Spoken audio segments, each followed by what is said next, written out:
G'day, g'day. Happy Wednesday. Cheers.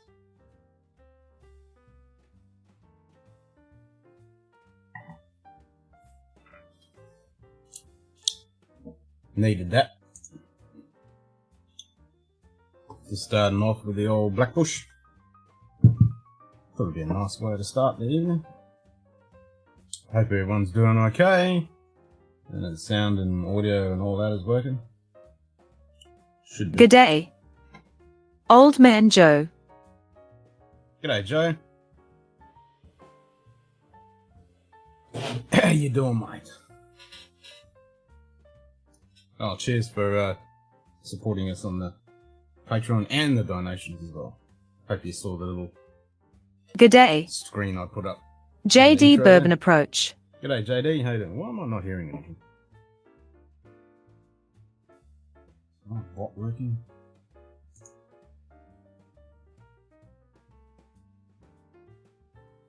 Are you guys hearing the bot? I'm not hearing anything. Oh, I still had the wrong thing turned on. Okay, now I should.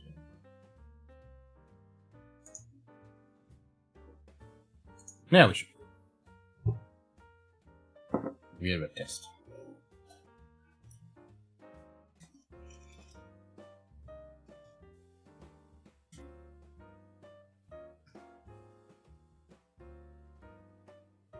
See if that works.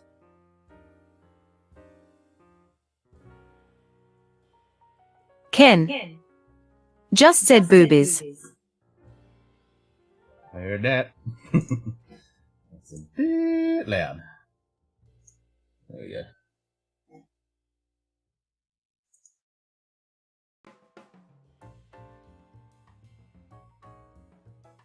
Paul John edition yesterday. Not bad. A bit funky. Booty.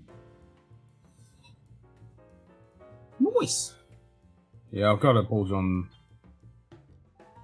on one of my lists to buy. Can't remember which one. It's the new. I think it's the new labeling. Or was it the old one? I can't remember now. Yeah, but anyway, it's in the list to purchase.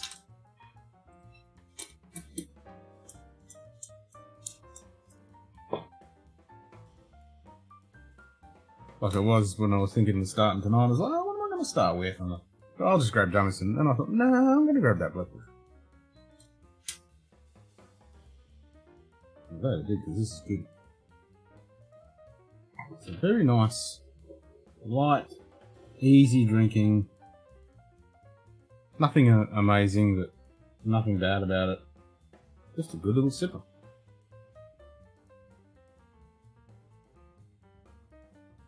And a great price too.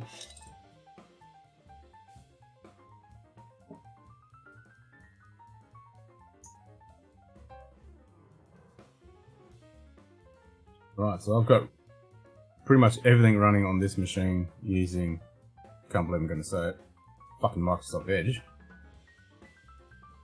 And it's running pretty good. A lot less load on this machine.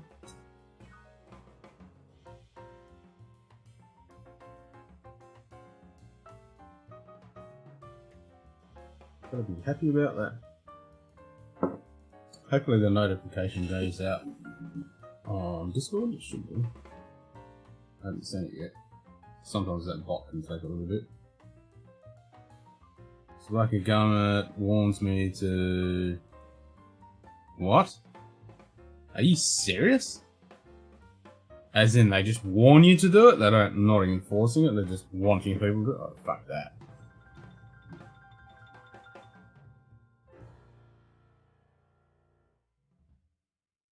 Like, which test do they want? That's insane.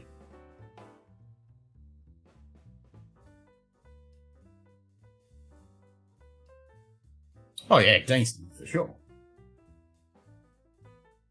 Which Deanston? Every 7 days. That is fucking crazy. Screw that. You're required to do it. Fucking hell. Yeah, I was gonna say, is it the brain scrubber? Because you fucking had a shitload of those. One of those every week? Fuck, that's a bit rough.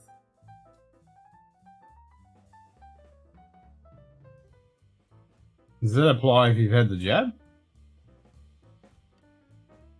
Version 0. Yeah, that's a good one. Gotta get me a bottle of that. I've only got the organic, which I do like. It's very tasty.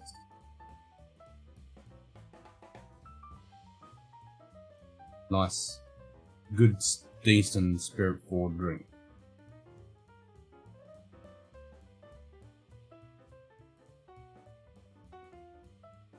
Fucking hell. Every week having the brain scrubber. That's... Fuck, why are they going so stingy? That's... I mean, stringent. That's ridiculous.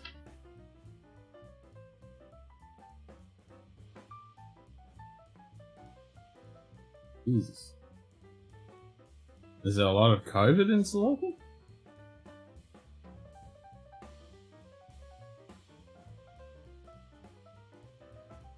Why'd you do it? Man, that is rough. I don't think I can handle that.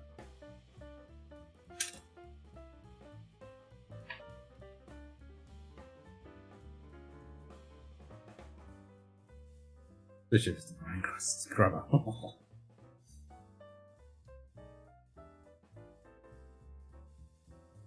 Who dat?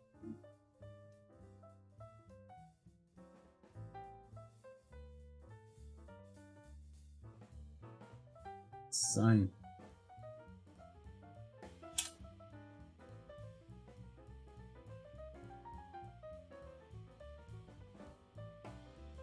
Like, yeah, you can do the brain scrubber as long as you supply me with alcohol. I'm completely inebriated when you do it.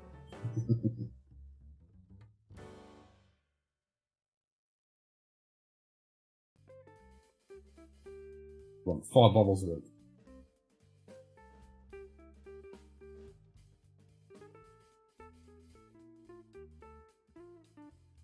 Both mouth and nasal bullshit. Oh, fucking hell. Construction area, working in the government land, and they require the test when working government officials. Oh, Jesus.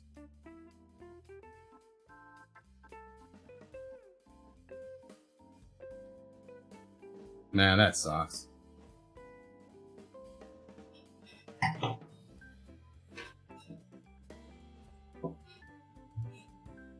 I think that's a bit much.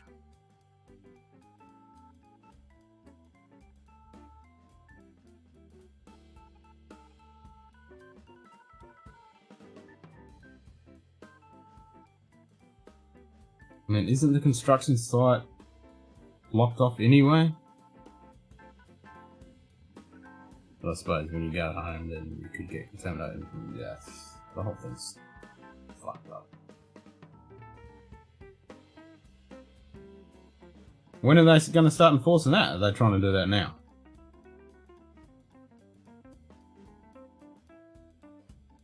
That is rough.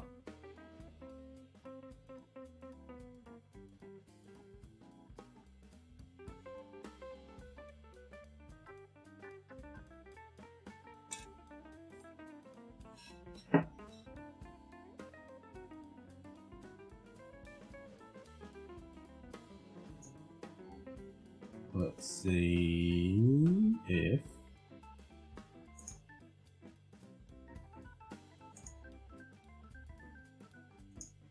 oh yeah, the link is posted. Let's see.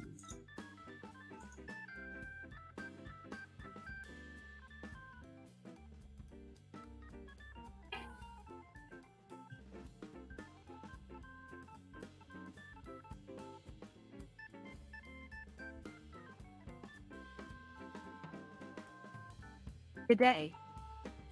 Nightbot. Yeah, screw you, not. Getting a second test tomorrow. Ah, shit, man.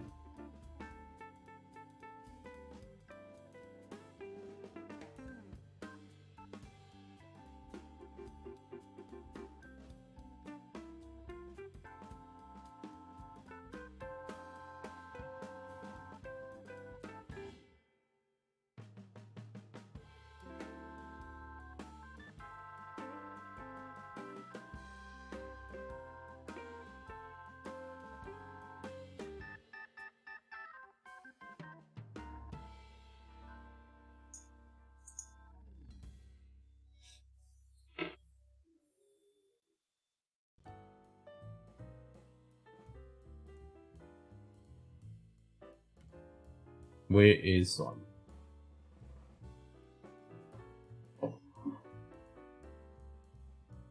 So we got a few lurkers in here. Say hi. If you still lurk, just say hi.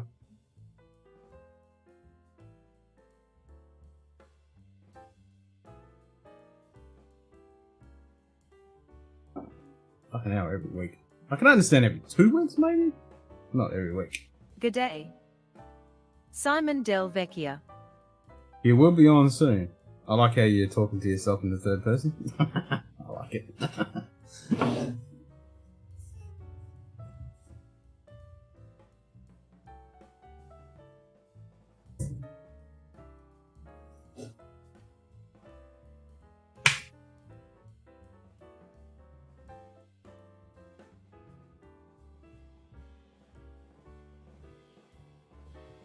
Still like 32 degrees Celsius though.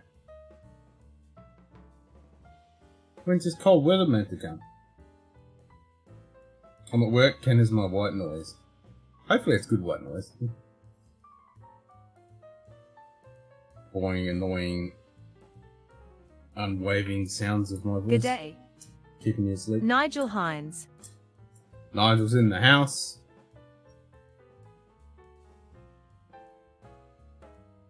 Nigel got himself a camera sorted out yet? So he can come on stream and drink. 18 degrees. Yeah, it's certainly not 18 here. Maybe 20 something. Let's have a look. I'm reckon 23, 22, something like that. Something. Little something. Oh, I'm off 19.5, but humidity. That's going to be the catch. Yeah, there you go. 86% humidity. Can't get it to work. Whack it with a large stick. Yep, it was 31 today. That was the forecast, isn't it? And tomorrow's 31 again. Then 32, 33, 32. Yep, all low 30s. Tested the drivers 3 times now.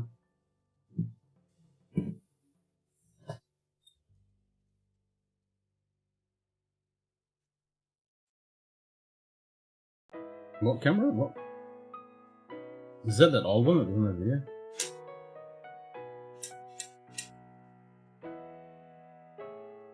Bloody computers, eh?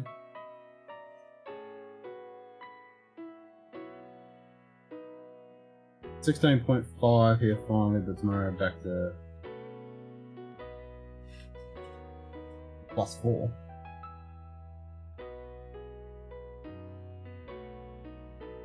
It was only 23 max today for me. 14, yeah.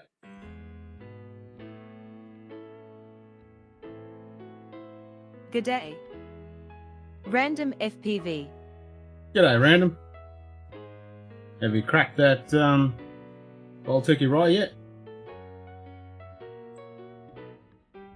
You need to get your ass in here.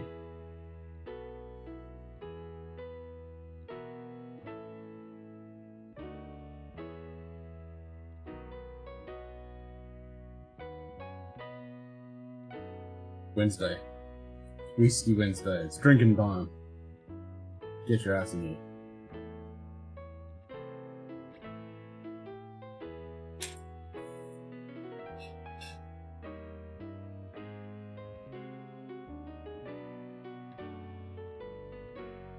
$23 max. Yeah, I wouldn't mind 23. Like I was driving around working today and that stoplight's, you know, fucking sun was just burning. It's like, fuck this shit.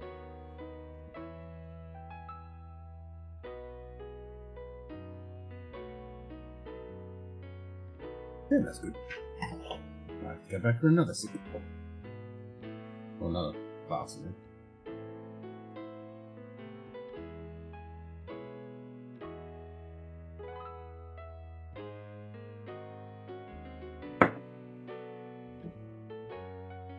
Glad when it's nice and cold and I actually have to put a shirt on and I can leave my water out and it doesn't heat up. That's what I'm looking forward to.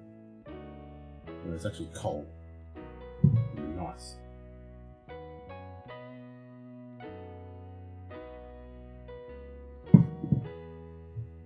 Delicious.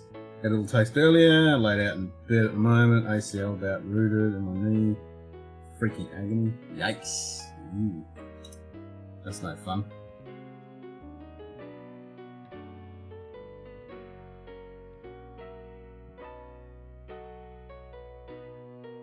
Oh, you can still use the phone.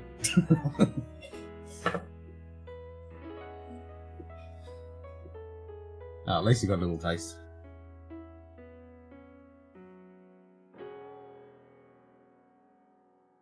Yeah, I need to get one of those anti-gravity flippy upside down thingy decompressing things for my back.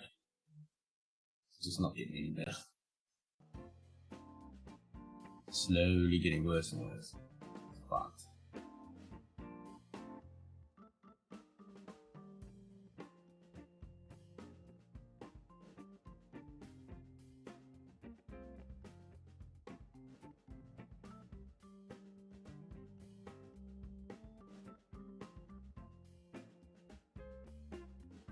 So hopefully you can join us, Old Man Joe, for the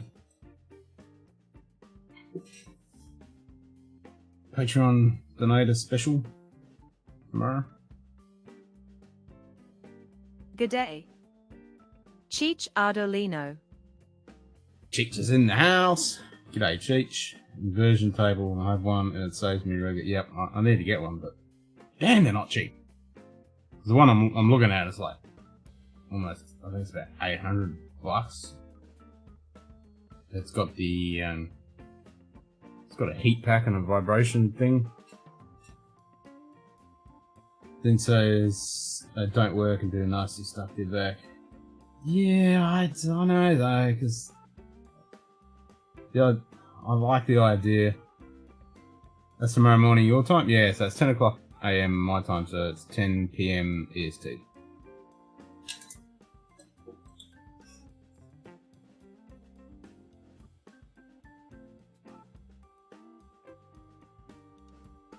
And everything I've studied up on it does work, because the discs are compressed. So you need that decompression so that, you know, the fluid gets pulled back eventually and it releases the tension off the nerve. I mean, I'm doing the back stretches and stuff like that, but there are better options. Like what? Bullet? Not sitting in a chair all day.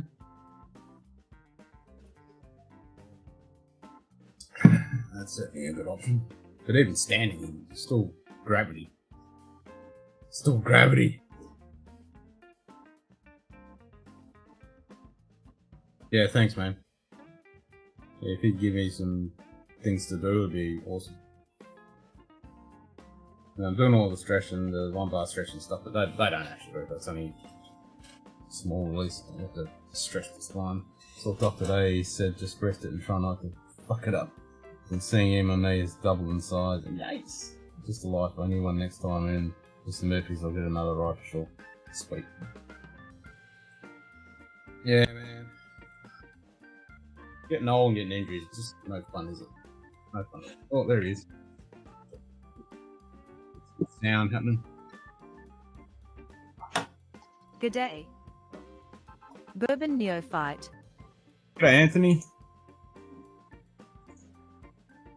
Get your, where are we?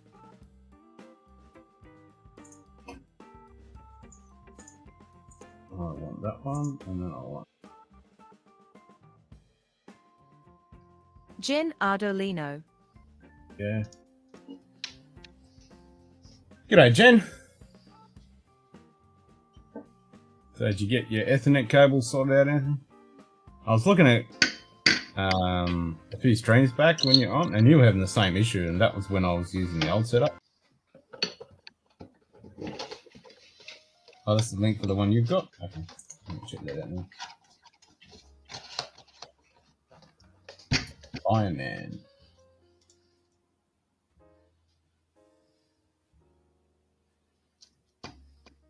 Yeah, that's the problem. I don't know if I can get it here in Australia. That's the possible. That's pretty cheap. It's a lot cheaper than the one I was looking at. G'day, Like I've been doing the hanging off the door thing. We just hang off the door. That works really well. Hanging off the door. What do you want? What is that? Mike Hunt. Oh, because of my back. Oh, right. Fair enough. Yeah, I got a fuck back. That's all this is compressed. It's pinching my nerves. So I've got. Oh shit. Oh yeah, it's fucked. So I've got sciatic nerves on. It's right across. Like it was predominantly on the left hand side, but now it's right across the whole back. So I'm in constant pain 24/7. It's great. Yeah, my sister has that. She was bedridden for the last few months. I mean, she's getting better, but yeah. Horrible. Yeah. Horrible. It's way down, right above. It's way down the bottom. I'm not sure exactly, but it's the bottom. I think it's like the second from the bottom. It's definitely way down the bottom. It's the typical spot where people get it. But yeah, when I do the hanging off the door, that works really well because you're just hanging, and it just lets that tension. So I want to get one of those, the old flippy up version thing. I mean, I've been doing the back stretch where you lay on your stomach and you lean up. That relieves. Oh yeah. That works well. What do you know where it came from? Did you lift something? No, I didn't lift anything. I've done some lifting and tweaked it every now and then, but it's just sometimes, I turn the wrong way and wake up in the morning and I can't fucking move. But I think most of it is self-induced by sitting in a fucking chair all day. Or could it be when you had that blackout and you were barbecuing on their jumbuck, did you lift that jumbuck onto that porch? Yeah, I knew you were. Sorry, I couldn't help it. And this is about fucking 8 years in the making, and this wasn't just like a week ago. Oh, Jesus. That was 3, 4, yeah, around that. It's the bottom ones. And Mr. says, "Oh, go see something about it." And it's like, they can't fucking do anything unless you go down the surgery route. They're only going to give you fucking anti-inflammatories and all that crap. Yeah. That's why I keep saying, it's like, fuck off. I'll sort it out myself. It can be done. You've got to get the right exercises and, lifestyle changes and all that stuff, and you can sort it. Yeah. I ain't taking nothing for it. You've got to do yoga, Ken. Hey, you're not fucking wrong, man. Probably, yeah. Don't joke. No. That is the shit. I mean, that's the thing. I should be doing my Tai Chi. I should be doing some fucking yoga exercises. But I'd rather just sit on my ass and fucking... and then whinge about it, and then do something about it, and then whinge about it again. I need to get shit. But I want to get one of those anti-flippy gravity things. That's it.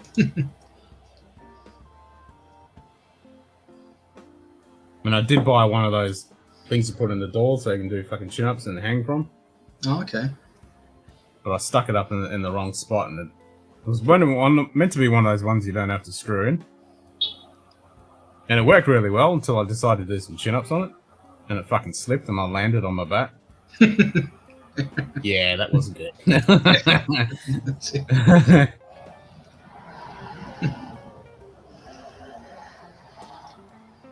Yoga stool, nice. Sounds like you're having the typical compression between L1, 5, the longest one. Bingo, that's the one. It's the typical shit. Yep, exactamundo. That's the one. Yep. It's the bog standard, fucked up, sitting on the fucking chairs all day crap. Mm-hmm. And I find doing Asian style squats is pretty good too. That opens up the lower lumbar. I mean, this chair is pretty good because it makes me sit up. unless they'll do the lean forward, but the lean forward's actually not too bad because it stretches the lumbar a little bit.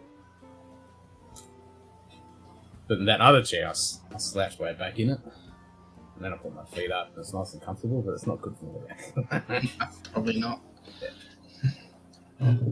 And then always having lazy posture and doing all that crap. Yoga will help. I do the combination of using inversion table yoga, 20 minutes, 3 times a week, inversion table, 3 minutes. Yeah. Yeah, that's exactly it. But I need to do my yoga exercise, my tai chi, fucking get back into doing a good training routine, and then fucking the inversion table.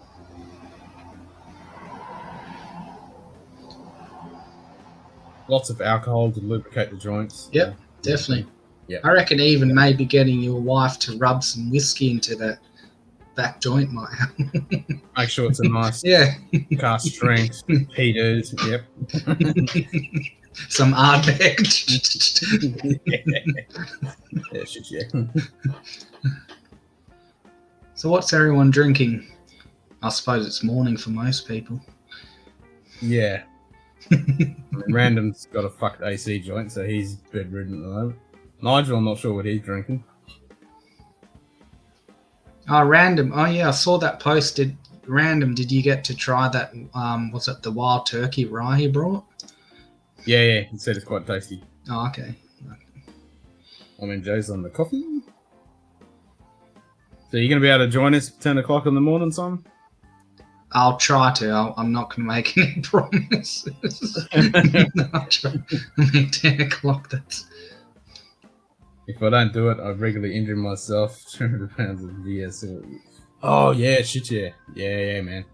That's it. And certainly, you know, make sure you do the correct techniques for lifting and all that stuff. No drink yet. Can't make up my mind. No. We'll grab a bit of everything. Yep, bit of everything. Drink it all, and then make up your mind. I'll just do the... just put the bottles in front of me. That one. Yep. Old turkey rare bread as my last call last night. Nice. Yep. Yeah, that's the one I said. And the 101 rye is meant to be pretty good too. Oh, yeah, speaking of that, I actually won a... Now, I was going to ask, Ken, how did you get your bottles from JD into Australia without paying any... On the last stream, and that was just luck of the draw. Really? Because, yeah, like, you know how they had that charity stream with Wheels? Yeah, I saw that they gave it away. That wild turkey rye, yeah. Because I thought it was going to be too much hassle getting it sent over here, so... But yeah, I was just wondering, like, if ever in the future... I mean, so you reckon it's just luck of the draw? It's totally luck of the draw, man. But if they would have caught it, would you have had to pay for it? Well, that is the big question. I don't know. No, yep. I have no idea. I mean, I was hoping that they would just seize it and then send you the lead and say, here, bend over the barrel.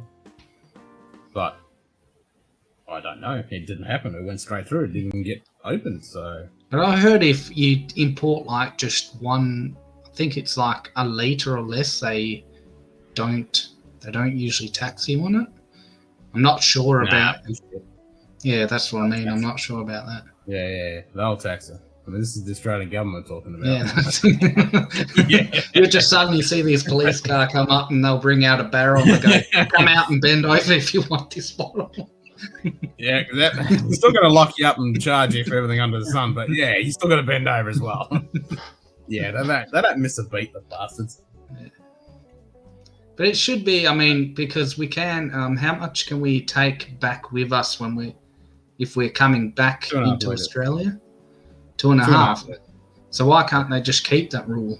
Like if we buy 2.5 litres overseas? Yeah, but how do you police that? Oh, yeah, I suppose, yeah. Do you say 2.5 litres a day, or do you say 2.5 litres a month or a year? And like, how do you police that? Because, like, how do you going to know when someone buys something and orders it? Yeah, it's kind of... Create a database. If you go for the... what's that word when you just do it yourself and you trust that word? The what's the name system. Everyone's going to deflaunt the shit out of that. Yeah. The trust system, yeah. That's it. Like, yeah, really? Yeah. The honesty. Australian government does not use common sense. The only common sense they see is the bottom dollar. Yep. Yeah, they always want their pound of flesh. Yeah. The bastards. Yeah, we don't get the 101 rye in Australia, do we? Oh, there we go. Let's see if anything. Oh, that was looking a bit smoother. That's looking like a win. Well, we'll find out. Oh no, that's good. Oh. Good sound. Good sound. Yeah, that's looking a lot better. Yeah. Well, yesterday when I was testing it, I had 390 up and 390 back. What have you got? Upload speed and download speed were almost the same. Damn. But you were on the Wi-Fi. Not yesterday. Now. Or yeah, yesterday I was on the Wi-Fi. Today. Yeah. I connected the cable. Yep. Good old copper wire. Yeah. That's it. It does the job.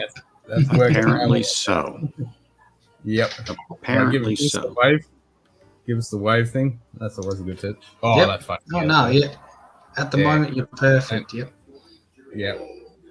Well, my wife would disagree with you about the perfect thing, but you know. well, there's no such thing as perfect. Yeah.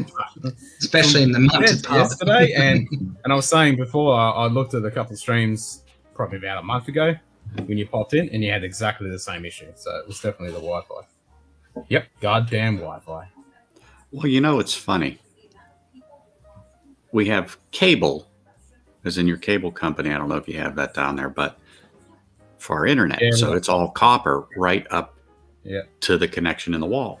So then you just put your router and your modem and your router there, and you're supposed to have 900 megabits, of download speed. You're supposed to have at least 30 to 50 upload speed, and you should be able to stream on 50 devices. I mean, serious.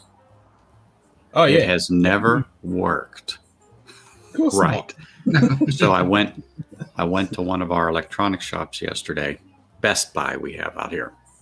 And I talked to a guy, and he straight out said, he says, he can't count on one hand how many people come in and talk about the Cox Gigablast internet not working as designed. And he said, the first problem is their router. It's a combo that they give you. And he says, it's just junk. So he said, get this. Oh, that's the standard for any ISP anywhere in the world. They give you the cheapest, nastiest, crappiest router known to man. And I work in IT, and I always tell people, do not get, we got Telstra here, which is fucking assholes, and I feel like I want to scrub my mouth out with acid or even saying that word, because they are the worst. Yeah. But they give you the shittiest, crappiest modem whenever I'm setting up an internet or checking their systems, and they all have that crap on it. I said, that's your fucking problem. Piss that thing off. Let me go and get a decent one for you, and I'll put it in place, and it makes all the difference in the world. So I priced out a new system here with a new modem and router, and I'm going to spend between $500 and $700. But what I'm going to do is make a net in the house, and so I will have that kind of money for a router and a modem. Well, I'm going to put up other devices within the house, so you will be able to nests. Correct. Okay. Yeah. Well, I recommend Ubiquity. I don't know if we have that out here, but I'll look. Oh, you definitely got that. You can get Ubiquity.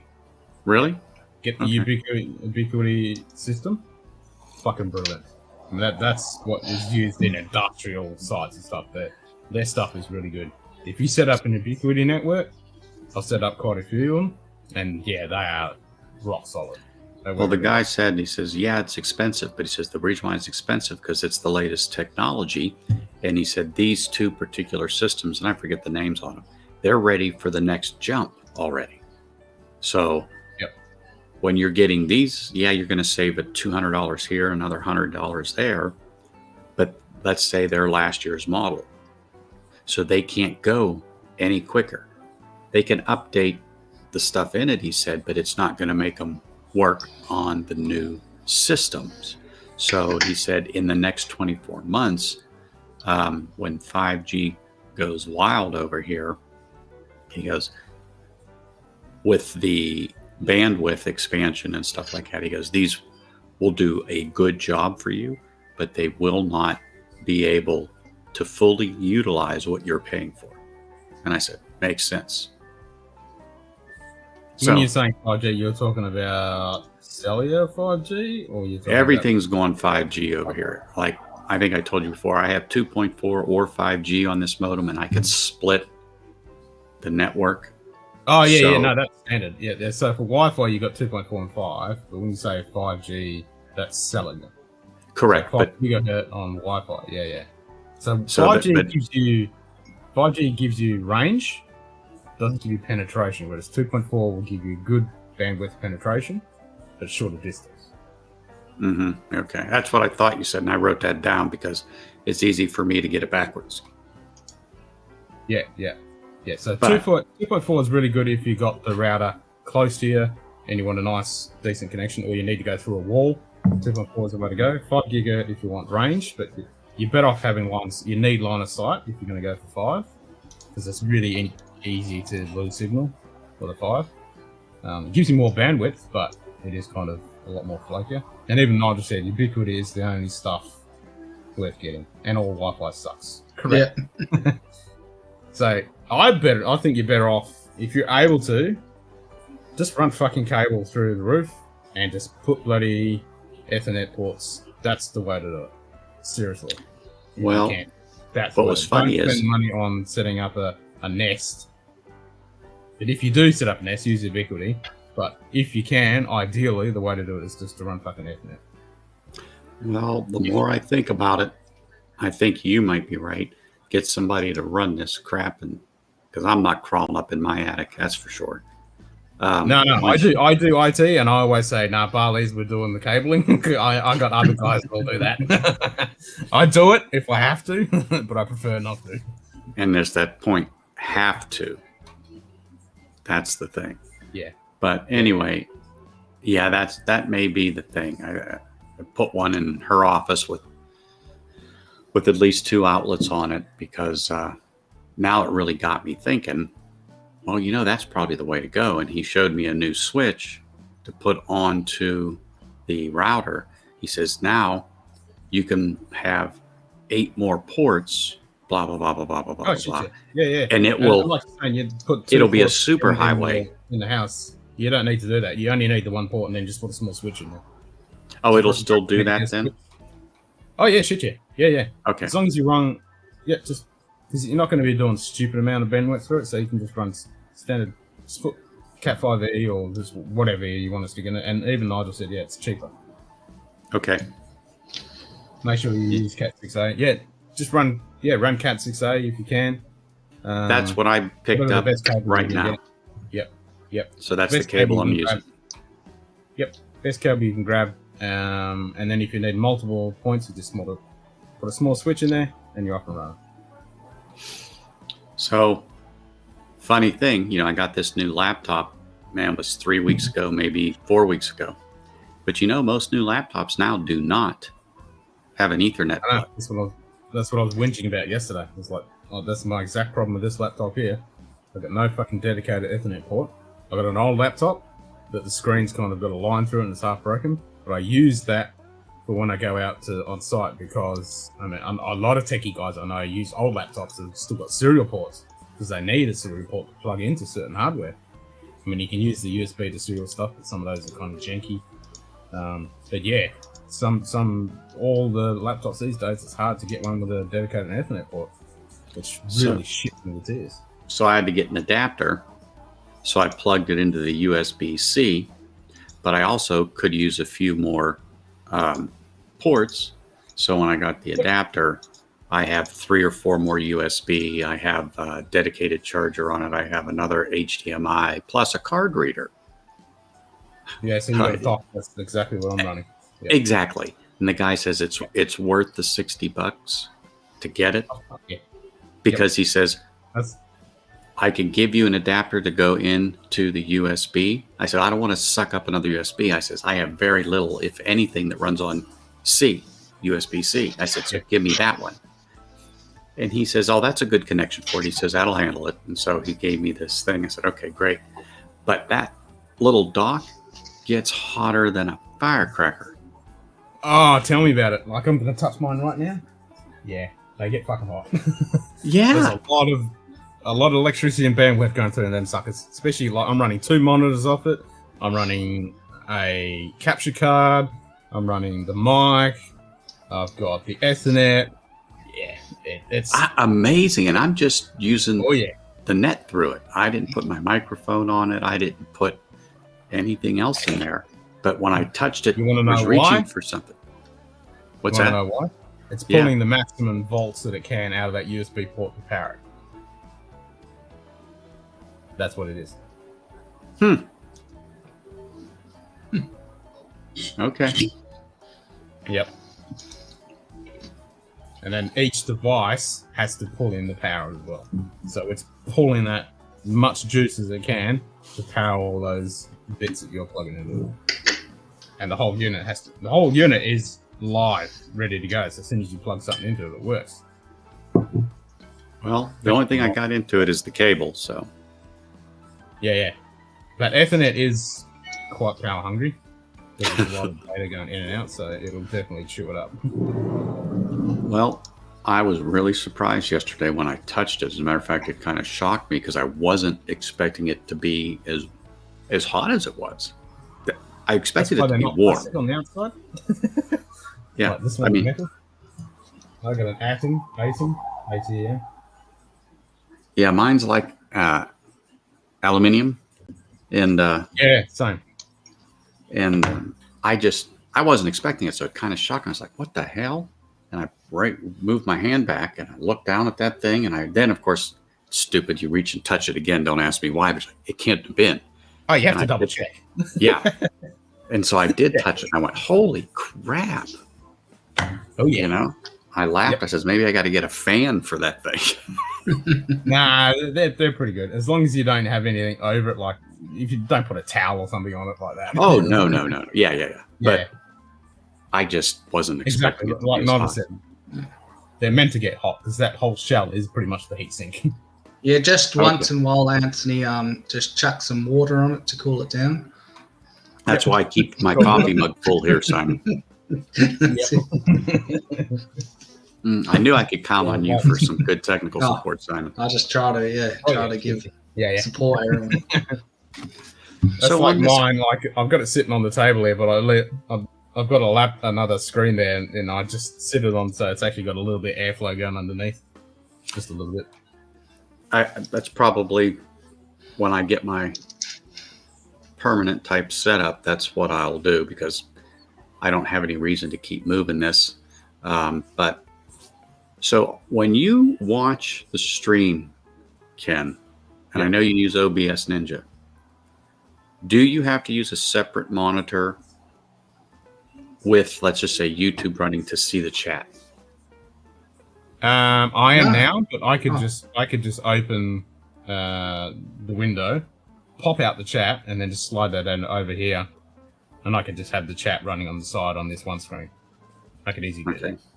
I mean, all I do is I've just opened up another separate window with a separate stream going, and I've just put it on what do you call silent, so it doesn't create an echo. Yeah. Yep. So I'm running the YouTube studio, but I've got it on the second monitor, and then this is the laptop, so I'm seeing OBS Ninja here. So I'm seeing the same feed that you guys are seeing because this is what's going out the internet. Yeah. Whereas before you'd get everybody's view. But this I think it's a lot better. It works a lot better. But then I've got another monitor which has got all of my audio stuff. But then I'm also using TeamViewer to remote into my other machine, which is running the actual OBS Ninja feed, bring it in. Plus, it's running the actual OBS that's spitting out the feed out to the internet. So your power company loves you.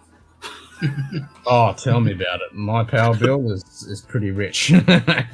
I mean, yes, I'm running all this plus another dedicated machine. That's my daily driver. But then I've got a NAS box. But then I've got a dedicated true NAS set up with all my hard drives for storage, for backup for my commercial work and stuff like that on there as well. So yeah, power company likes. So yeah, so I got to work that out to where I can actually see what somebody is saying and learn how to use OBS Ninja for what it's for. Yeah. Can you see the chat, Anthony? No. What are you So all you on? need to do, just open another tab or another window. Yeah, go to YouTube. Yep. Yeah. Hop out the chat, close the other window, and you'll have the chat window, and then you can just drag it over the OBS screen that you're seeing here. You can make this screen smaller, and then just put the other one to the side, and then you'll be able to see the stream and chat. Or you just you're on a on a laptop, are you, Anthony? Yes. Yeah, just open up YouTube, click on Can Stream Again, and then just put it on silent, and then just kind of click between the two. Oh, yeah, I'm lazy. I'd like to see it all in one. Oh, really? Yeah, just if you've got the other window, like you still got the other window open now. Just Yep. I mute the YouTube one. Yeah, that's what I'm doing. So just because you're on the one screen, just drag this window, pull it up to the top left, it'll make it half, and then do the other one with the other window, drag it to the right, it'll make it half, and then you'll have a split screen with the stream and the chat. Yeah, Windows is new to me. I lived in the Mac world for 10 years, so I got out of all this stuff. And so, because Ken said, dump my Mac, get Windows if you're going to stream and blah, blah, blah, blah, blah. And actually, my Mac took a dump after 11 years. Only if you want to use OBS and OBS Ninja. I mean, saying that, the new update for OBS for OBS is going to really allow Matt to use OBS a lot better than what it has been. I'm not against Mac. I just, after 11 years, mine took a dump. And by the time I'd replace it, I'm going to be spending almost $3,000. And my wife kind of looked at me and said, no. Yeah. Yeah. I looked at the announcement of the new Macs and I'm like, what? You just look at the new iMac and it's like, it's so fucking thin. I mean, that shit is fucked. My old ones still had a slot for a disc. Yeah. You don't need it that fucking thin. I'm not a fan of all this thin shit. It's ridiculous. It's fragile. It doesn't work. Like even the phones that, like I put a case on this. It could be half as thick again, or even twice as thick. I wouldn't care. It doesn't need to be so thin. It's ridiculous.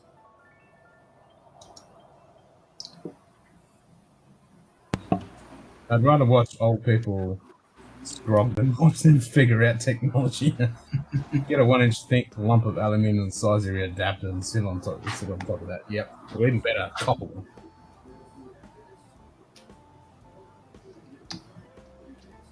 So Anthony, did you end up were you going hunting, whiskey hunting today, or was it tomorrow? Today. Nice. And you were just, what was it, the Quinta Rubin 14 you wanted to know, or the...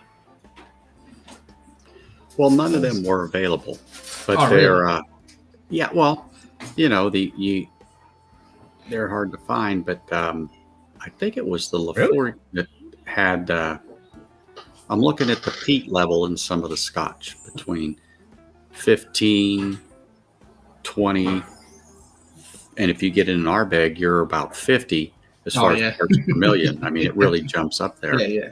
So, I mean, I don't want, if I get something like that, I think that would be really jumping off the high dive. Yeah.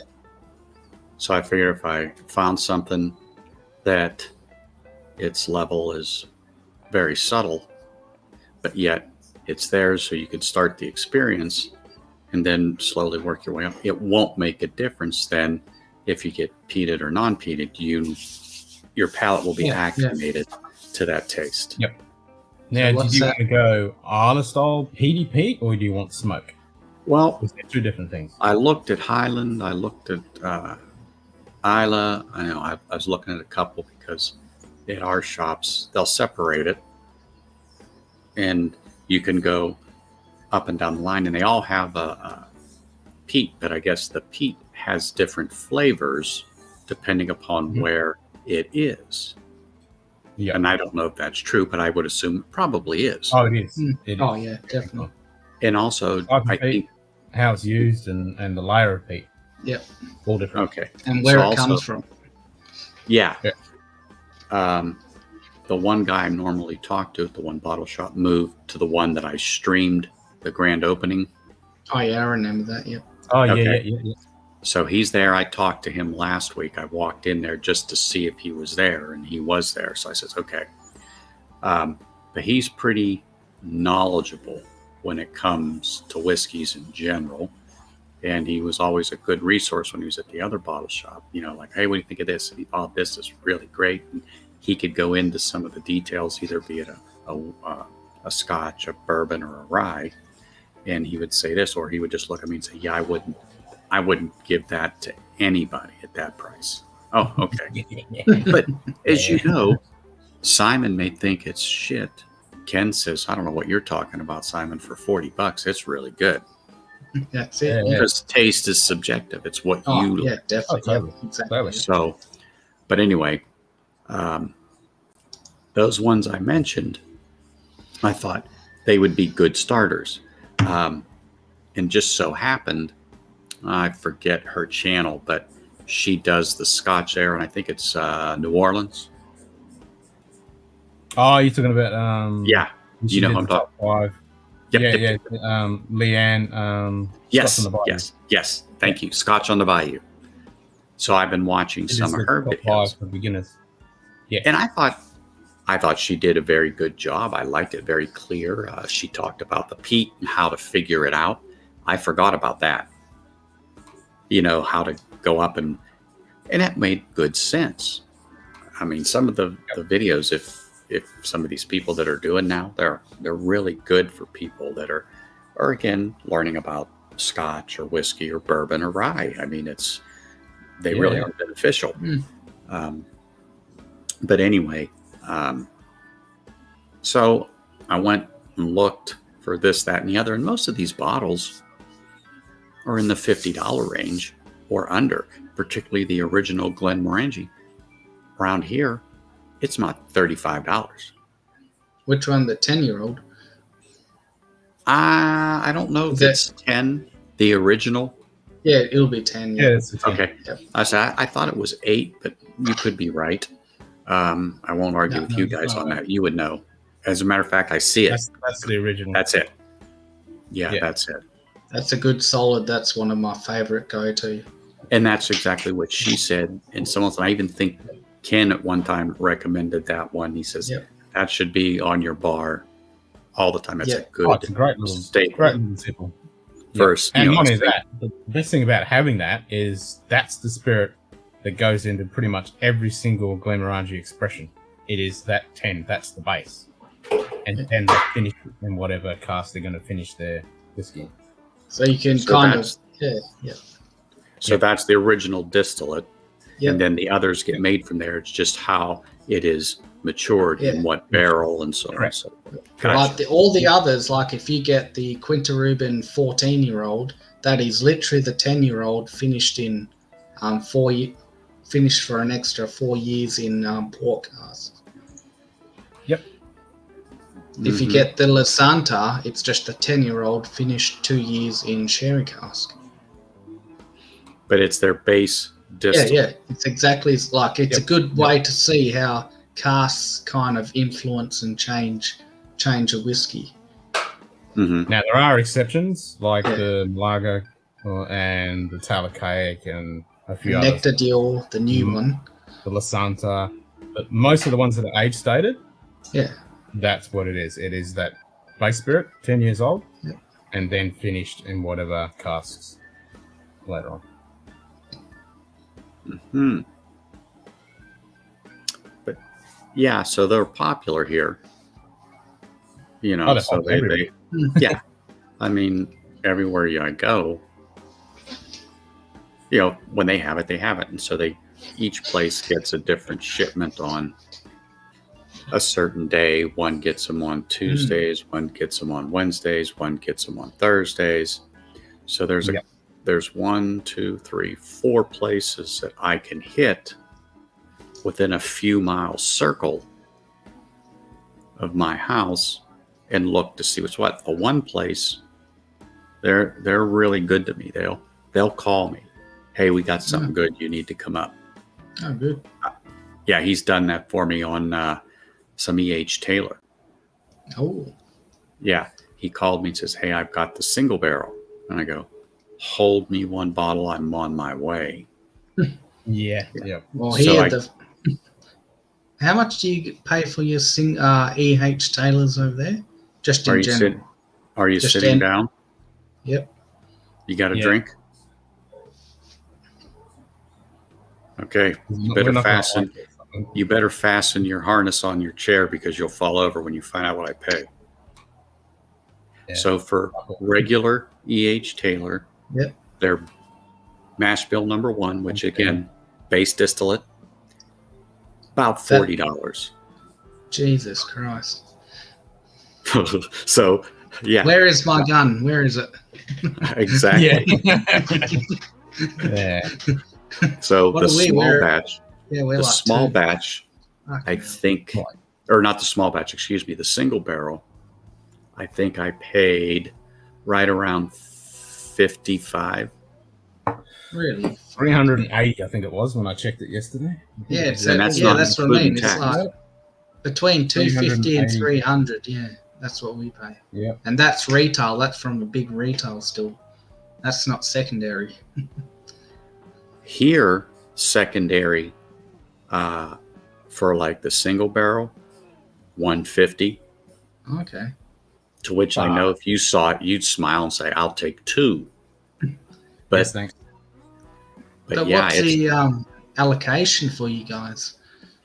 I do not know. I know it's allocated, and it's one of those things that became very popular, Yeah, yeah. particularly the small batch, and I really like the small batch. When I say it could really be an everyday drinker. Like, yeah, I don't have any stag. $385. 380. That's even more than I. What store was that? That was at a Celebrations. Oh, yeah. Fair enough. Yeah. No, and Dan Murphy's are a no, that's little small cheaper. batch. $385. No, and Dan Murphy's they're only about between 250 and 300, depending which one you get in Dan Murphy's. Yeah. But still, completely fucking overpriced. Oh yeah, it's ridiculous. So why do they do that? Because they can't blame it on the tax. Because if you're paying, let's say, $55, even if you include all the taxes we have to pay, it should only be about 120 Australian. So who's making? No. Yeah, you don't reckon? No, more than that. Bourbon baller. No, I It reckon. needs at least to double it for the tax. Yeah, but even that, so we double it for the tax, and then add an extra $30 for getting it over here. That's $150. So who is deciding to put it on the shelf for 300? That is the company doing it. Oh yeah, it's supply and demand for sure. Yeah. That is a Buffalo Trace saying we're gonna double charge you for it. Well, look at Buffalo Trace. Any Buffalo Trace that we get here in Australia, we get fucking shafted on. That's what I The mean. standard Yeah. bottle of Buffalo Trace is watered down, overpriced. Especially if they can send us fucking Blanton straight from the barrel for 190 Australian, which is about 140 USD. And yet yeah. So they're shafting us on that's Buffalo Trace doing it. Yeah. Yep. $57.99 in my shop when I get it. So I wonder why they're doing it. Like, what is their purpose of literally just tripling a price on something when they? Greedy cunts. Yeah, exactly. That's it. And also think of the taxes your government imposes Yeah, on but that bottle when it comes over. So No, but they're that's paying that tax, and yeah, then but they're that's taxing you when you buy yeah, that bottle. exactly. But that's what I mean. Like maximum, even if you include the taxes our government puts on it, it should not be more than 150 Australian. But they have it for 300 plus what like Ken just showed you. So that's Buffalo Trace literally just for no reason at all, just doubling the price.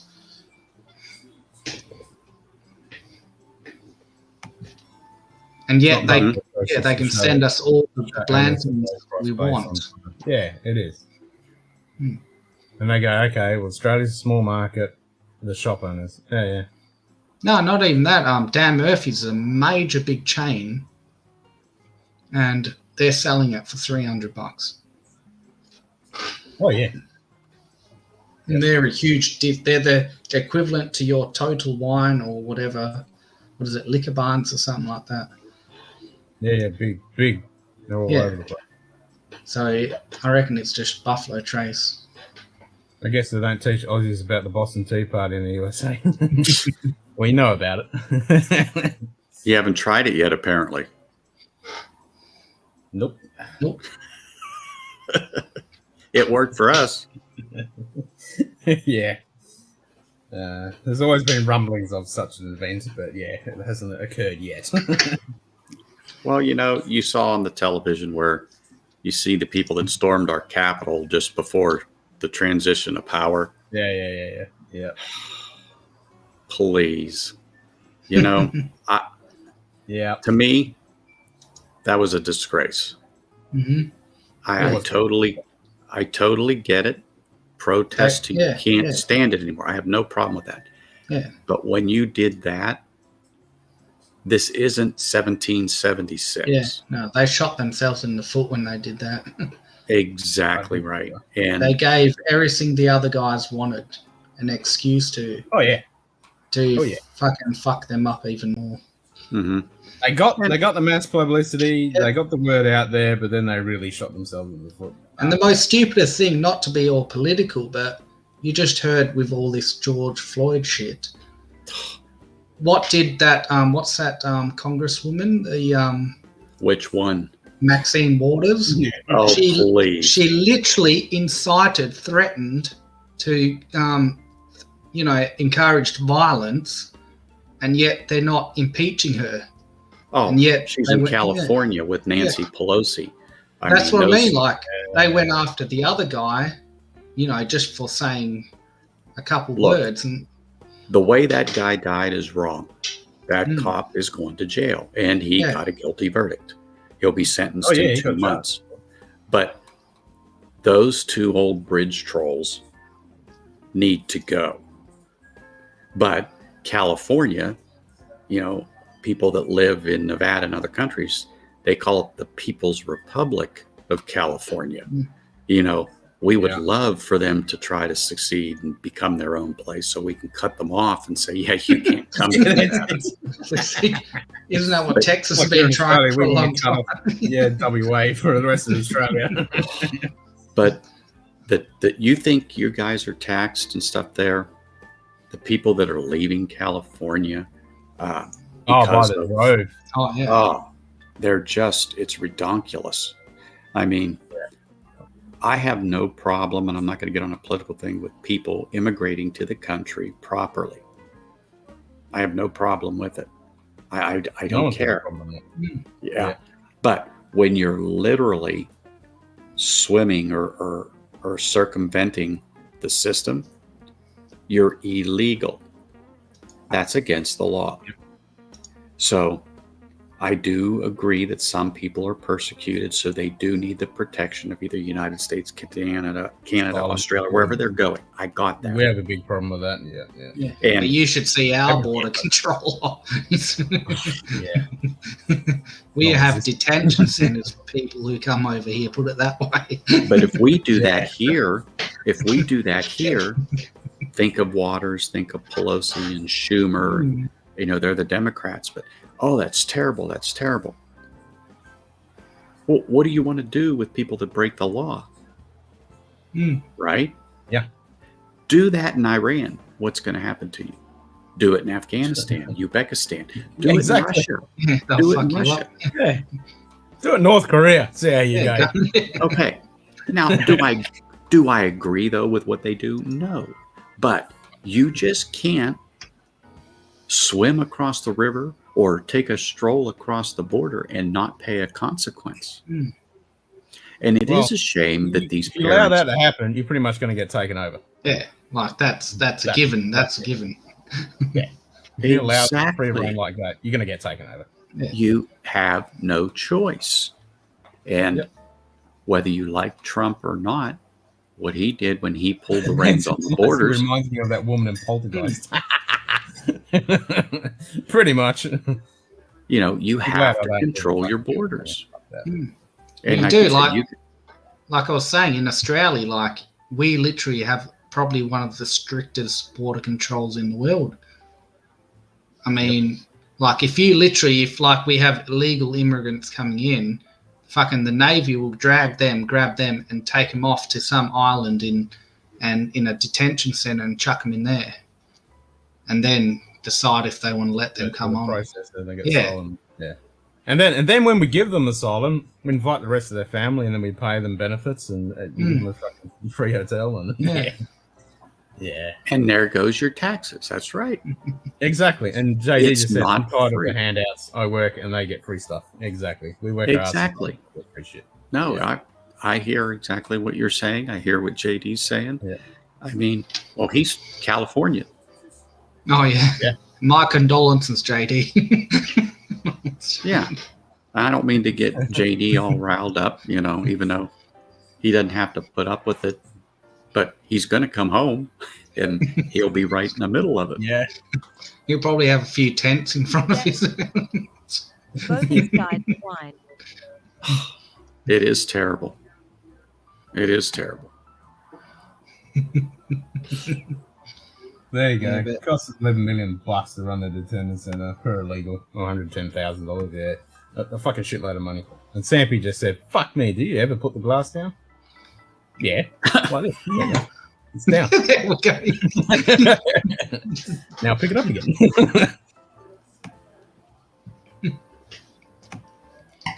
It's down again. No, he's got a house in Poland, JD, so he's fine. Yeah, exactly.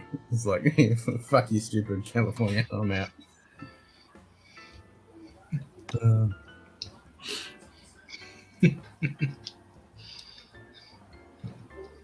what are you going to hunt for, Anthony? Well, I was going to say, going back to your thing about trying to get peaty stuff, I think if you can, you want to get a bit of a range. So you want to get a Highland Park, just Highland Park. Yeah, definitely. Yep. That covers your islands. Then you want to get like a Campbelltown, so you can get a bit of funk. Then in Isla, you want to try, say, like a Kilhoman or a Kalila, a standard Bowmore. They're not the greatest, but just the standard Bowmore. Actually, if you have a Bowmore darkest 15-year-old, if you see one of them, grab one of them. That's pretty good. Yep. And then with your Highlands, you want to get like a Oban. Yeah, an Oban. Well, that's Yep. that's Talisker. And then grab a like the Benrick Curiositas.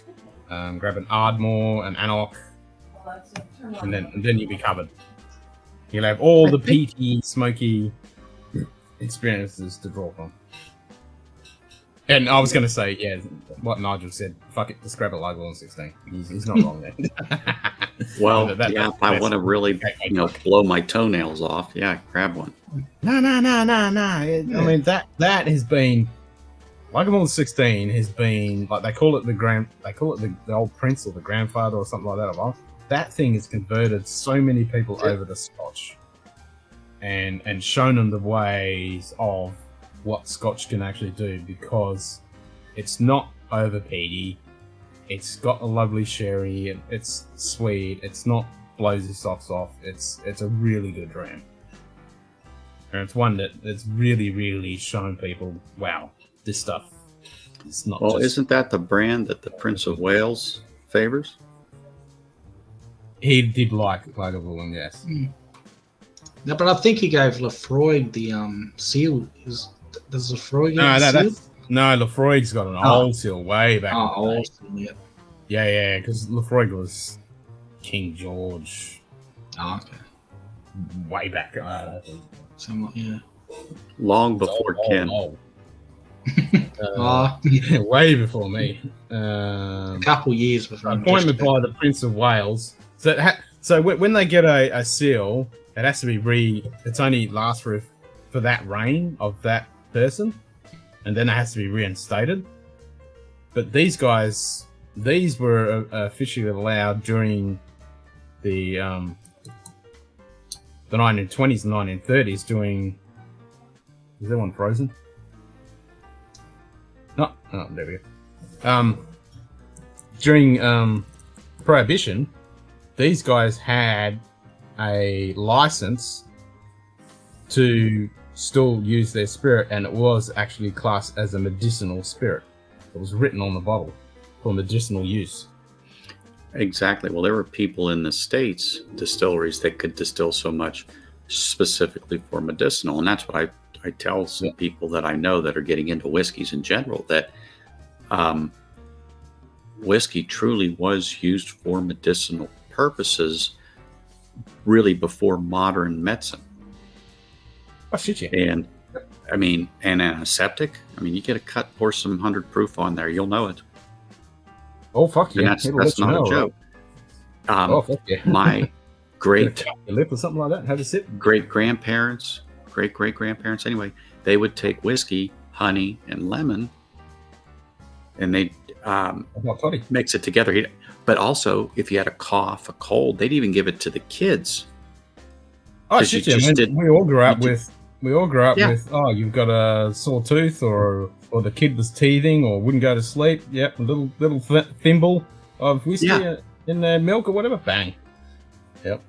They used to rub it when we were teething, and I was a kid in the 60s. Yep. That wasn't unusual. You do that now, the cop would be on your front door hauling you away. Exactly. Yeah. I mean, yep. Yeah.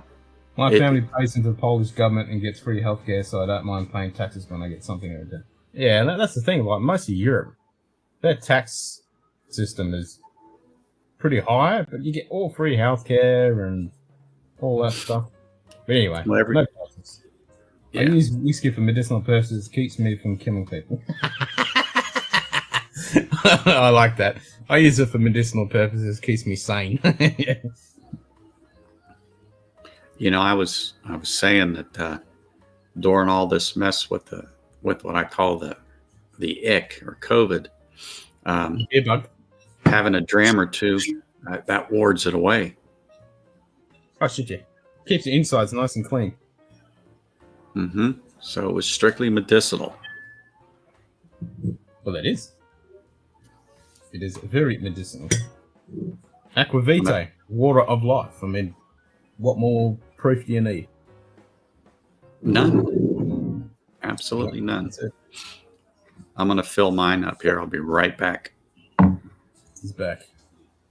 Oh, there he is. I told you he'd be back. Can't keep a good man down. Yeah, I don't know what happened. It just fucking refreshed itself or something. Yeah, you were blinking in and out like a spack attack. There is the thing, I need to turn it on, because there is the thing in OBS that actually gives a little beep when someone pops in. No. Do you still have to invite people in, or do they just jump in automatically? No, I have to add you to the scene. Oh, okay. Yeah. So if I'm not paying, I've got the screen there, so if I'm not paying attention, and someone could be sitting there like in StreamYard, you're not paying attention, you could be sitting in the green room. Which is fine. Yeah, which is fine. But I like the green room because then, you know, if there's someone being an idiot or whatever, I can take it out. But, you know, because I've an open link, I haven't given anyone the password because I can password protect it. It's only certain pub come, but I want this to be a pub where anybody can come in. Yeah. But the way I had it set up before, if some idiot just stumbles across this channel, it's unlikely, but they could be butt naked and come in here and start spouting, fanatical, crazy ass shit. It could be kind of messed up. So having the green room at least stops that, because you get some loser in here and you just boot them. That's it. That works out. I'm just going to go drain my lizard. Roger that.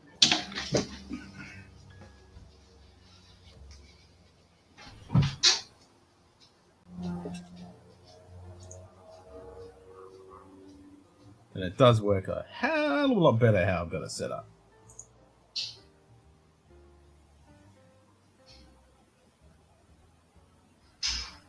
There's less load on my machine. TeamViewer is actually using more power than Microsoft crappy Edge thing. Oh, actually, it's doing a bit of flip. But it's a lot more stable. In this new version, like a couple times there, Anthony had funky colors come through, and I hit the button every now and then, and it just cleaned it up instantly. Yeah, Simon isn't wearing pants, hence his laughter. Yep. Nice. No, it's working really well. Happy with it. Now I've said that, I'll probably juice the shit out of it.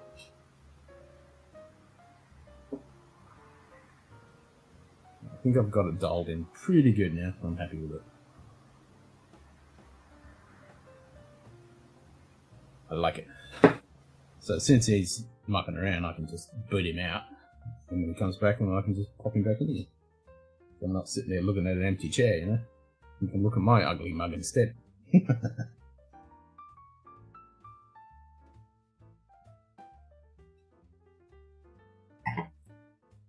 No, I've got it dialed up pretty good.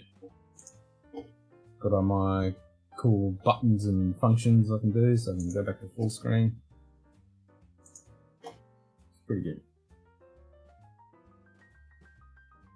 I need to get a dedicated tablet that's got power on it. I'll just leave it on, because I'm using my tablet here, but I haven't bothered turning off the automatic screen shutdown.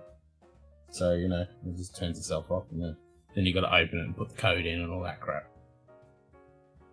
It's a pain in the ass.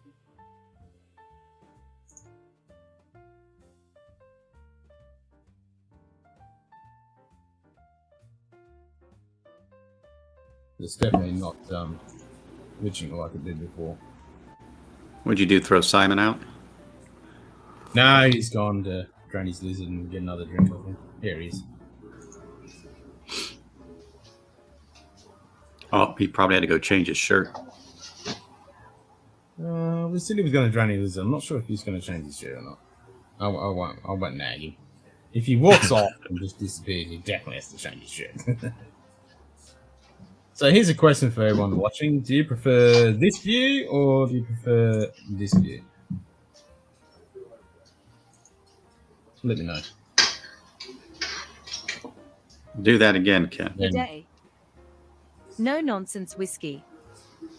G'day, Vin. So this is just the crop view, you got the full view, and then you got a small view, so you just got more of the background. Didn't really... Oh, yeah, I was going to say the only thing that really changed was how much of the background you see. Exactly, yeah. But suppose if I do this, if I add, the cool background, if you make it full, you kind of don't see too much of it, but it doesn't really matter. But then if you go to that one, you see heaps of it. For us older people and blind, the nice larger pictures are much more friendly. Yes, I agree. And then sometimes when I sit here, I just take my glasses off because I can still see everything perfectly. It actually is easier for me to look at the screen without them. But I use those blue blockers because I look at a monitor all day, and it really does reduce the strain on the eyes. I'm surprised. Yeah. I don't usually have a problem with eye strain, but I do use an app on my Windows machine that changes the Kelvin. So it changes the temperature. So it gets towards sunset, it goes really, really yellow. And then by the time the sun sets, it's really, really yellow. One of our IT guys, the place I worked, he's the one that actually told me about it. He goes, and it's a true thing, because he has like 8 monitors in his office. It does look like I tease him, call it the bridge. And he says, well, this Oh really yeah, is. I've got 4 monitors. Yeah, I had the same thing. I got 3 here. Like if I'll show you on the when we do the stream tomorrow, I'll show you the whole setup that I run, and I'll show everyone how it's all working. So when I used to walk into his office, he had a 60-inch LED on the wall that he would throw different things up on, and then he had 8 monitors in kind of a concave thing around his desk. But he had servers on one, and he had different systems on there so he could watch what was happening in real time. And then when they started having issues, he could look at the server and see what server it was, or was it the connection coming in to the property, blah, blah, blah, blah, blah, blah, blah, because sometimes it isn't our fault. It's our provider. Or is it our remote location, like down in Houston is where it was, because everything had to go through there because their servers were more secure. But so it would go from Vegas to Houston, back to Vegas. Anyway. Yep. But I was shocked. I go, you watch all that? He goes, I don't physically watch it. Alarms will go off when it goes between a certain parameter, and then I'll look up and see what it is. But he goes, no, I don't sit here and scan each one for a 10-hour day. He goes, no. No. That's why he says they're set. Even temperature. It's really much different on the view. It's really not much, especially on the big screen. Yeah, I mean, there isn't too much. I mean, I can change it. Because this is all, I can change it to any size I want. But yeah, I actually personally, I like this view because you just see more of the background and it's more. Yeah, I don't mind this. Looks pretty good. Looks nice on the screen. The only thing I don't like is OBS Ninja. I mean, he has added CSS functionality now. Like if you host a CSS file, you can actually change it. I just don't like when there's no gap in between each screen. I wish there was a border or a gap. That's one thing. Only thing I'm not too keen on. But I'm going to look at the CSS because I might be able to change the text color and the font and the background, all that kind of stuff, and plus add a gap in between each. I mean, I could do it manually, but the problem is because this is such a free. It's a pub, so I can 1 minute I could have 5 people, the next minute I could have 10, I could have 2. So having to have all those set up on different scenes would be an absolute pain in the ass because you've got to pull people in and out manually and all that kind of jazz. Whereas this, it just automatically resizes. So I think, always tinkering. Always trying to make it better. But stability-wise, it's running pretty fucking good. And I don't know whether you noticed earlier, Anthony, when your camera had a little bit of glitch there and it would come up with some funky colors. You set up this rainbow puke button. And once you hit that, it refreshes the frames. And it just gets rid of that rainbow pukey color instantly. It's fucking pretty cool. I'm going to have to figure that out because, like I said, I'm running the OBS, and that's what I'm looking at right now. And one of the things you were saying is it takes into account one person or 6 people. Yep. And also the other options that you have, like for your backgrounds, to set up different things. So as we're talking about different whiskeys, okay, well, go to the screen, boom, here's the details on it, the ABV, the peat, the whatever, and you can put it up on the website. Like if I had any schedule thing on a hat, I could have all that set up. I could have, and same with screen sharing. Like if you find something you want to do a screen share, you can do that right now. I can grab my phone, I can give a tour of the shelf, I can grab in another screen, do a screen share. Oh yeah, so and that's why I thought that would be a good platform to run. And so when I purchased the laptop I got now, I was like, okay, at least minimum 12 of RAM with at least 4 minimum on the card itself to do what it needs to do. And anyway, so it's starting to make sense. And my wife's really the computer genius here. So I'll have her come over here at one point and explain some things to me and set it up. And then once I do a few more things like with you guys to learn how different stuff works. So when I set up my particular channel, because I'm working on it, but just to do some of the effects that you have, Ken, with the pub and so on and so forth. And plus I call it the brand. So whenever I look at you, you see your little circle with Scotch Down Under and let's just say your Aussie hat, working on developing something like that. You probably could do it in a day or two if that's all you did, but that's what I'm working on. Yeah. And then also I've been writing down. I think it's an ongoing thing. It doesn't happen instantly. Yeah. It's an ongoing thing. No. But there are a few things I want in place before I do the first live. I know it works. I tested it. And so I'm like, okay, and played it back. I was like, okay, it does work. Nobody sees it. But I did a 2-minute just BS. Yeah. Yep. So it did work because in the beginning I didn't know. You have to get, I don't know if it's called authorized to stream on YouTube. So it takes 24 hours. Yeah, you do. Yeah. Mm-hmm. Which was no big deal because I wasn't ready anyway. I still was having technical difficulties. Yeah. But anyway, now it'll be putting together some video because when I'm up at the camp, I can't trust the internet there. I can watch you like I'm watching it now perfectly. Even though my cellular is really good and I have unlimited, it is limited that once you use, let's just say 50 or 60 gigs of download, they slow you down. So if, let's just say from 4G LTE to 3, and that's where I noticed the difference. So that was my problem up there. I realized I was at 50 some gigs and I'm like, really?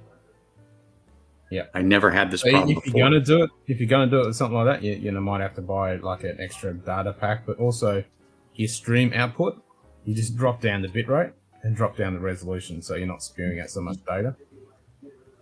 That will definitely help, and that's easy to do on OBS. Well, I was even trying to sign on from my phone while we were walking on the trail with the dog, and it's like, so, and I usually never have had that problem because I have such an old plan, but I think they went and got rid of all that for people like me, even though we've had it for years and never changed it. When I say years, probably 8 years or more. Yeah. And I was like, why am I changing it? It works. Well, we have this. I go, no. Oh, that's it. I've been with the same ISP for like 15 years. Well, they should give me a medal. It's been that long with the same ISP.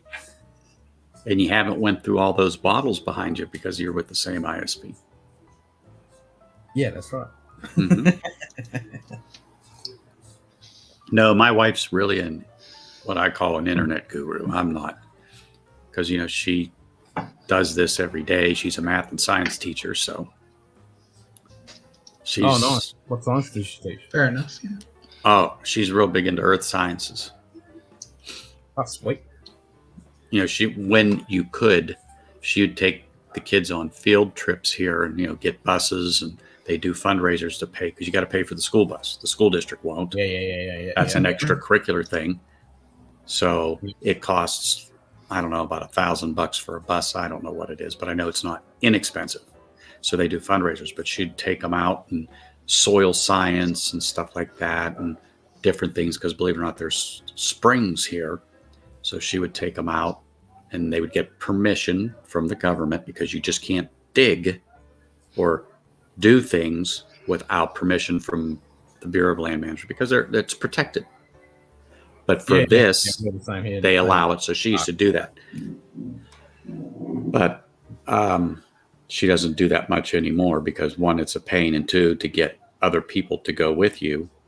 Let's just say like you and Simon, because your kids are there, to come because you need more chaperones. But she would do a lot of stuff like that. And even every year, and they still do it for 3 days up to the ski resort. And people don't know there's a ski resort here in Las Vegas. But if you get up in the mountains, which I can look at from my backyard, it snows asshole deep up there, easy. But there's camping spots up there, and she would bus the kids up there for 2 nights, 3 days of projects.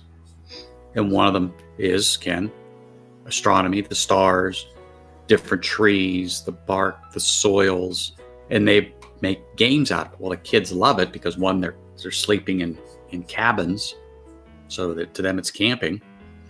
But she started this years ago, but due to her health problems, she can no longer do it. But the teachers have carried it on throughout the years now, and they do that. Now, of course, they didn't do it last year because of the mess. I don't know if it's in the works to happen this year. I'm going to say no right now.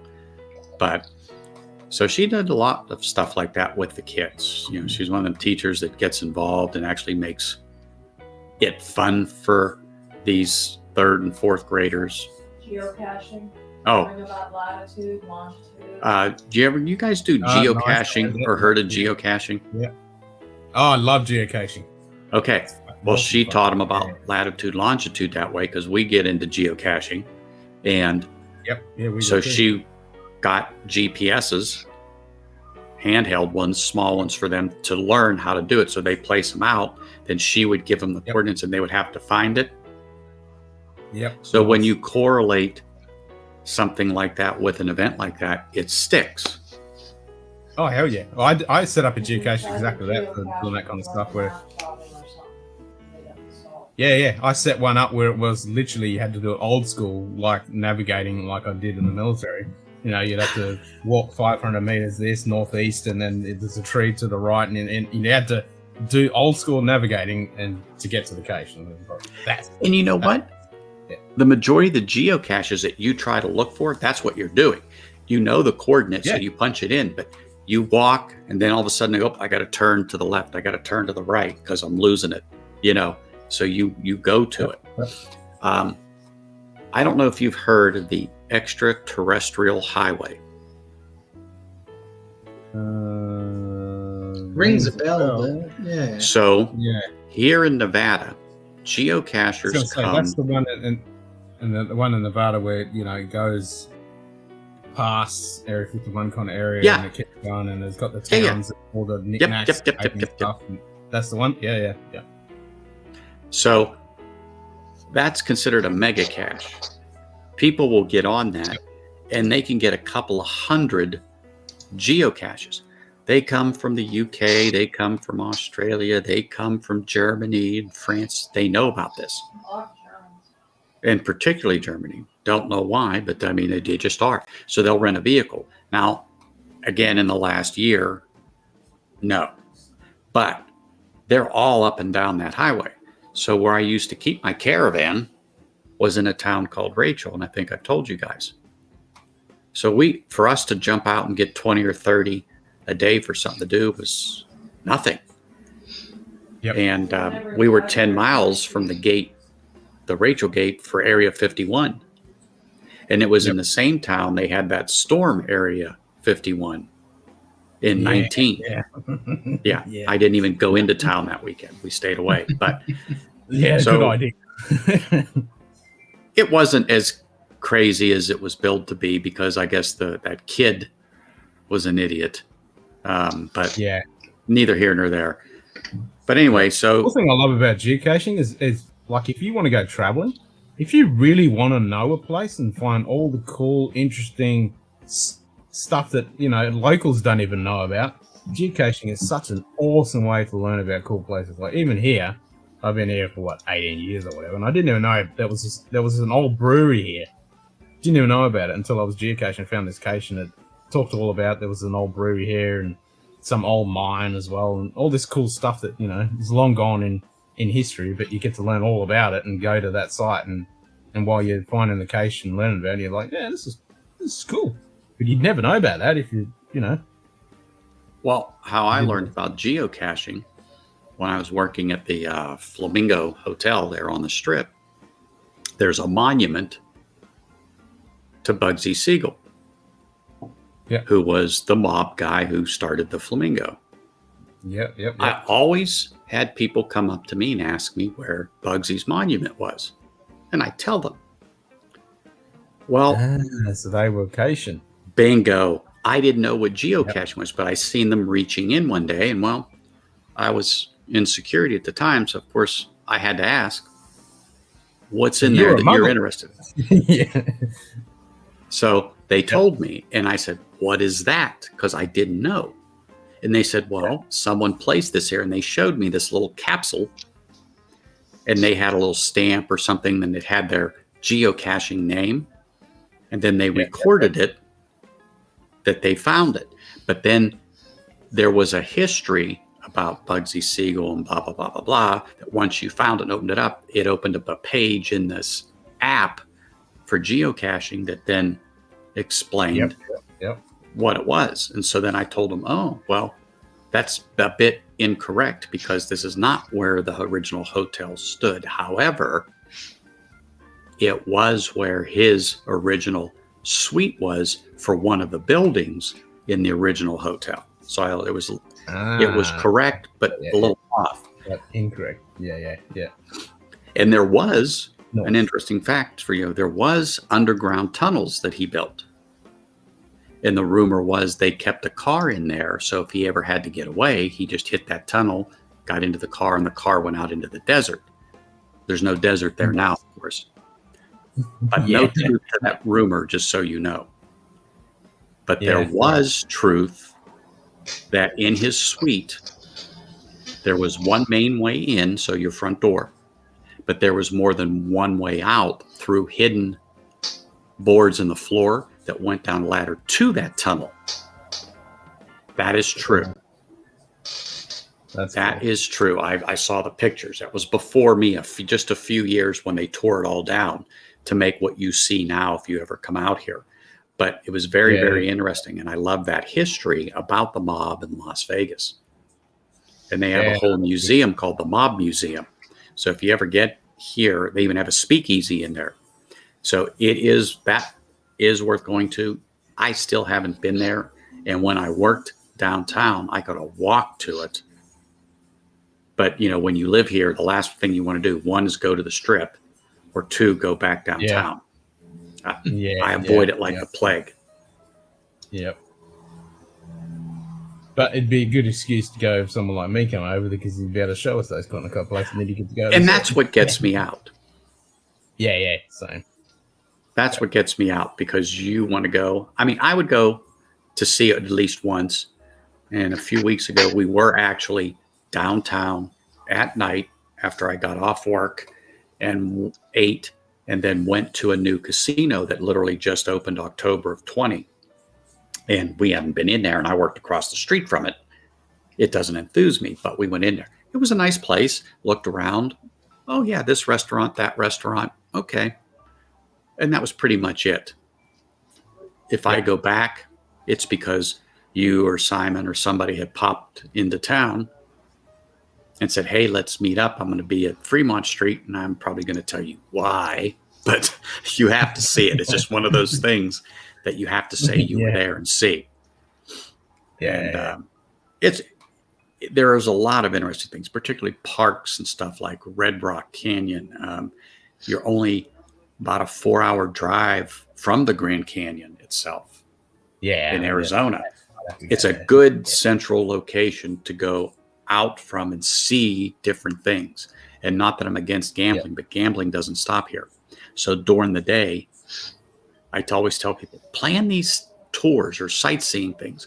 Go to these places and see them. Because once you're done and you come home and you have your dinner at 8 o'clock, you can stay in that casino until 8 in the morning. It doesn't close, I swear. That's right. Enjoy. I got no interest in the casinos. Maybe watch a show or something like that. But I want to go out to the desert and really explore Nevada and Arizona and Joshua Tree and all that cool stuff. That's what I'm after.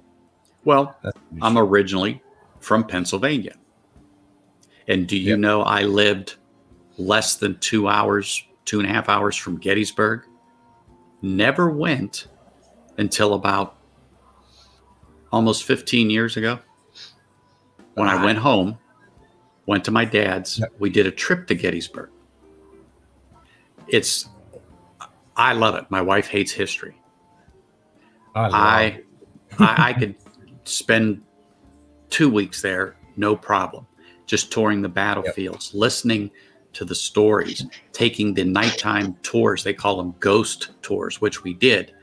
And it talks about some of the paranormal events that are well documented and happen within that town due to the amount of death and stuff that had taken place all around it in these particular areas. It was very interesting. And, I've got a couple books that I've read from there, and they're like, wow, it's very interesting. Very, very interesting about this history. And now I move all the way out here, and everything that I'm interested in, like Williamsburg, Virginia, we did go to, but I was out here and flew back there to do this stuff. And then I lived hours away from it all my life. Yeah, exactly. It's funny how that works, isn't it? No, I'm a big history nut. I love that stuff. Love it. All the way too. From ancient history all the way to 20th century, 19th century. I love all of it. It ties in to whiskey. It ties into beer. Oh, yeah. Yeah. Yep. Especially when they figured out how to ferment, which brought in beer. Yep. They were always making wine. Yeah, that's it. Well, it was actually perfume where it really started from. Yeah, perfume. Yeah. I didn't know that. And I caught something somewhere a few years ago, and I went, what? Yeah. It started with perfume? Yeah, you've got it. Yeah. And in North America, amongst them making perfume and stuff, and then they made aquavitae, which was for religious purposes, and then this is actually pretty good stuff. Well, don't we all think whiskey is strictly a religious event? Yeah. Oh, fuck no. Spiritual? I'm not religious at all, but yeah, I am definitely a devotee of aquavitae. Don't forget the good old Applejack. Do you know what? Yeah. Do you know what? Yeah. That used to be huge, especially in the North America, because what they did is they would get the apple cider during winter, put it outside, and then obviously you'll freeze over, and then they'll get the Applejack out of it. Oh yeah. As a matter of fact, there's a distillery in California that is distilling port to make a whiskey. Oh, really? And they're experimenting with it right now and how it goes. And you have you have the beginning of the distillate, you have the middle, then the end I think is called the tailings. Yeah, tailings. Okay. Yeah. Well, since you're the distiller there, Simon, you should be up on all this. On the ship. That's right. That's right. So they did so many tastings from the beginning, the middle, and I forget the name for the middle, but The heart, center cut. Yeah. The heart, yeah. Or center cut. You got center cut. Yeah. But I watched the video and trying to figure out the sweet spot for this. Is it 100 proof? Hazmat 140, blah blah blah blah blah. So they're making. Of course, it goes in like molasses, comes out as like white dog. It's pure white. Yeah. But they were tasting it and all the different notes they were getting out of it. And remember, this is port, but they're like, oh, you get this, you get that. It's pretty neat. So I don't know what they settled on, but getting back to the different things. Of all stuff. With the mead? What's that? With the mead? They got that whole tote of mead?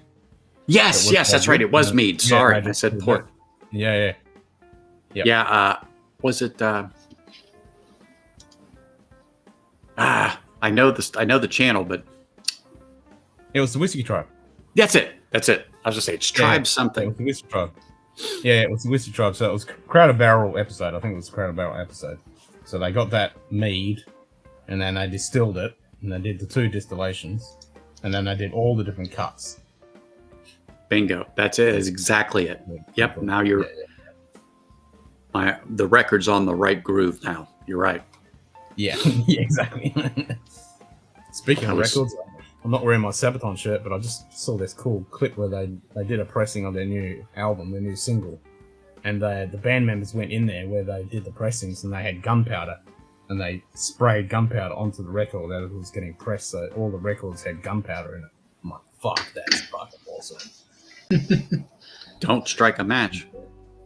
Yeah, exactly. And it says in the end of the video, there's been no reports of accidents so Good day. far. W. O'Neill. Good day, O'Neill.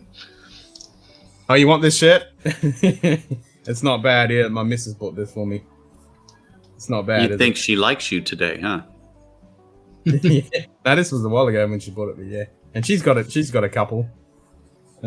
Also picked this up today. I put this in the Discord. Yeah, I saw that. Okay. I'll have to play the clip first. Holy shit. Right? Glenn Gooley for the best of times. Glenn Gooley for the best of times. So this is Archer. This is so cool. Focus. Focus. Come on, there he is. How cool is it? It's like, hold on a second, and it is. I think it is a Glenn Gooley. Looks like a Glenn. Yep, Glenn I reckon it is. Yep. Yep, look at that. There's a Glenn Gooley. Yes, it is. Yep, so I've got that sitting on there. I had to have that. So thanks to Lord Shane Long for showing me that. So I had to buy one of them. So he's now sitting up there in front of the for a 30-year-old.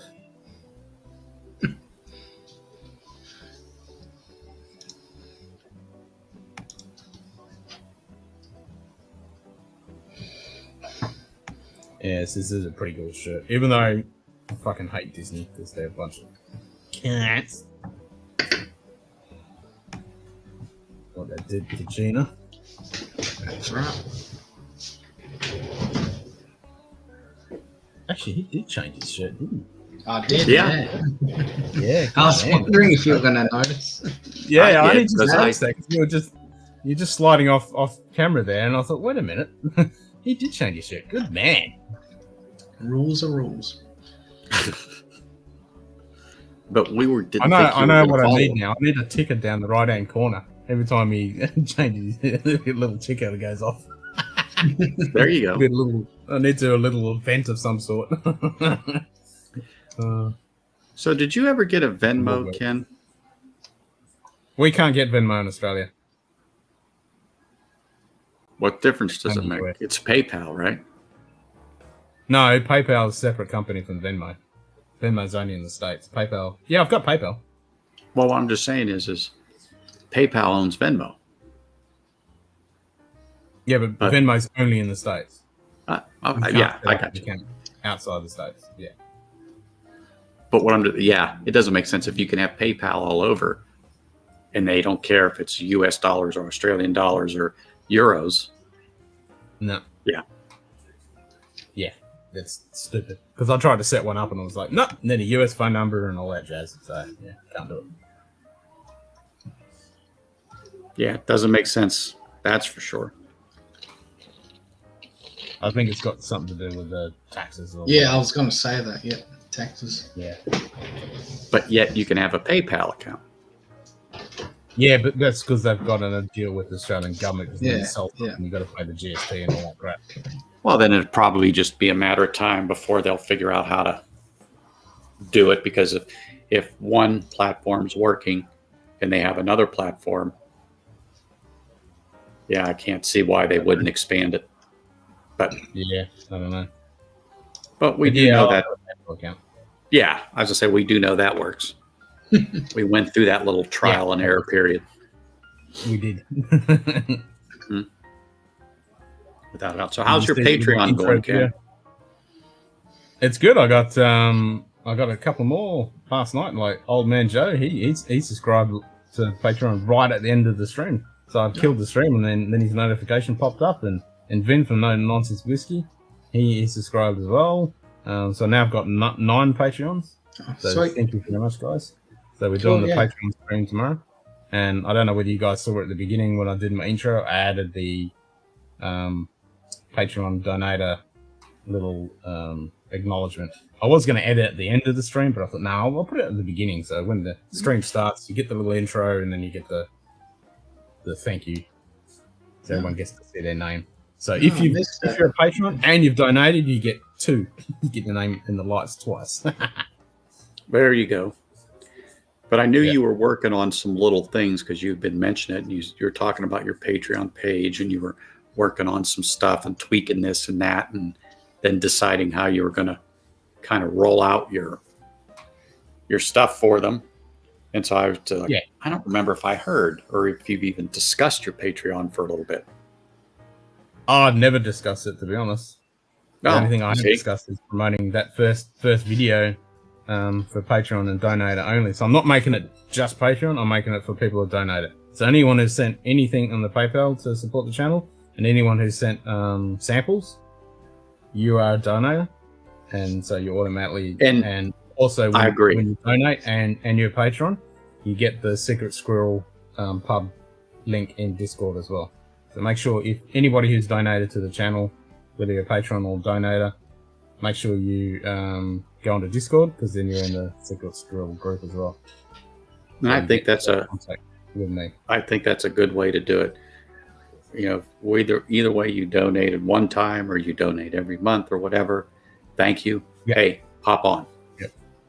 Oh yeah, any bit of support is very much appreciated, and your name will be in lights forever.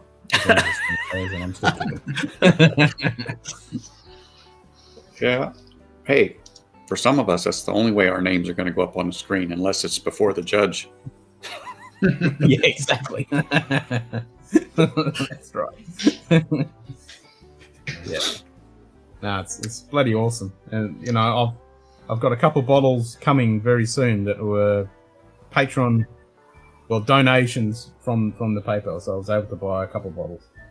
So I got the Glencairn 15-year-old, and I bought a second bottle of the Tomatin 14-year-old. So those are dedicated. Everyone is donated. So I'm really chuffed about that. Just going to grab another drink. No worries. You need to get... Oh, you can't hear me now. But he needs to get more drinks next to him so he doesn't have to keep wandering off every time. I keep mine, right within my arm's reach. That's what I do. That's why I'm here, right here. I can just lean over and grab something.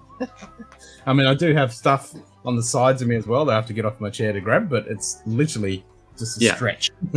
I think right over his bed, he can put at least a shelf or something, right? And bring a half dozen bottles over. And he just needs a little liquor cart. Frederick, a dram divided. Well, my wife allows me to use this server that we have, and so I pile stuff on there. I keep glasses. And, nice. I have a little pad there, so if I do any, it doesn't get on her mahogany furniture, and then I get trouble. Yeah, you get in the big troubles. Yeah. So, g'day, Frederick. How you going, mate? But anyway, I know you guys don't get Bardstown over there, but I'm still been working on this, and I had some last night. Bardstown.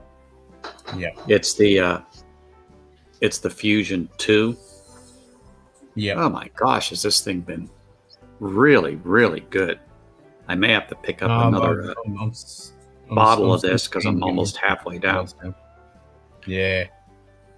But I like this rye in here. I want some. So they do a port finish. They do a port finish, don't they? One of the bases is port finish. I don't know if the new Prisoner is. I saw the bottle last week. I didn't buy it because I don't like the impulse buy. Sometimes it drives my wife crazy because I'll come home and she'll say, "Well, why didn't you get it?" You know, I just don't like to impulse buy like that. If she's with me and she says, yeah, go ahead and get it. All right, fine. I'll pick up something. But I drive her crazy because I think about it, or I go and Google it and look at the reviews, or talk to you or somebody. Hey, what do you think? I do the same. I mean, money is tight. We can't just go splashing money left, right, and center. So I've got a huge list of whiskeys that I want. I've only got a small amount of funds, and so I allocate my funds, my little whiskey fund, to those bottles that I know. I want exactly. But the thing about too is occasionally, if I've got a bit of loose change and I'm at the bottle shop and I'm like, oh, I'll try that. But it's exactly very rare that happens. Yeah. And that's particularly this brand with the Prisoner, it's not going to be around for long. So I know where it's at, and there's only 3 or 4 bottles there. And I really start thinking, but I go, nope, I'm not impulse buying. I'm going to think about it. And she even said when I come home last week, you didn't get it? No. No. But I know where there's plenty of this juice in the Fusion too for like $52, $55 a bottle. Yeah. I think I keep hearing good things about it. Honestly, this really, really has been good. Yeah, I really like that rye bill. I mean, there's 3 different mixes in here. So you have 12-year-old, which is 40% of the bottle. 18% is 3-year-old, and 42% is almost 3 years old. So different mixes, but the 12-year-old is 74% corn, 18 rye, and 8% malted barley. The 3-year-old is 18% of the bottle at 68% corn, 20% rye, and 12% barley. 42% is the 2-year and some change of 60 corn, 36 rye, and 4% barley. And it really has a nice spice on the tongue, but the coating, like when you get the glass and you swirl it and you're looking at the legs coming off, it's a slow motion, almost like coming down. So it has some nice viscosity to it. It's not water. And I have a few bourbons. They're water. The finish isn't long. It isn't medium. I wouldn't quite call it short, but it's just not anything. But the flavor's good. The flavor's good. I mean, you could almost drink it like water if it probably wasn't 100 proof. Yeah. And this is that's a prime example. And this is 49% ABV on this bottle, so it has a nice. I mean, this is only 90 proof, but goddamn, this tastes good. That's the Redwood. Which Empire. one is that? I can't see it, Ken. That's the Redwood Empire Lost Monarch. Oh yeah, I can't. Yeah. I can't find that here. Oh really? I know. And you're holding a bottle of it in Australia. I know. Thank you to JD. Oh, that's right. I forgot. You did say that he had that hand delivered to you. He did. Mm-hmm. But I've been really, really enjoying that. And I picked up a real hen's tooth not too long ago. I walked into a shop and got nice. Oh my gosh. Well, to find this. Is that the rye? It is. I'm just going to lift it up. There it is. The green. Okay. Yeah. 132.3. Oh, barrel proof. Shit. Oh. So this is like a unicorn to find it. What's even worse or harder to find is these will be in a red marker, let's say. If you find this in a red marker, you have the true unicorn. I had one in my hand. I had 2 of these bottles, this one and another one. A guy that's at the new bottle shop showed me this was in the shelf. They just didn't move it up because people had grabbed them. And he said, come here. It was his last day at the store I went to. And he reached in and pulled that bottle out. Well, there was no way I was not going to leave without it. Yep. Just no way. And I looked down and I said, there's no sign that says one per customer. Ooh. He said, well, there is. I have to make one. I go, well, you didn't make one yet, so I guess you're shit out of luck. So I reached in and grabbed another one. Anyway, another guy come in and grabbed some bottles. So long and short of it is when he was leaving, he came back and he goes, where'd they go? And I go, what are you talking about? He goes, the bottles. I go, oh, another guy come in and he grabbed 2 and blah, blah, blah, blah, blah, blah, blah. He goes, that's how it goes. He goes, oh, I wanted one for myself. So I just reached out and handed him a bottle, not knowing about the difference in the color for the writing, black versus red. Yeah. But you know what? I don't care. Yeah. To me, it doesn't make sense. So he did me a solid by showing it. I want someone else to enjoy it. I'm holding 2 bottles, and I didn't want to let it go, but I was like, here. And he said, really? I go, absolutely. I says, I know where you're going. And I saw him there last week. And I'm like, do you understand? You hook me up, let me know when certain things are here. I'm giving you this one. Yeah, it's like, keep that train going. Yeah. And you know what? He did. So last week when I was in there, I picked this up. Oh, elk. Nice. Well, it's also the first batch. I don't know if you can see it. It's 52 ABV. 52. Yeah. Yeah. So it's is also hard to find at 105 proof. I haven't cracked it yet. And I know people say, oh, you need to open it. Well, I've got so many open and only so many people to drink it. Me. Yeah. There's no rush. It's there. No, there's no rush. But it's not like, you guys are here and I say, oh, sit down. And we pour this stuff and say, what do you think? So, yeah. But like I said, he did hook me up with that. He says, here. And I wouldn't have walked over to that corner of the store because generally it's tequilas and rums and stuff like that. And I'm just, Yeah. So anyway, he brought me over there last week and I just went, I wasn't going to spend any money. Yeah. That's the problem. If you're not going to spend your money, don't walk into a bottle shop. Yeah, that's it. I was in one yesterday, but they didn't have anything. It's one of my old haunts. And like I said, it's a hit or miss if certain product comes in, and now I'm just selective.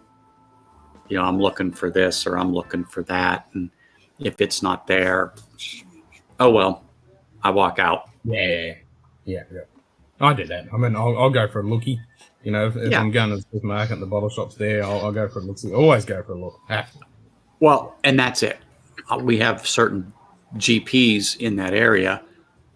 So if I have an appointment or something, well, I'm there. Yeah. I'll pop in there. It's not like it went out of my way. It's just on the other side of the street.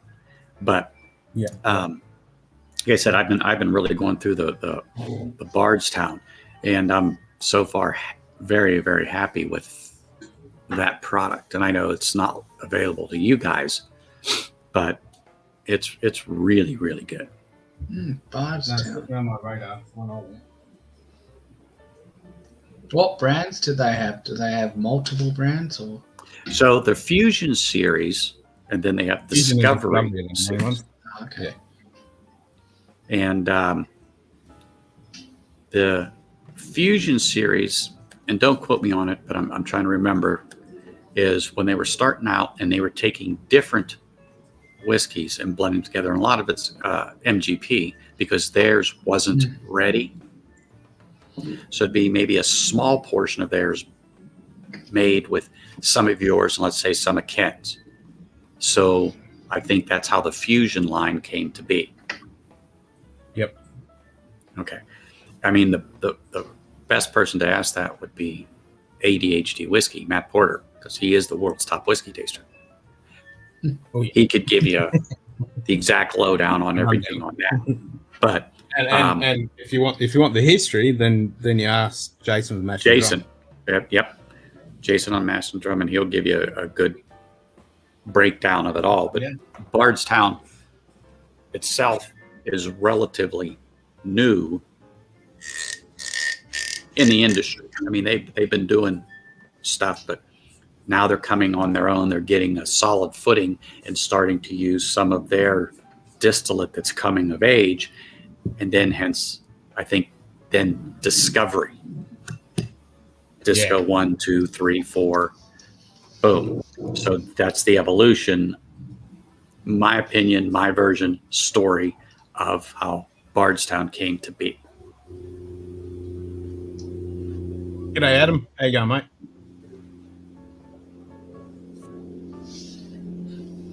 Fair enough.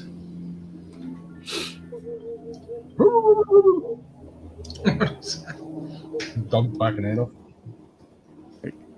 She's seen something. I like Probably a shadow.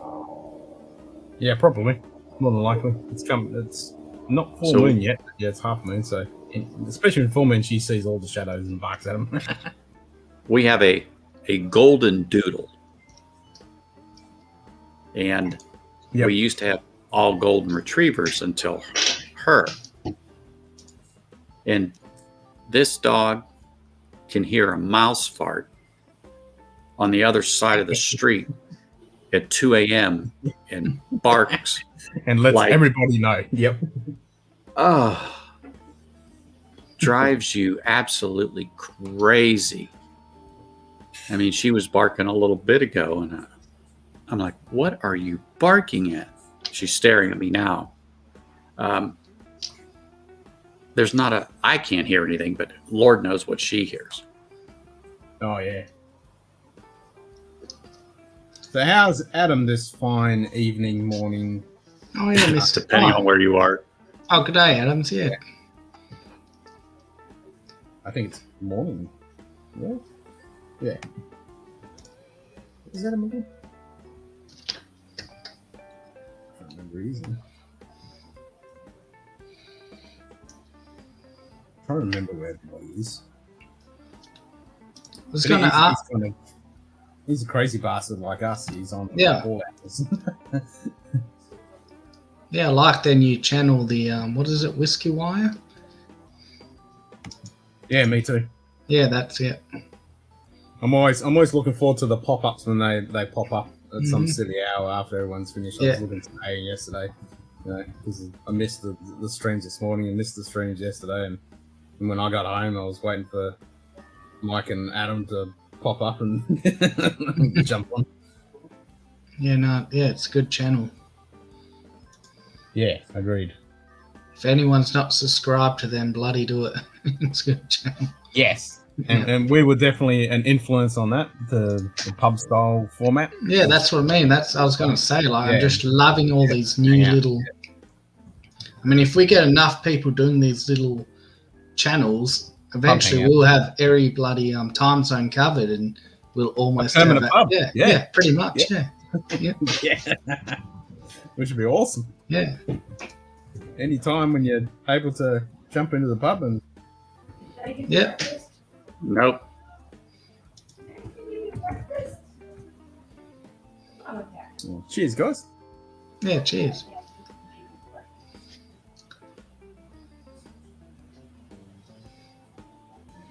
Oh, you're going to start a pub too? Nice.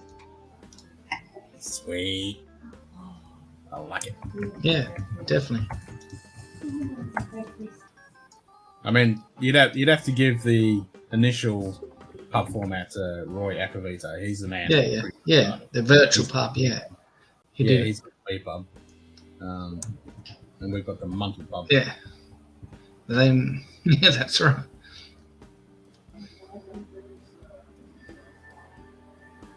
But his is more structured and that's what I mean. Yeah.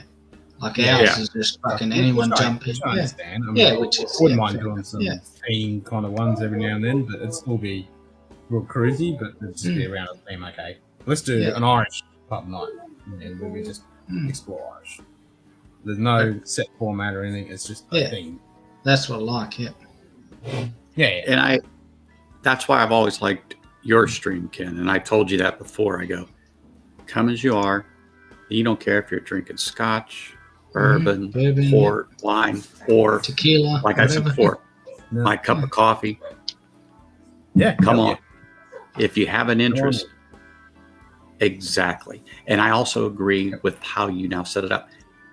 You see who's coming, where before you could just pop on and you couldn't say, whoa. Yeah. And now you can see and say, oh, it's Mr. Whiskey Shits. Oh, it's Livewire. Mm-hmm. Oh, it's Hot Buttery Rolls. Yep. You see what I'm saying? And then when you see my name go up and go, oh, shit. It's like, man, I was really fucking excited. Like, I was really keen to see whether you'd sorted out the internet issues. Better chemistry. You changed nothing other than put a bit of copper between your router and your computer, and look how sweet it's running. That's why I listen to the IT people. Yeah. They do know the easiest and simplest fixes sometimes. Yep.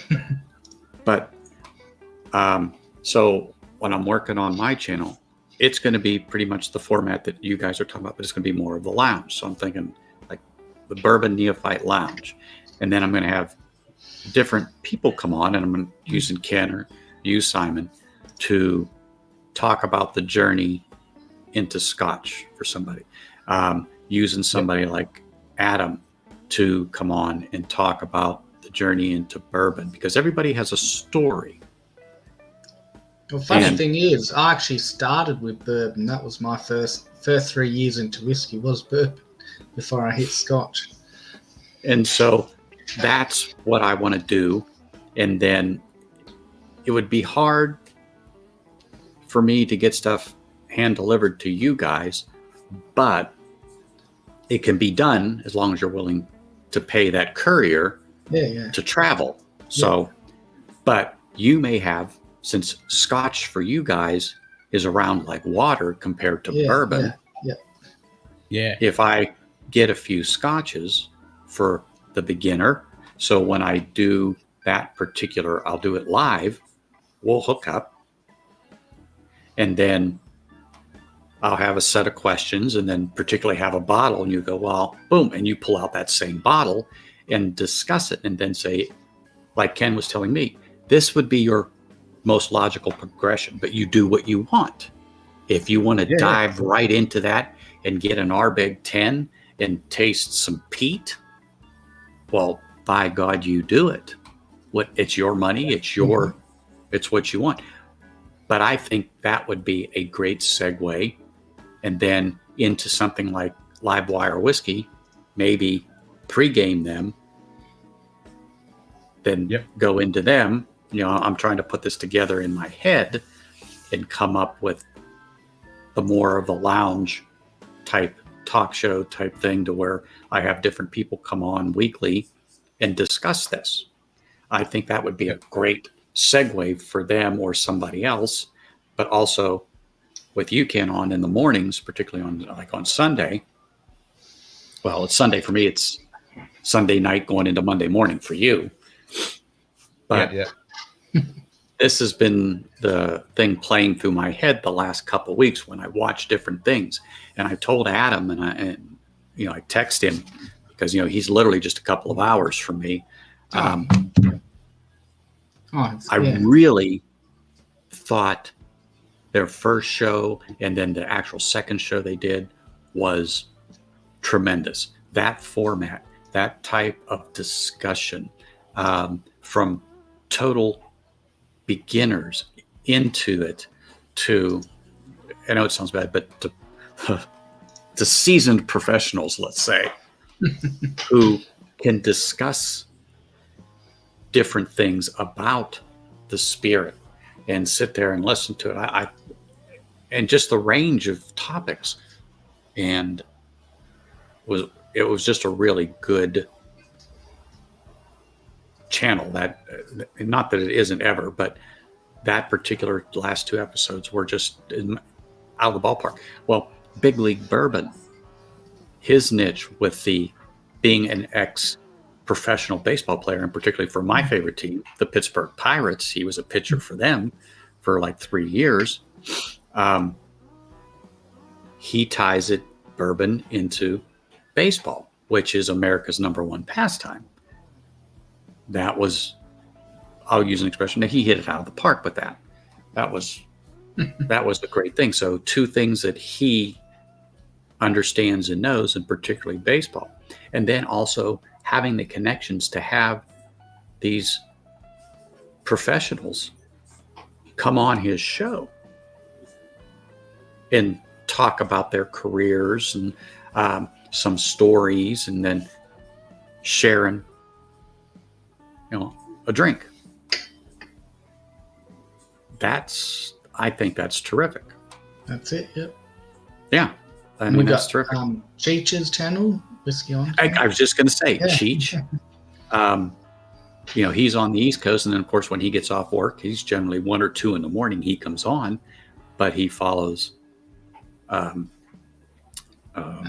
buttery rolls. hot buttery rolls. Hot buttery Can't rolls. believe Yeah. can't believe I couldn't spit that out, but I knew what I wanted to say. Oh man, I have that problem all the time. You would have noticed my brain just goes there. Yeah. So anyway, I think that. I love these channels. Yeah, exactly. And Mashbill. Don't forget Mashbill. Oh, Stan. Oh yeah, Maskell as well. Swags, yeah. Yeah. Yep. Drums and Dram, Cam. I don't know if you guys Drums seen Dram. him yet. Yep, seen that. Yep. He started in Scotch. Now he's on his bourbon journey, but he's like Ken and you. When you talk about Scotch, it rolls off your tongue just like anything. He's real good. And even Adriana with hers Whiskey Mountains that she does up there in Utah. Yeah. Yep. I thought that was And speaking of Adriana, now we've got the Star Trek thing happening, so we're going to be doing exactly. And the way she does hers with those videos out in the different areas of Utah like she does, that's brilliant. Very I think Yeah, you it's have to really cool. figure out something to get your viewers, to get the people to like and Yep. subscribe. I just said, wow, she probably just did it because she happened to be somewhere and said, hey, let's do this. And then next thing you know, she realized, like anything else, that's a good idea. I'm going to keep doing it. Yep. But that's that's what I how, started with this, because exactly. I didn't want to do like the other channels that are doing, where you have a set theme. Yeah, or exactly. Yeah. what you're talking about, and you have to plan it and I'm over prepare it. for it and all that. I'm too lazy for that shit. Well, And then I just wanted to kick back with like-minded people and just like a pub, exactly just like a pub. You just wander on in, you have a drink, you sit down, and you chat about whatever. There's no, you leave when you want, you come in when you want. It's just like you're sitting down with mates at a pub. And you're the pioneer, pretty much. I mean, before you, I can't remember any other channel. Roy pretty much. But Roy he pretty didn't much just let started it. anyone randomly come in, did he? But I've pretty much Yeah. started it where, it's Yeah, just- that's what I mean. Where you've actually got a real, like, anyone can just come in and. Yeah, just pop on in. Yeah. Yeah. So you are a pioneer. I mean, out of you Myself like came that. Whiskey Encore and then everything else after that. True. Yeah, technically. I mean, if you go back in the timeline, Well, Yeah. everybody's got to get their inspiration somewhere. It starts somewhere, and then you find that little niche, and that's your thing. Yeah.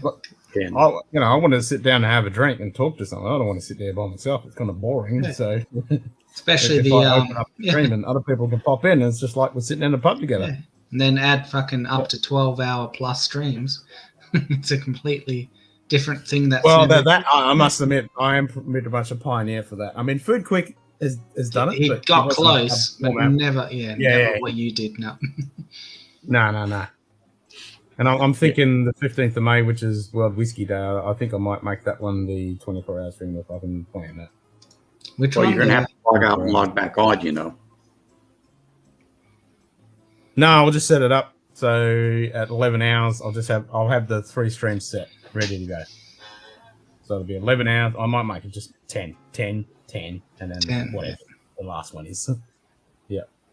So that'll be part 1, part 2, part 3. So it'll be, we'll have to come up with a cool name, pub related kind of name, Well, So you got it'll be time. The afternoon session, Yeah. the nightclub, and then the the post-mortem or Yeah, the post-mortem. hangover pub session. Yeah. I think that would be part 3, without a doubt. Yeah, exactly. That's part 3. Yeah, that's the one. Like, who's left? Yeah, who's that? Yeah, I'll still be here. Who else is gonna survive the whole? Yeah, I don't reckon. I'll see how I go. That'll be the first time we'll see Ken in the racing harness come out from around his chair as he straps in for the final 4 hours. Well, I've done 20 hours. Yeah, you got If it pretty wasn't close. for getting it, yeah, if it wasn't for that pizza hitting me in the guts, I would have been, I would have been fine. Yeah, but that only took a couple of minutes to get rid of, so you're fine. That was true. I was pretty good after that, and I thought, nah, I don't want to risk it. But I could have kept going. Yeah. So yeah, developing the channel has turned out to be a little more challenging than I had thought, because when I think I've got it, all of a sudden it takes a right turn on me. Mm-hmm. And so I was telling my wife about different things, and I said, you know, when I decide to do something, this is what I do. And then I get this issue pop up, that issue pop up. And I says, I got to tackle it one portion at a time, this, that, and the other. And she says, well, I'll help you do this or that. And I said, well, you just have to wait, because I need to get this internet thing down. That's the thing. Once I get the internet thing down, then I can move on to do A, B, C, and then whatever the heck pops up after that.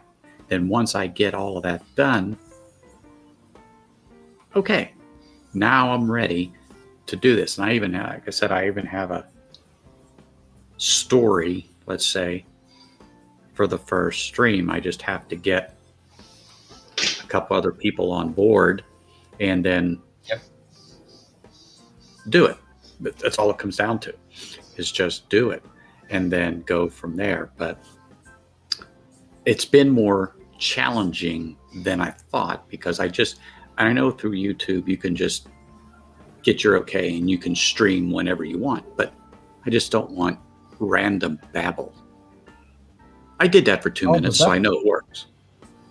That's me. I'm random babble. Well, that's why I call it dribble and drams, because I'm just dribbling on. yeah.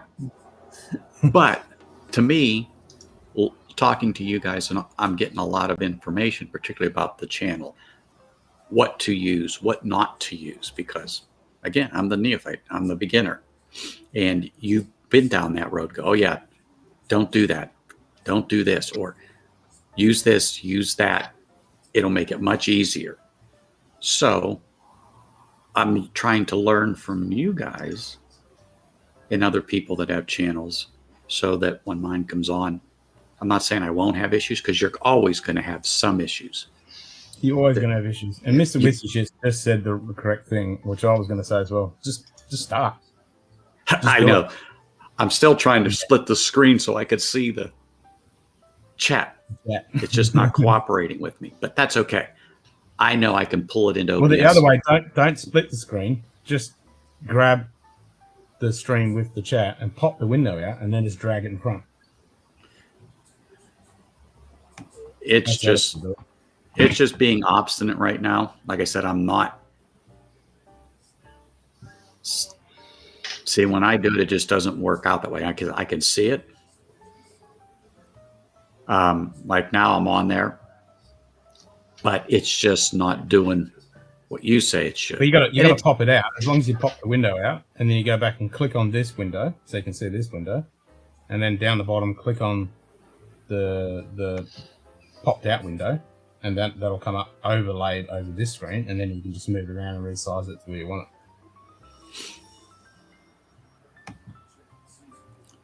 And you can not maximize this screen, so it's not taking up the full screen, so you can have the chat down the side. Like I said, I know it's operator error, so later on I'll have my wife show me how it's done, because like I said, living in that Mac world, I got so used to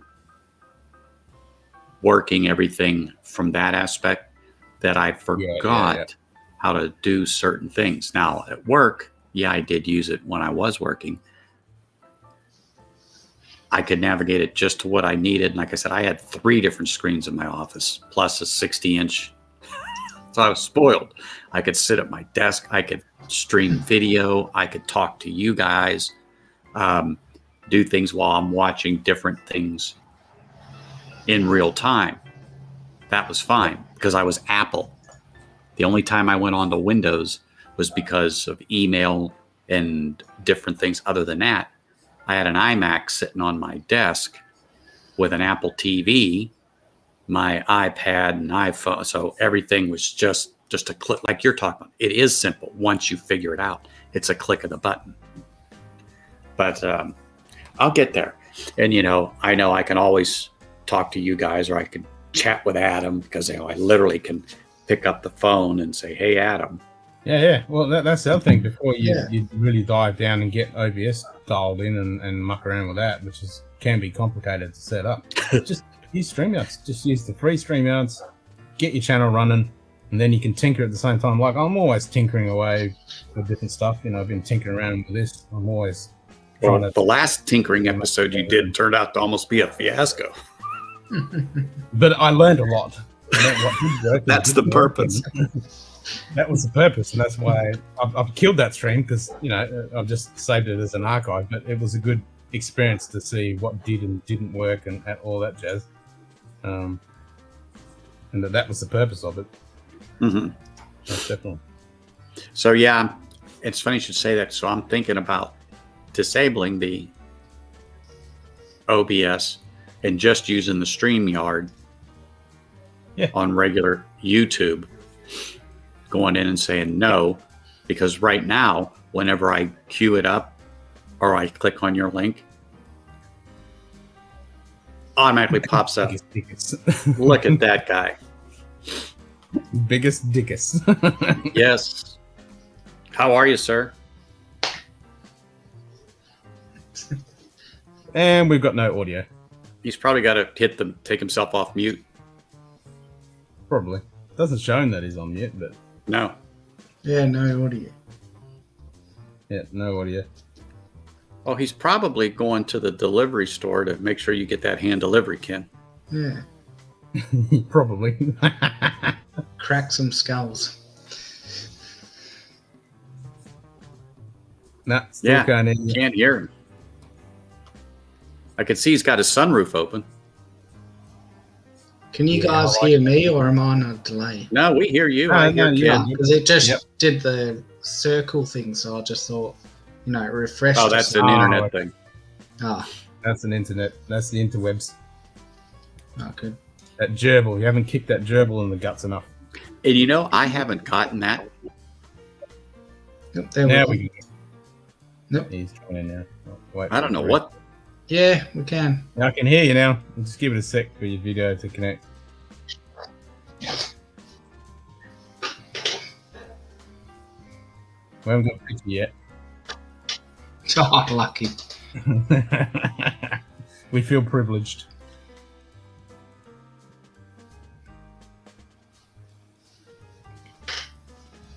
We haven't got a picture yet. I'll add you in. I can't add you.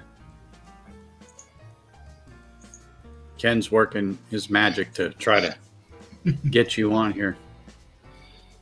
Yeah, I got no picture yet. We lost audio too. Of it. That's not a bad thing that we don't have a picture of him.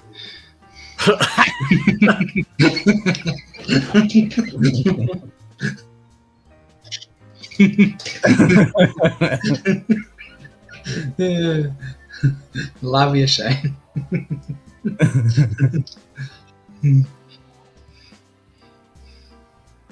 Yeah, still not good.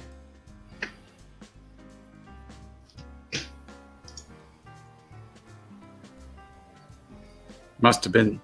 We got nothing yet. Probably no one can hear you on stream either, because I haven't added you to the scene. So Now they can hear you.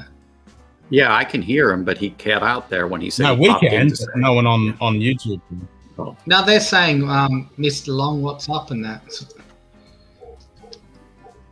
So they can hear him.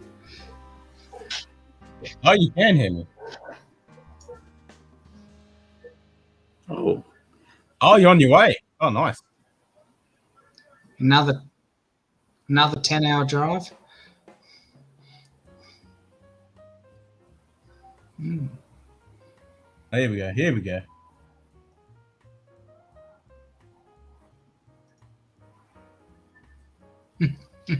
That's it.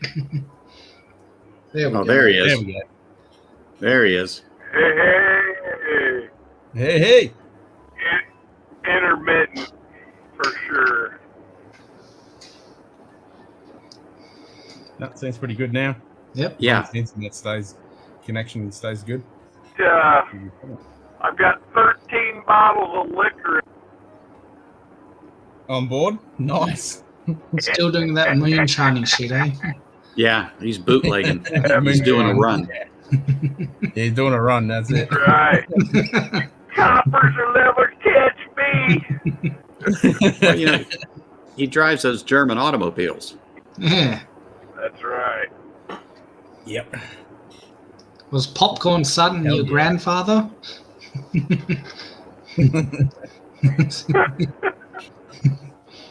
Well, I am in North Carolina, and that's kind of real big. That whole the whole NASCAR race circuit with the guys that would go around bootleg, escaping the Oh, cops. yeah. That is pretty big. Hey. Yeah. And that all started right here in North Carolina. Mm. Sure did. You gonna be able to hit the stream tomorrow? The lock-in stream? Hell, man, I'm gonna be in and out, but I want people to see what's going on too. Anybody Yep. who's gonna let me get on while I broadcast as best I can. Yep. Yeah, I'd be interested, Shane, in seeing some of that stuff. I think it'd be interesting. Oh, yeah. Be a lot of drunk people. Nice. At least a dozen. Yeah, I think there's like people or something. 88 or 90 or something like that. Sweet. And lots of Well, I think alcohol. the bourbon junkies are already down there because they did something yesterday. I caught bits and pieces they're of doing it. a couple barrels, And Trev, but the they're he's going to be there in the hotel, but he's not going to be at the event, but he's going to be at the hotel. Oh, so he'll Trev's probably in there? be Okay. At the hotel. Yeah.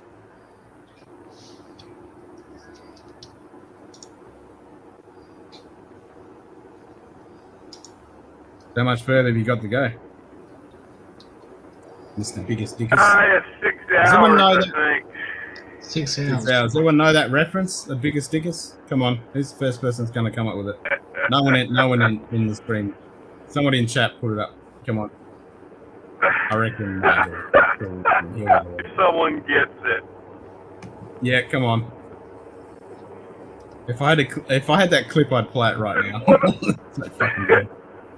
And what about his wife? Yeah, that's right. Biggest Dickers. Oh, this is fucking crazy. I wonder how many takes they took to do that. It would have been so many fucking takes. They just would have been losing their shit. I can't remember if it's on YouTube or not, but I think it is. But they showed It's Dom definitely on DeLuise, YouTube. You Google Dom Biggest Dickers, DeLuise, and come up. Burt Reynolds trying to do scenes from Cannonball Run, and how many of the outtakes they had to go through before they got it. I mean, you start to laugh because they're just cracking up because it was so hard to put. That was like the best bloopers at the end. Yeah. Yeah.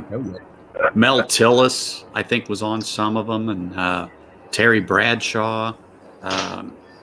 It was just funny, trying to get some. Jerry Lewis. Yes. Reed. Yes. I'm sorry, Jerry Reed.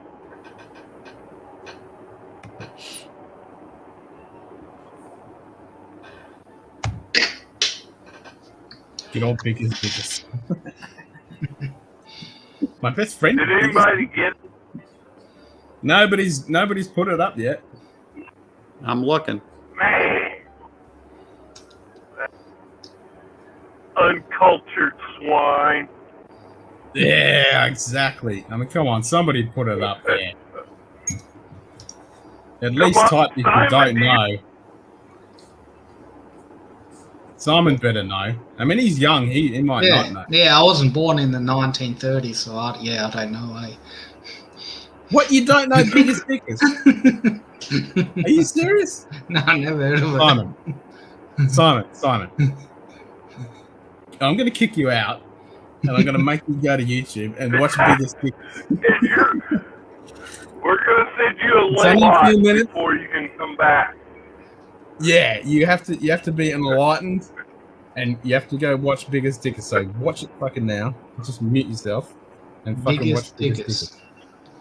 Yep. Oh my god, that was So uncultured. Heathen. How can he not know biggest stickers? Is that Monty Python? Have to know biggest. Oh, you fucking give it away. Oh, my bad. I was just gonna say that's Monty Python, one of my wife's favorites, and I'm being sarcastic over that. She doesn't like Monty. Yeah, she's even glaring at me from the couch. What? She doesn't like Monty Python? No. Oh. No. I have no comment. Me too. Yep. I know Ernie.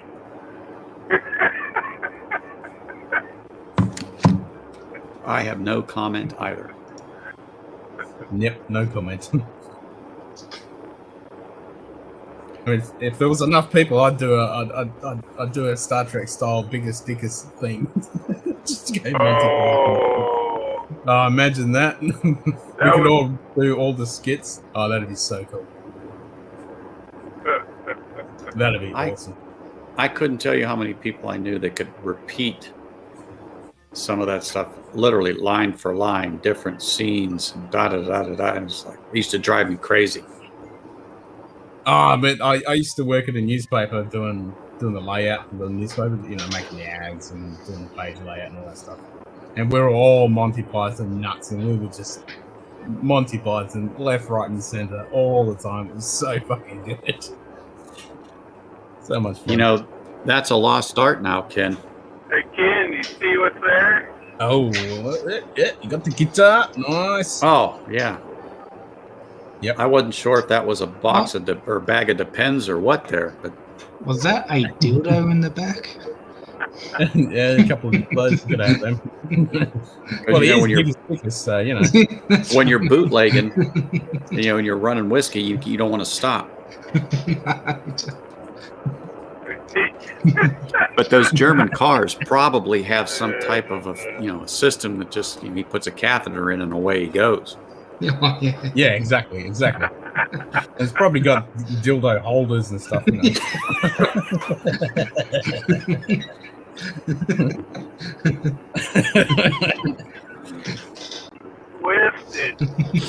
So did you watch it, Simon? Did you watch Biggest Stickers? Come on, you gotta go watch it, Biggest Stickers.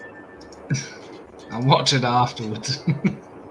No, you gotta get educated. Oh, good. Shane's going to play the whole movie on the way down and watch it while he drives. Yeah. Hey, Ed's in the house. Oh, good day, Ed. Come on in, Ed. Come on in. Yeah, I haven't seen Ed for a while, actually. Yeah, Yeah, tell we him haven't to seen pop in, load the system up. Let's see how it does. Yeah, let's load her up.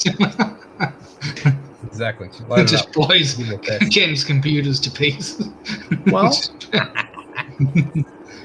Well, there goes the Oh, next problem he has to solve then. Yeah, next problem. Exactly. Come on, he's an IT guy. That's what he lives for. Yep. You can just Oh, use it's smoke good. signals to transmit his stream. Yep, pretty much. No, the laptop is happy.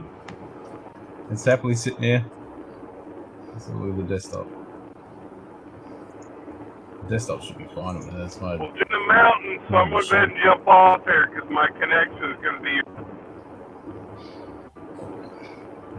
In the mountains. Oh, we'll just get. Watch out for those inbred cannibals.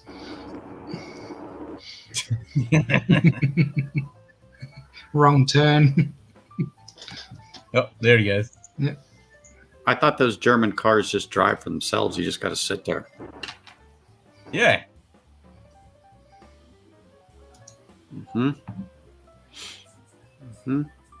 Oh, what happened, Simon? Job interview? Not that I know of. Well, I think he's commented on your baby face. Oh, yeah. Yeah. Yeah, I did have a bit of shave the other day. Go to the barber or just stay at home? Nah, to myself. I don't trust the barbers. Right. I mean, shaving a haircut out here is probably, if you did it that way, I think they charge you like $50 or $60. Oh, really? Oh, but you're in there for a while. I mean, it's a treatment when you go to a professional barber and have them give you a shave and a haircut. I mean, it's a facial type thing. And in some of the hotels, they're booked up for that. The guys will come down, and I guess that's pampering. That's why I don't worry about that. I keep this right here. Yeah. My shaving takes me about a minute. I used to know your lass that used to run the barbershop, and she was really good. She'd give you a proper close, cut. And they use a straight razor. Oh yeah, it was straight razor, proper, and she used to do the back as well. It was it was really good. Yeah. Yeah, Adam's probably right. The inbred cannibals probably are Shane's relatives. Probably. So I wonder if Livewire is going to do anything tonight, being that most of the people are at the event that Shane's going. Yeah. What is that event? Where are they going? Whiskey Weekend. I never heard of that. Yeah. Is it Kentucky, isn't it? I think so. Adam? Yeah. Right, yeah. Adam will know. I mean, I'm sure I know. I just forgot because it's just one of those things that it'll pop into my head sooner or later. So it's a big get together or something. Yeah. Oh, sweet. And they only sold so many tickets, and so you had to get them when the getting was good. And so they get together, and I don't know if other distillers are going to be there, but it was talked about. I just don't remember because it probably involved whiskey. So there will not be too many live streams. Yeah, exactly.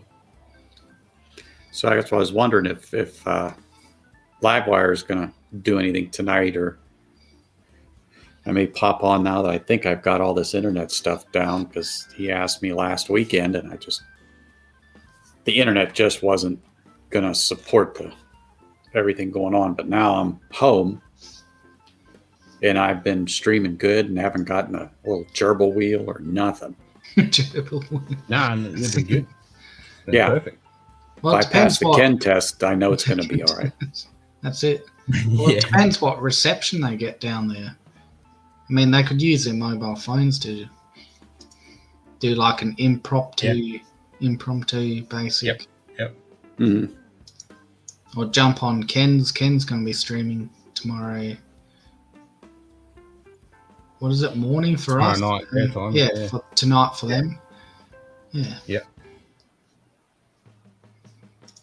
So but it's on the weekend though, so yeah, I won't be streaming on the weekend because it's Anzac Day this weekend. So. Oh, so when are they streaming? Tomorrow, or is it next? No, not streaming. The whiskey weekend's on the weekend. Oh, is it? Oh. Yeah. What the hell is today? Today is Wednesday, right? Yeah. Yeah, Wednesday. Yeah. Well, correct. For me, it's Wednesday. Yeah, Wednesday night. Wednesday, almost Thursday for us.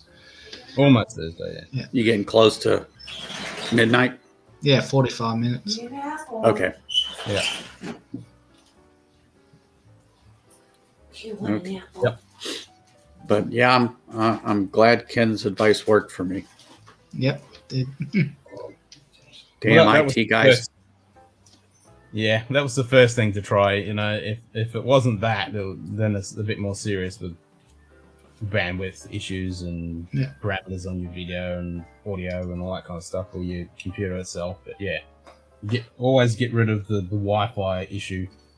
Get rid of that variable out of the way. I'm gonna go fill this back up. I'll be right back. Yeah, go for it. Yeah, we'll still be streaming. Yeah, no worries. Yeah, we'll be here. Yep. Not on daddy duty in the morning, so, but I don't want to get too maggoted because I do have the Patreon supporter stream at 10, so I want to be kind of sober. Unless you go straight to to a night straight through, yeah. Go all the way through, and that's a 20-hour. Yeah. Shit, that's a 12-hour stream. That's more than a 12-hour stream. That's a 22-hour stream. What is it? Oh shit. Would it be? It's 22 hours. Yeah. No, I started at 8, it's not till 10 o'clock. No, that's only a 14 and a half hour stream. Oh, sorry. Yeah. What am I thinking? Idiot. Glen Scotch for 15 for 66 today, not bad. Oh, well, there you go. I'll join you on that. Glen Scotch for 15. I haven't had that in a while. Yep, I'll grab that too. Yeah. How much did you get for it? $66. Fuck. That's cheap. Fucking hell. You gonna hook me up, Ed? When you find this shit, let me know, man. Fuck. $66. It's like, goddamn. Alright, let's everybody just walk away. Let's just do it, eh? There we go. Head to stream.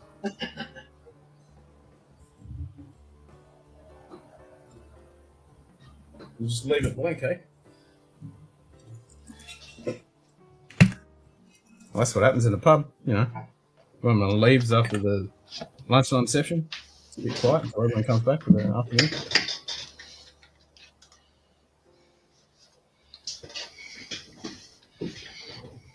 You just see that, Simon? What's that? He just said he got the Glen Scotia 15 for $66. Jesus. I know. I'm like, you gotta let me know when you find that kind of shit. No, because I is have that been part on of that every night thing? this week. Is that part of that thing he does where you sign up and you pay something for a month and you wait It's 3 months? probably a part of that. Yeah, the cashback thing. I still need to do that, actually. Cashback. Yes, I have been on every single night, and you haven't been on stream on one of them, so you need to fix that situation. Have you been on there? But yeah, I was. Yeah, it's been on every. I've been on every Monday, Tuesday. since the pound come back. Monday, Tuesday. Actually, that was. No, only this week. Only this week. I was looking at the thing. It's like 16th, 17th, 18th, 19th, 20th. I've got a stream line. Crazy bastard. Well, I gotta make up because I won't be on Friday night. I won't be on Saturday night, and I won't be on Sunday night. Okay. Yeah, because Friday is my cigar meeting. Saturday is the night before Anzac Day, so I won't be on then. What about tomorrow night? Tomorrow night, probably. I might do the Lego. Start the Lego. Okay. Sunday night, I'll be completely inebriated, so I might pop in completely maggoted until it's Anzac Day. I don't know. Fair enough. Monday, I'll probably be hungover. And the missus got to work Saturday and Monday as well. Yeah, just have the weekend off. Oh, I won't be having the weekend off. I'll be drinking. Don't worry about that. I mean, drinking, but like, yeah. Yeah. I'll just not stream. Not worry about streaming, yeah. Well, I might do a day stream on Saturday. I don't know. I haven't decided yet. Yeah, never know. Especially if you're inebriated, you never know. You might just fucking start a stream randomly in French. Yep, I might finish the cigar night and come home and feel like a couple more drinks and keep going. I don't know. Yep. That's it. You never know. Never know. A little impromptu stream might pop up every now and then. Yep.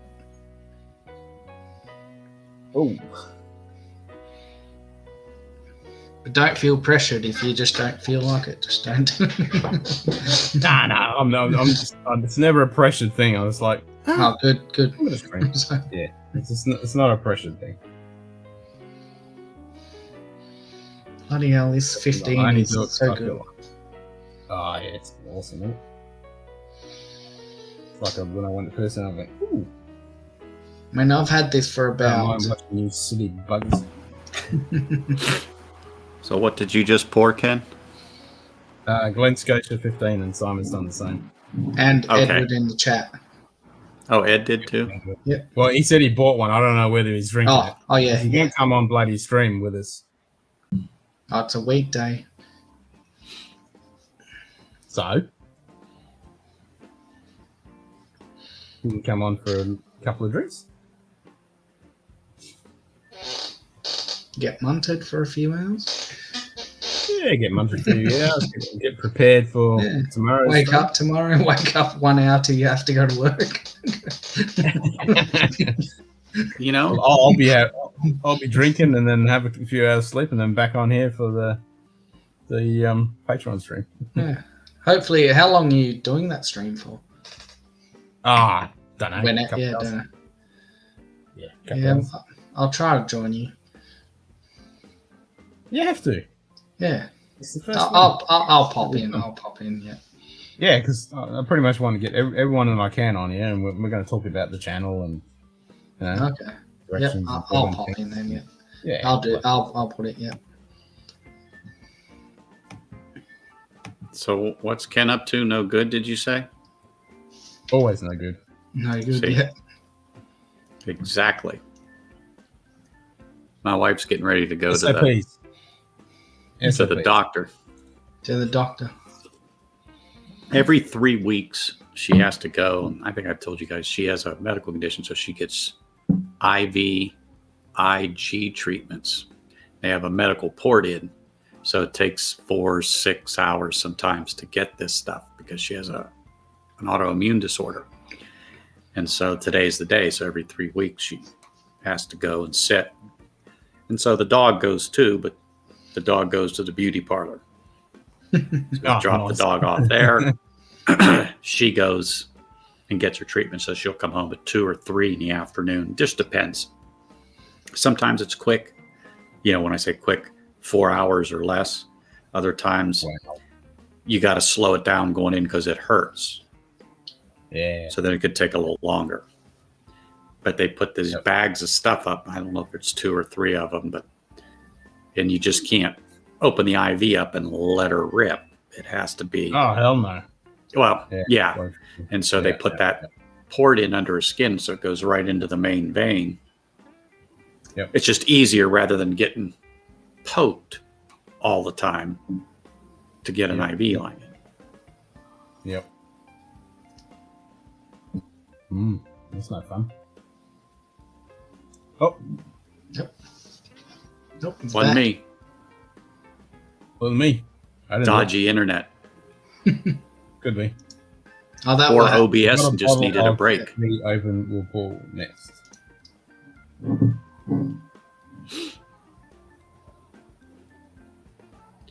So yeah, I'm going to have to really fool with some of this stuff on OBS to figure out how to exactly work this thing.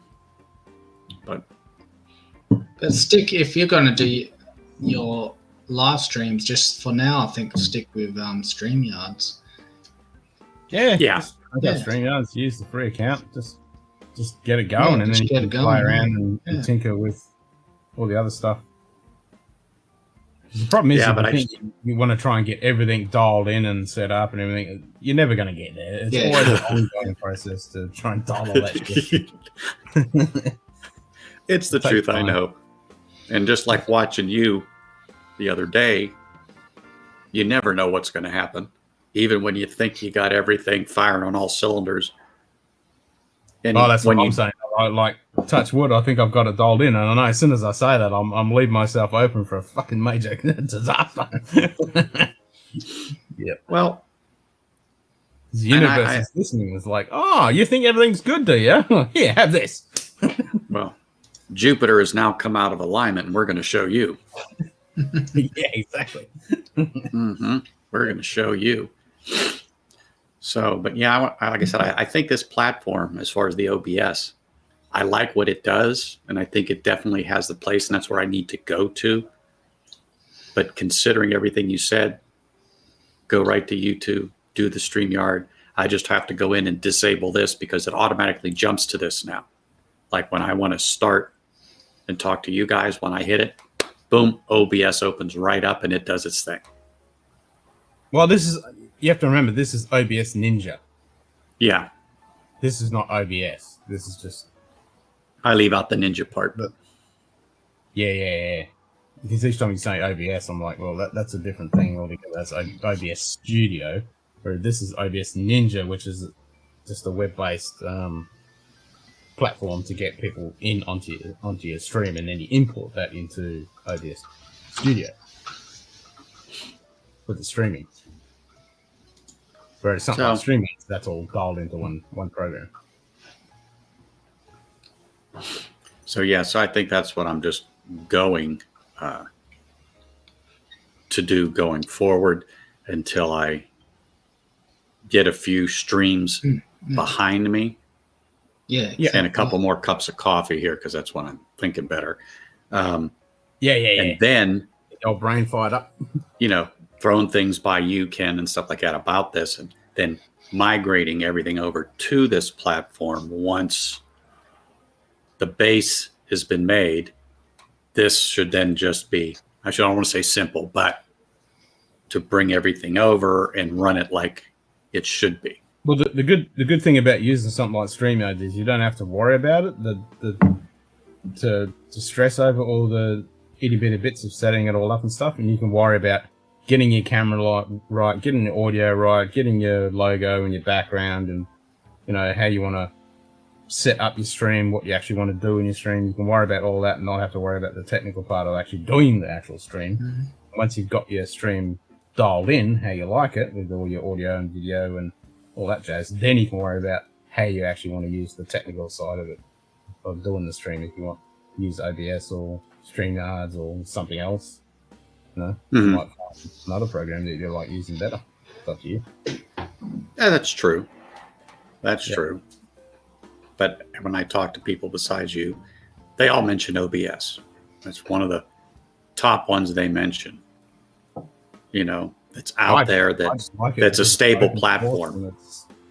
It's open source, and the stuff that they're coming out with constantly, like the new version's coming out any day now. It's in full beta now, and when the alpha comes out, it's going to be great. They've got some really cool functions they've added to it, plus more Mac support. So OBS Ninja will actually work in it now. Yeah, well, you know what I'm going to say about Mac now. Yeah, fuck Mac. Yeah, right. But now that I've got time and frustration invested in this, I think I'll live in this world for a bit. Maybe later on I'll get another MacBook Pro, but so far. And Steve is the guy who's written OBS Ninja. It's really cool because when I was doing that tinkering stream, I was using the old, but I was thinking with the beta version, which had this new functionality that you can add to different scenes and all this cool stuff. And then literally yesterday, before I started my stream yesterday, is when he brought out the full release of it. So that beta, bang, went straight into full. So I'm using the full version now. I'm not using the beta. CenturyLink today and see about their internet. Well, as long as that works. I mean, that's good. Mm-hmm. But I usually like playing with the beta version because it adds more functionality, and because I'm on the Reddit stream where he's putting all this stuff. I should join his Discord as well. So I can chat with him and stuff. He's a smart guy. Yeah, is fucking awesome, and he's so like everybody. When someone posts something in the Reddit stream, he's straight onto it. He's commenting straight away, and he's saying, "Oh, you can try this. You can do this. You can do that. This works really well. This isn't the best way, but you can try this." And he's just so onto it, man. He's just awesome.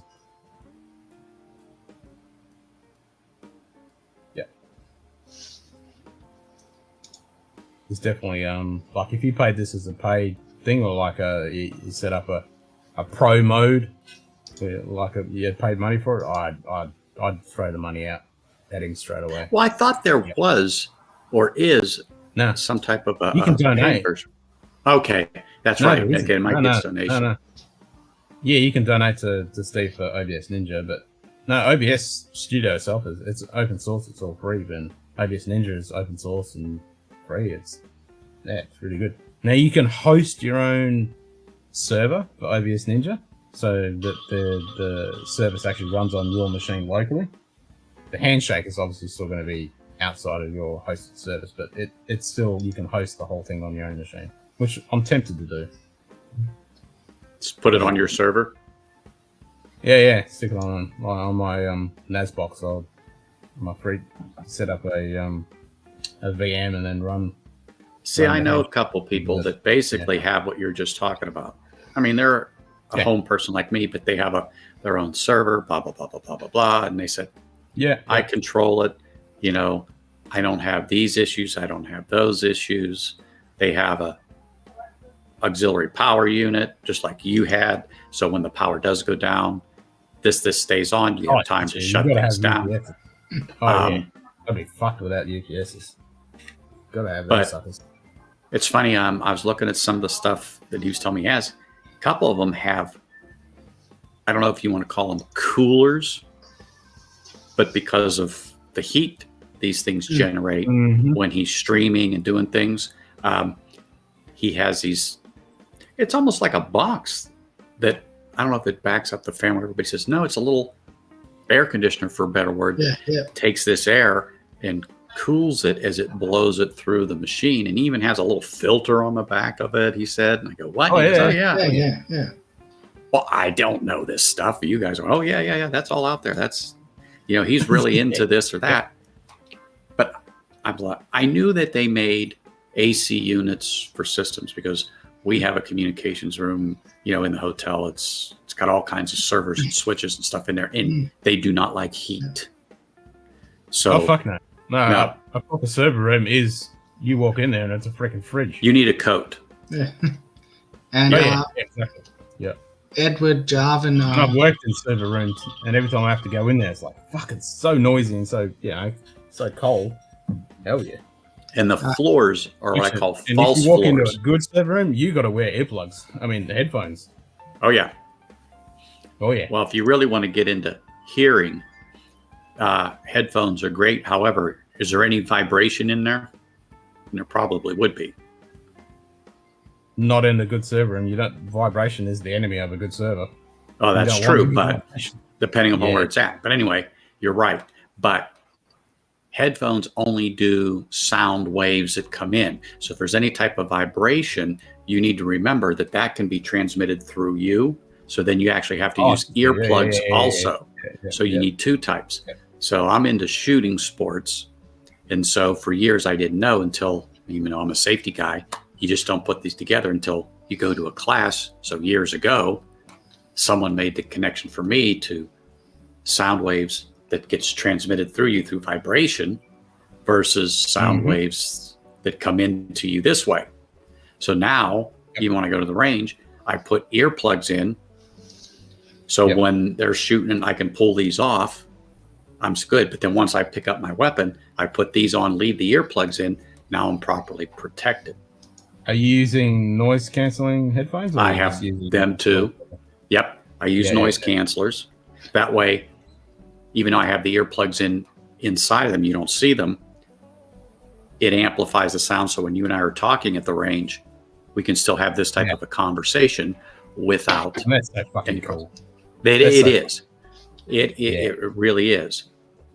But there's so much more that goes into it, and I won't. But I was so enlightened when I took this class 10, 12 years ago that it amazed me that so much goes into it, because I thought I was doing it right for years by wearing these.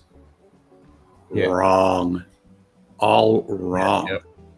And even the importance of wearing a glove on your hand to absorb some of that shock wave that goes through the arm and up. Oh, shit, yeah. But Okay, you all know here in the States, it's not uncommon to strap up like me. I can carry anywhere I want to, and I do. Yeah, I have a license. I can carry concealed, but in the state of Nevada, you can carry open, like you're in the Wild West, as long as you don't do it. No, they don't. There's certain facilities that it's not allowed in. That is against the law. Correct, unless you are a police officer, of course, or some way a sworn officer. Other than that, you and I have to take it off and leave it. All right. So that being said, no, I don't go into government buildings or anything like that with it. Have I walked into a bank? Yeah, but see, I carry mine concealed.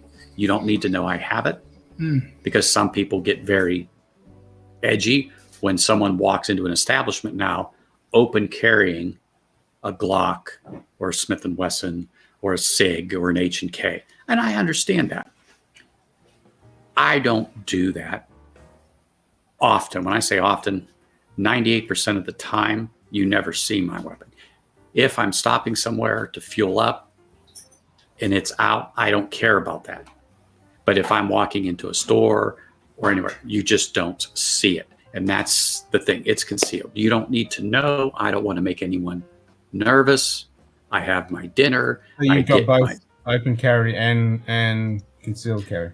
So in the state of Nevada, you do not, as long as you're not a criminal and have a record and you're legally allowed to own and possess a firearm, you may carry it open in this state, period. You do not need a license or a permit.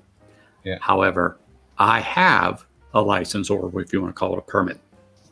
So I carry mine concealed. I just do. I mean, so what's your go-to carry? Oh, I've carried a Glock 23 for 25, 26 years. Yeah. Gen 2. Yep. And I used to carry it when I was an officer for the University of Pittsburgh. And I worked in the emergency room. And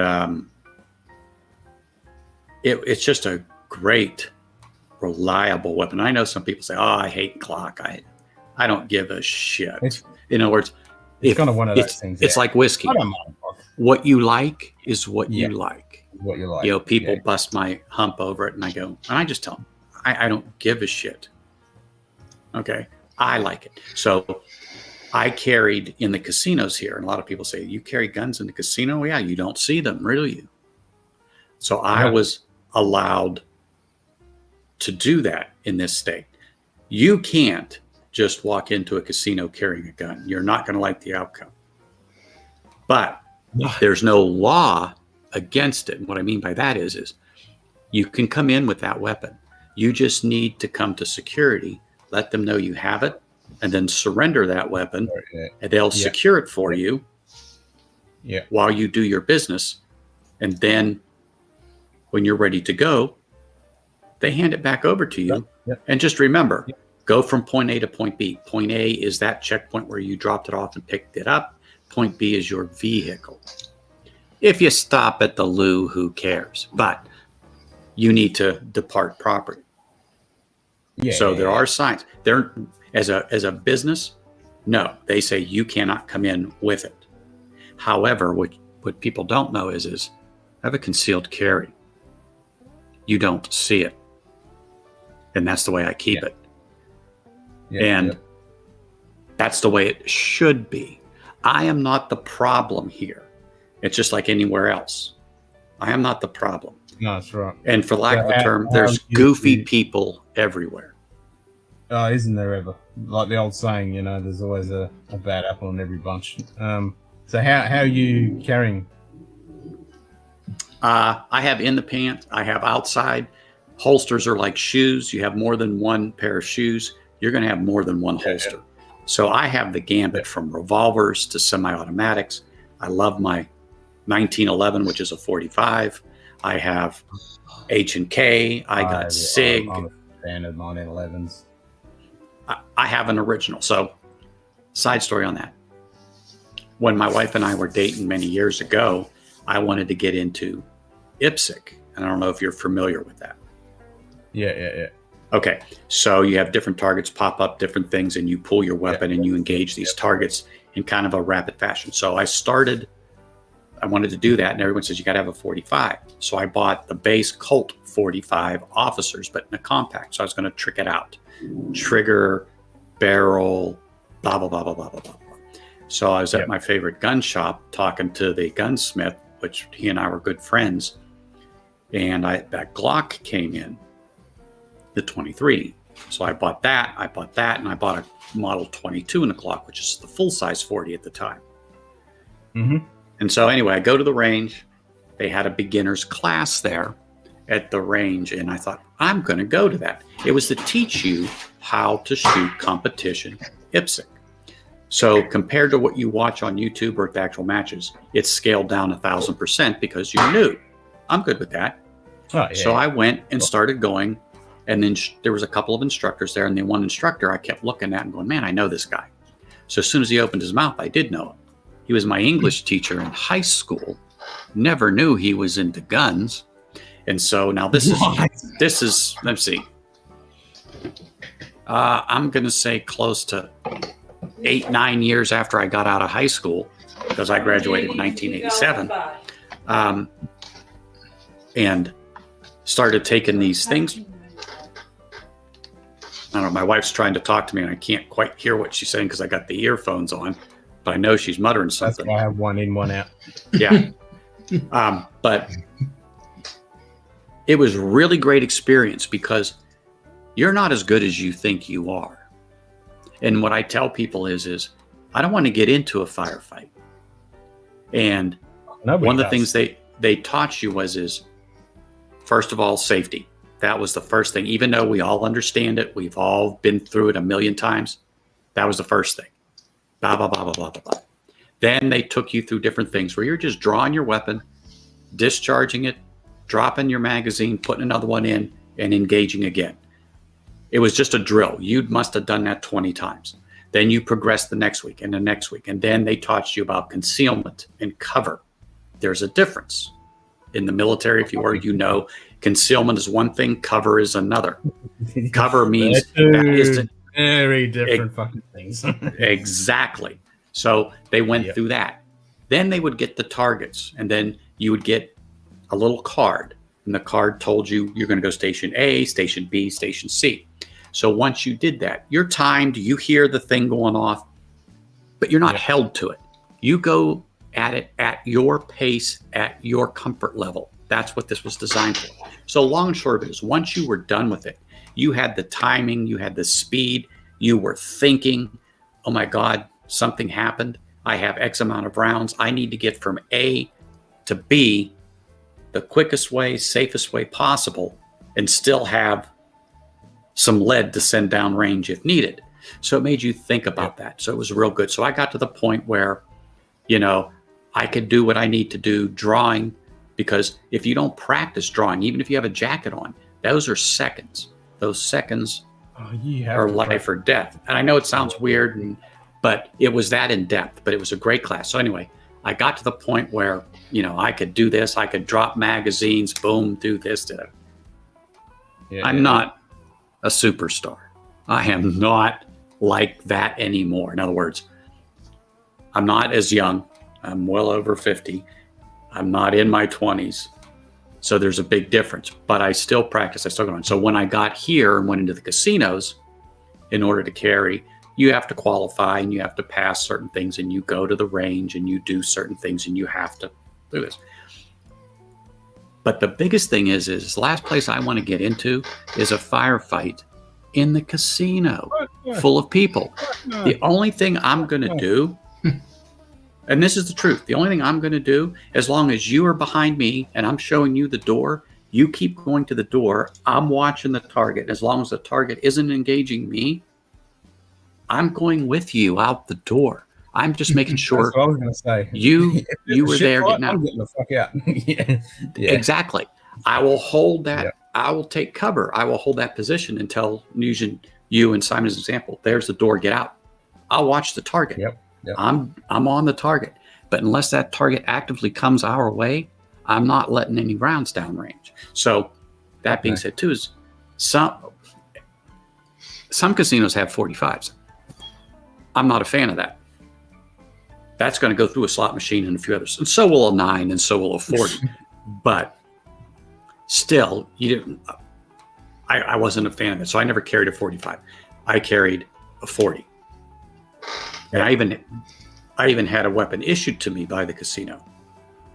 I kept that in my safe in the office, and I carried mine in because I was more proficient with the one on my hip than that. Although Springfield XD40s are an excellent weapon. I actually have an XDM in 9, but I just left that in the safe. And a lot of times I'd take my weapon off and put it in my desk drawer and lock it because I didn't have to carry it every day because I'm the safety guy, health and safety. Yeah. But because of the department I was assigned to, I could have been called upon to run a shift, do an event, or shit happens. Shit does happen in a casino. You just never see it because we're there and we take care of it before it ever comes to be. So anyway, I'm a proponent of guns. Whether you like them or not, that I don't care. You don't want one, that's fine. I don't care. I don't judge you for that. Just don't judge me. I don't appreciate some people that feel the need to stand out in the middle of the street because they can, carrying their AR in full kit, like you're ready for Armageddon. Yes, you can do that here. You're right. Yeah. I don't care that you do that. However, I think you're an asshole because I have to agree. Now I love guns. I'm a gun nut, but there's nothing wrong with that. But to me, a little decency, a little respect for others. Don't do that because you do make people nervous. All right. Some people just don't like it. So why? And well, because I can. It's my right. And you just take a breath and go, fine. And I just walk away because there's no use to getting into a discussion with them. Because my understanding of it is different than theirs. I believe in their right to do that. Unless it's actually Armageddon. Yeah, if the world's going to fucking end, then obviously you're going to fucking arm up. There's no need to wander around with a fucking AK. When none of them. H and K. There isn't, in my opinion. Yeah. Just because you can doesn't mean you always should. Fuck no. Just because I have lots of whiskey doesn't mean I have to drink it all right now. No, wait till tomorrow. Yeah, exactly. Yeah, but that's the problem with some of the people here. They're just not only there; it's fucking everywhere. Well, yeah, but not every state allows you to carry concealed. It's against the law, like California. But that's a whole different country. They limit magazines. They limit weapons. One place I'm dying to go if I ever get to fucking Vegas is Battlefield Vegas. Oh, yeah. There's other places just like that. I used to pass it every day. Okay. So I know exactly where it is. And it's amazing you say that all the way down there. Oh, Battlefield Vegas, Battlefield Vegas. Yeah, it's a great experience, but there are others besides that. But yes, that's a veteran-owned business and employs a shitload of veterans there. Yeah, they'll pick you up in a Humvee. Oh yeah, I super want to go. Well, I don't know. I don't know if you were deployed overseas at all and got to experience anything like that, or you just stayed at home. Well, I went to New Zealand and stuff, but I was before team. Well, that's another country. And then but I was on an active service. I left before Timor, and then obviously 9/11 and everything subsequent. Yeah. From there. So I was in the early 90s. Oh, the shit, man. Yeah. So I was a civilian employee for the Air Force. I was never in the military. So that would have been in 1987, 86, 87. I was going to go and enlist in the Air Force, but the recruiter, that I was working for said, "You just graduated. Go take a few months off because the last place you want to be is in sunny San Antonio in June." He said, "Go in September, October, and I had everything done and set. I just had to sign the papers, the job, the MOS, the whole 9 yards. I went and lived with my father for a while. I started working and then got accepted to a couple of universities. Never went back. I kept going, but that would have been Desert Shield, Desert Storm time. Yep. Yeah, that's my era. So, Yep. Good friends of mine went and were part of Desert Shield that's turned into the 72-hour Desert Storm. Mm-hmm. And then years later, my nephew, who was overcome with dumb, was already in the military, but volunteered to go to Iraq. We just shook our head, but they waved a carrot in the form of dead presidents underneath his nose and said, we'll give you this much money if you sign on the dotted line and do, 8, 12 months over there. While at a 20-some-year-old kid, oh, okay. To get, let's just say $10,000. What do you think a kid's going to do? Yeah, fucking A. And when you were in your 20s, kid, if the military come to you and said, hey, why don't you stay? We're going to give you another, $10,000 or $12,000. Probably back then you weren't married, no kids. You would have thought, what? How much are you going to give me? Plus my pay? Yeah. Yep. Pack my bags. I'm gone. Right, give me the pen. Yeah, I'm signing up. Yeah, fucking A.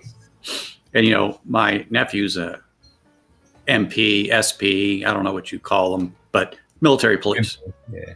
Yeah. And so, he was on one of the checkpoints there looking for bombs. Out of all the military, like anyone in any military branch anywhere in the world fucking hates MPs. Well, that's what I was going to be in the Air Force. I mean, I had it all, be an MP? Yeah, I had it all set up, boom. And it was a very hard MOS to get into, or a position to get into. Yeah. But the recruiter that I worked for was really a good guy, really good guy. He says, I'll take care of it. I knows people. And so that's pretty much, that was going to be it. You pick a second one in case you can't get in the first, some strange reason, once you come out of your basic and finish your schooling, if it's not ready, you have a second. Worst case scenario, your third, which is your head cook and bottle washer. Yeah, exactly. What really comes down to, though, is no matter what you pick, you are what they say you are. Yep. Yeah. That's the bottom line. You are what you say you are. So you may go into being military police and they go, no, we don't have enough bottle washers. So I know that was your 5th pick, but that's what you are. And there's nothing you can do. Nope. No, there's nothing you can do. But anyway, so yeah, all the laws with weapons are different throughout the states. The vast majority of them do allow concealed permits, and if you have one, a lot of them will recognize your permit. However, you are responsible to make sure that if you travel with a weapon in your vehicle, that the state that you are in does recognize your permit, because if it does not, now you've broken the law, and that is a big no-no. So there are a few states you don't, but I will say this, and not that I ever have done it. I drive anywhere I want to go. I'm not a lawbreaker, okay? I do have a way to secure a weapon in a vehicle, if need be. And my wife and I travel where we want to go. I do avoid California like the plague. Yeah, but there are times, because of borders, that I don't have a choice. I have to go through it. I am not unholstering my weapon, unloading it, separating the ammunition magazine from the actual fire. It stays on my side for that half-hour journey or whatever. I am moving through. Kiss my ass. I look at the speed limit. I set that cruise. I may be a few ticks over. Who cares? Once I get into a good state like Arizona, I go, Yeah. Yeah. because we're so close. And like I said, there's a section between Nevada, California, where it's a small strip that bleeds over just because of the roads. In Arizona, I mean, I can be in Arizona in 45 minutes from here. I can be in Utah in about 45 minutes. I can be in California in about 45 minutes. Just depends on traffic. I mean, we're that close to different things. So, but yeah, a lot of people here that go, oh, guys, you do that here and there, especially when you talk to people in Canada, UK, and of course, Australia, who aren't knowledgeable exactly on do's and don'ts here in the States when it comes to carry. So in Arizona, you don't need a permit. As long as you are a law-abiding citizen, live there, they have constitutional carry, which means you can carry concealed or you can carry open. But in your establishment, so if you had a pub and you had a sign, no weapons allowed, the law supports you and says, you have a right to say that. You're allowed to say that. Yep. Yep. Well, look, I'm pixelating. That's right. I'll fix it. Done. Fix it. Yep. But that's what I agree with. You as a business owner, make the decision whether you allow smoking, guns, thongs, whatever the case may be in your establishment.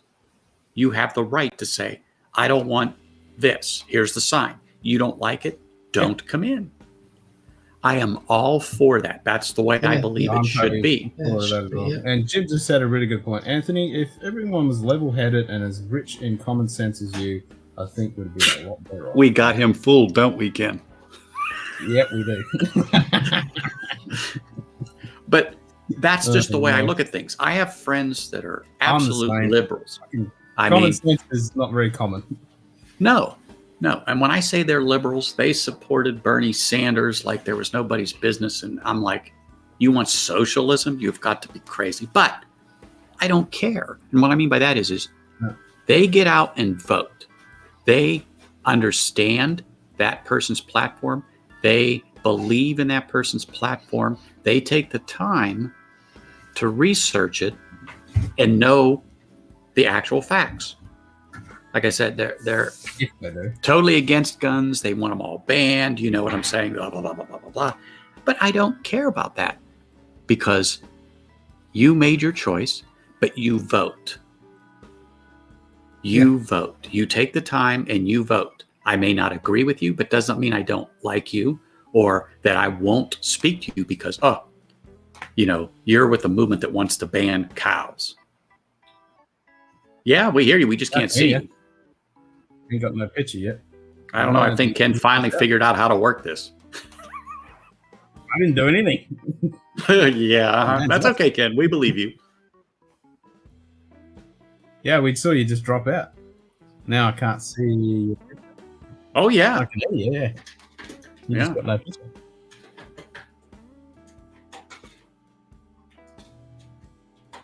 Yeah, just drop out and come back in. Just drop out and come back in.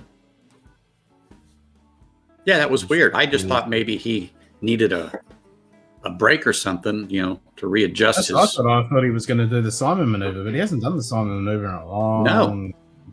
Well, I maybe thought his thong was rubbing him the wrong way, and he had to readjust. I don't know. Yeah, it could have been anything. Yeah.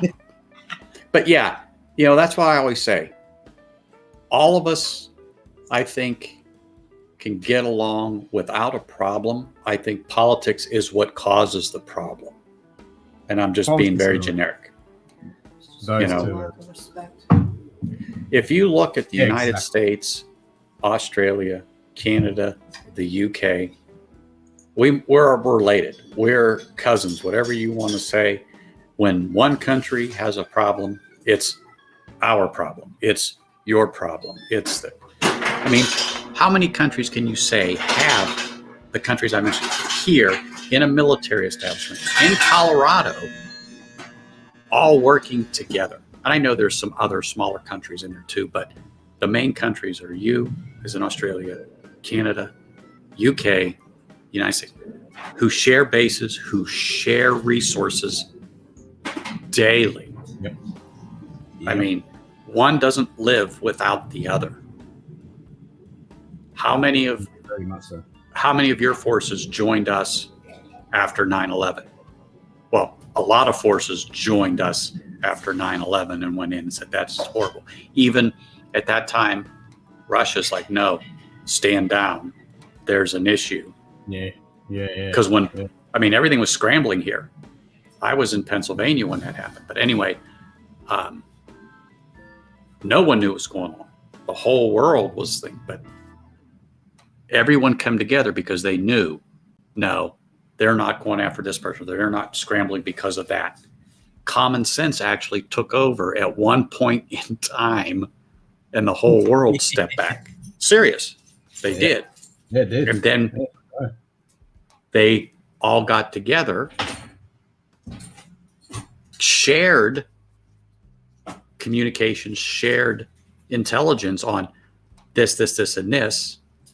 And then within a few weeks, things happened. But, unfortunately, it was a tragic day. Tragic day. Simon back, or is he still? No, he's still glitchy. I can't see him. Maybe his internet provider cut him off.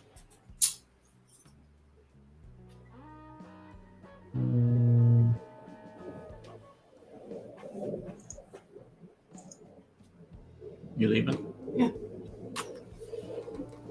Bye. All right. I'm not going far. Well, you know where I'll be, hooked up for 5 hours. You going to go too, Olivia? Going to go to the beauty parlor? No. No. Yes, you are. The dog knows she doesn't like the beauty parlor much. Now she's sitting by me.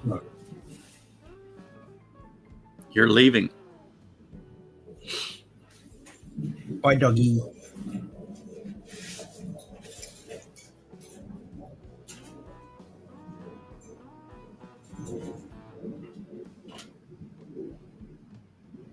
Come on, Miss May.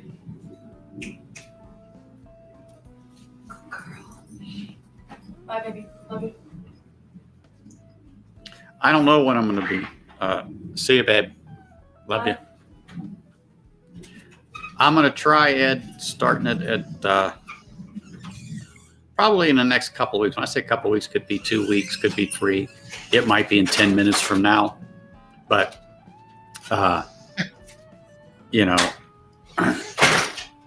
who knows? I'm just still working out some bugs with Ken. And not that I'm throwing all my problems at him, but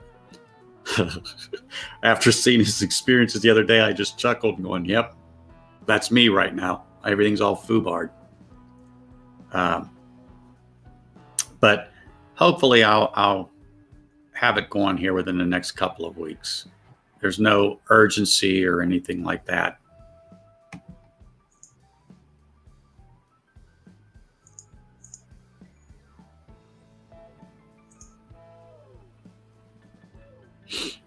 Oh, it was working.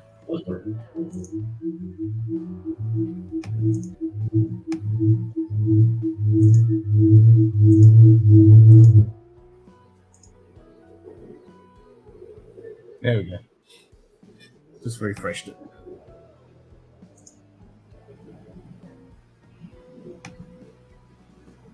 There we are. And besides, I wonder what Jim's doing. Oh, it's lunchtime for him. He's on the East Coast. I forgot. It's like, yeah, he responded. He's in that. No, lunchtime. Yeah, he's in that state of Massachusetts. Yeah.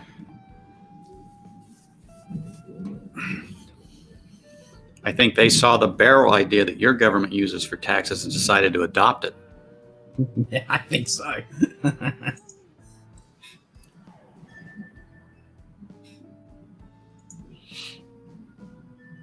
Let's make sure we get that turn back on.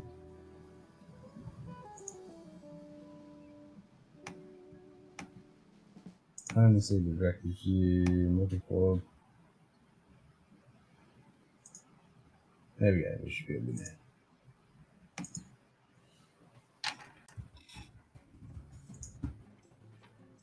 There we go. I just refreshed just in case it was my end.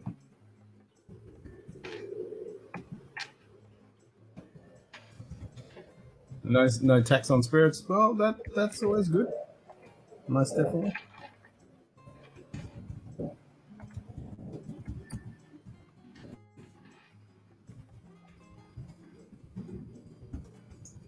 Frederick's in the house. Hello, how are you guys doing? Hey, you doing? All good. All good. All good? Excellent. Always all good. Am I Just back? got back from work, You so been working? all good. Yeah. You just finished work? Nice. Yeah, so really good. Hey, So good. why not have a whiskey in good company? What are you drinking? Just open this one, the Teeling Black Pits. Oh, the Black Pits? Yeah. Nice. See, we don't Yep. have that here, but I heard about that, Frederick. But we've got Teeling, but we don't have that one. No, this one is good. I mean, Teeling is a mixed bag in my opinion. It's a little bit, they do a lot of experimental stuff, which is quite cool with their maturations and finishes. But this one was good. I mean, I have to say I do like this one, and I do like this Teeling small batch. I have it in the background somewhere. That's the Which one is I'm there. thinking about yet. Yeah, that one it's okay. It's a good everyday sipper, just to have Yes. as a gift, and that's the whole point about it. It's not like the fancy one. It's just good for what it is. And that's one of the things that I want to incorporate onto my channel when I start it up is there are so Okay. many good priced bourbons and scotches at, let's just say, the $50 price range or $100 that people can actually go to that are available, that aren't highly allocated, that absolutely are a great drinker, just like you said. And your knowledge, Ken's knowledge, Simon's knowledge, and a few other people, I think I can really develop some good content for a channel and deliver that to people who want to do these types of experiences and work a little niche there, piggyback with some other channels, one like Ken's doing Scotch, I do bourbon, Livewire whiskey, they have one, and we were just discussing formats. And just like how you popped on, I love Ken's format of come to the bar, have a drink, pop on. It's great. It is great. It really is great. And then you popping in with a totally different perspective from another corner of the world on the way things are. I absolutely love that. People that pop in from the UK, Ireland on Ken's channel here. Yeah. I totally really think it's cool. And it's wonderful. Cool. Yeah. If you want another really good value whiskey, this is one here. Let's see here, Glen Scotia. Oh yeah, double cask. Seriously. Yeah, you can't go wrong. You can't go wrong. Well, see, you notice how quick Ken and Simon. Oh yeah, we know what that is. Yeah, I gotta get closer to the screen and read it. Yeah, I am part of another channel called Dram Divided, and we have every month we do a dram of the month, which is our value whiskey that we are promoting. So we're done 4 now. Glen Scotia double cask. We've done a Swedish whiskey, High Coast by Teeling small batch, and Loch Lomond 15-year-old, which is a Swedish exclusive. So it's only sold here in Sweden, but it's a 15-year-old for 40 euros. 46%. It's really good. Well, at the moment they're selling the 18-year-old here for 100 Australian, which is about 50. Yeah, 50 that's a good euros. price. Yeah, that's a good price. Yeah, that 18-year-old. I can't rave about that enough. I mean, for $100, 18-year-old, that Loch Lomond is fucking good shit. That's So nice. I've just gone from the Glen Scotia 15 to the Victoria. Oh, good. Nice. So, cheers. Yeah, cheers. Let's go. For good health. That's good. That's a tasty beverage. Yeah. What was that for accent? Was it Irish or Scottish? I just don't think. Okay. G'day, Cool Running. Yeah, good afternoon. Yeah, probably is for him, huh? Well, there is an on there. Yeah. Yeah, I've seen him popping onto some of the other streams the last few weeks. Yeah, it's awesome how like you just see, you pop on some other stream and you'll see people that you saw on this stream and Yeah, exactly. That are popping over there, Clarence. Well, even I see you pop on. Oh yeah. Ken, of course, all these different people, but at one time I didn't know where people I was were from. responsible for popping Simon's cherry because he'd never been on camera, and he popped on this stream, and now he's on everybody's streams. On the 20-hour stream. Yeah. Oh, my pronunciation accent is awesome. Oh, thank you. Yeah, it would be really weird if I was speaking Swedish here. I think no one would understand me, so I think that would be quite weird. Ja, självklart. Jag kan prata om du vill. Det är ingen fara. Vi kan dricka och prata whisky om du vill. And everyone's looking at me like, what the fuck did he just say? No, I was trying to work it out. It's like, are you saying, yeah, we can do that and we can talk about whiskey? Yeah, exactly. That was what I was saying. Mm-hmm. Yeah, I was like, oh, maybe that's interesting.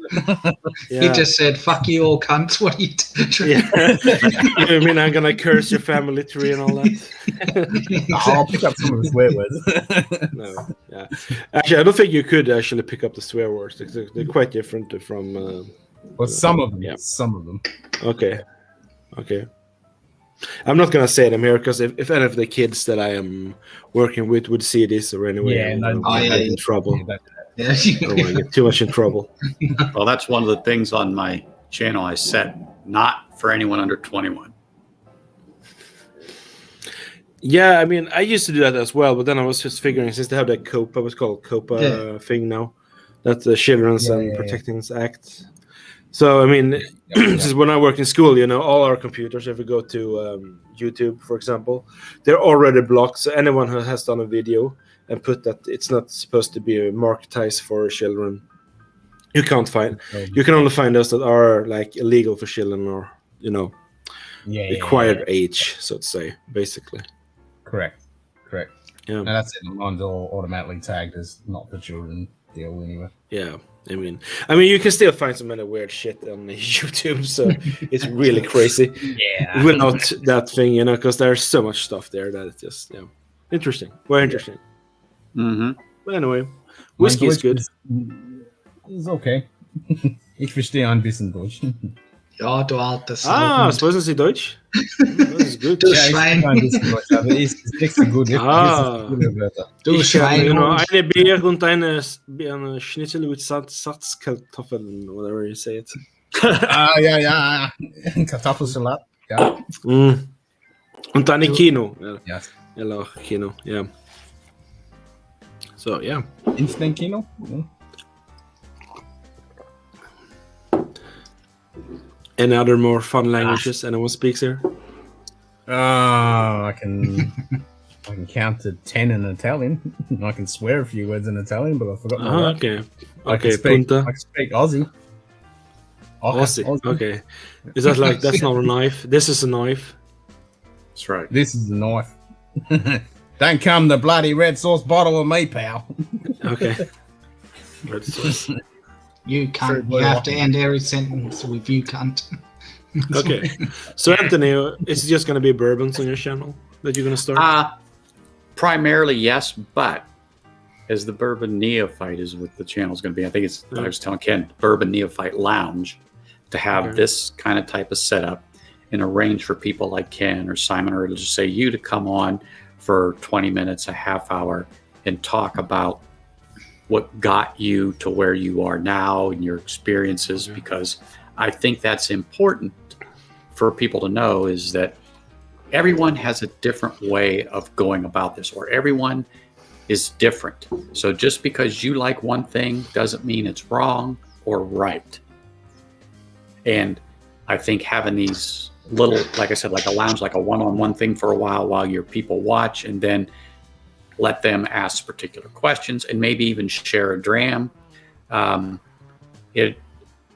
For scotches, I don't think I'd have a problem in pulling out a bottle that Ken or Simon didn't say, give me a minute and come back and pull one out.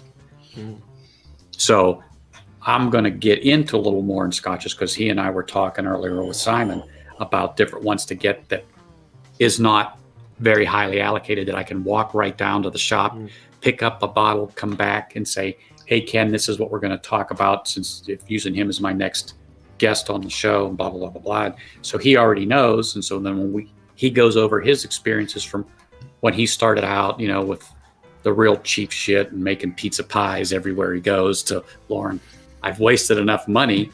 Now I'm going to enjoy, because we've all done it. We've all grabbed certain things just because we were kids and young. And, oh yeah, I can finish this bottle, or, oh yeah, I can do this many shots. And like I said, you pay for it. Then as you get older, you go, wait a minute, I'm done with that. And so you stop for a while. And like me, I said, to be honest with you, to tell you the last time I was totally slammered, I can no longer count that, because I just don't enjoy that anymore. I enjoy the spirits for the craft that the distiller put into the bottle. And that's the premise. That's the stuff I want to get through, and just what Ken talks about. And when he actually does some of his content that he makes, when him and Q Ball and Scott are on doing their reviews, they're generally talking about that particular spirit and the distillate that's in the bottle, and a little history on that, because he knows some of the history on the different scotches, Highland, Islay, so on and so forth, and goes into it. That, to me, would make such a great channel or topic. So in my head, I'm trying to work stuff like that out. And then, you know, meeting you here over the last month, and along with a few other people that pop on, really started giving me the idea of, you know, this would be great. And then you weren't on earlier, but Livewire, Adam, and I think Mike Stahl popped on. I can't remember, but they have a channel called Livewire Whiskey. Okay, yeah.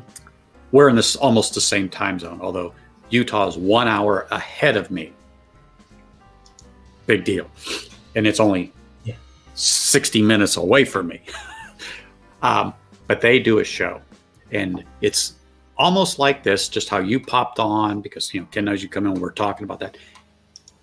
They really stumbled onto a great format, a great channel. I mean, Mike and Adam put that together, and I've been watching it. I think they've done 2 lives, actual lives for their show, and then they've had some other pop-ups.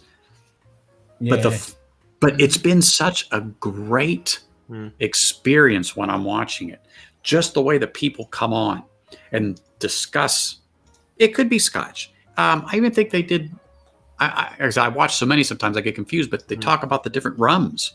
And this is a great rum, this is a shit rum, because they add sugar. True rums don't need sugar. They collect the sweetness from the barrels and the aging process and whatever. And this is where you want to be. Captain Morgan's has its place, all right? But, and that's what, and you got to remember, people like me who are new to, let's just say, whiskeys in general, have been ruined by the media, so they market it. This is what you want. You want the captain. So using that as an analogy. So you get your first experience with that and go, this sucks. Stop. That's not the true experience. Leave. If you, if you want to, everyone starts that way. Seriously. I was going to say, I knew you had picked up the Springbank. Yeah. Is that what that is? Springbank? Springbank team. Springbank. Yeah. Springbank team. If you want craftsmanship, this is it. Basically, this is awesome. Any Campbelltown. Yeah. Campbelltown goodness. Yeah. So I'm not paid. Cool thing mentioned on how you like the Glen Scotia double. Yeah, I mean, you can't beat that sort of opinions offered. No hidden agendas. Yeah. No. I mean, it is the Glen Scotia double cask is like here in Sweden, it's 45 euros. So it is a really valuable, high value whiskey, in my opinion. Just, you know, if you compare it to some whiskeys, there are some whiskeys I have tried that have been like 200 euros range. And it's just been, in my opinion, though, in my taste palette, been really not good, in my opinion.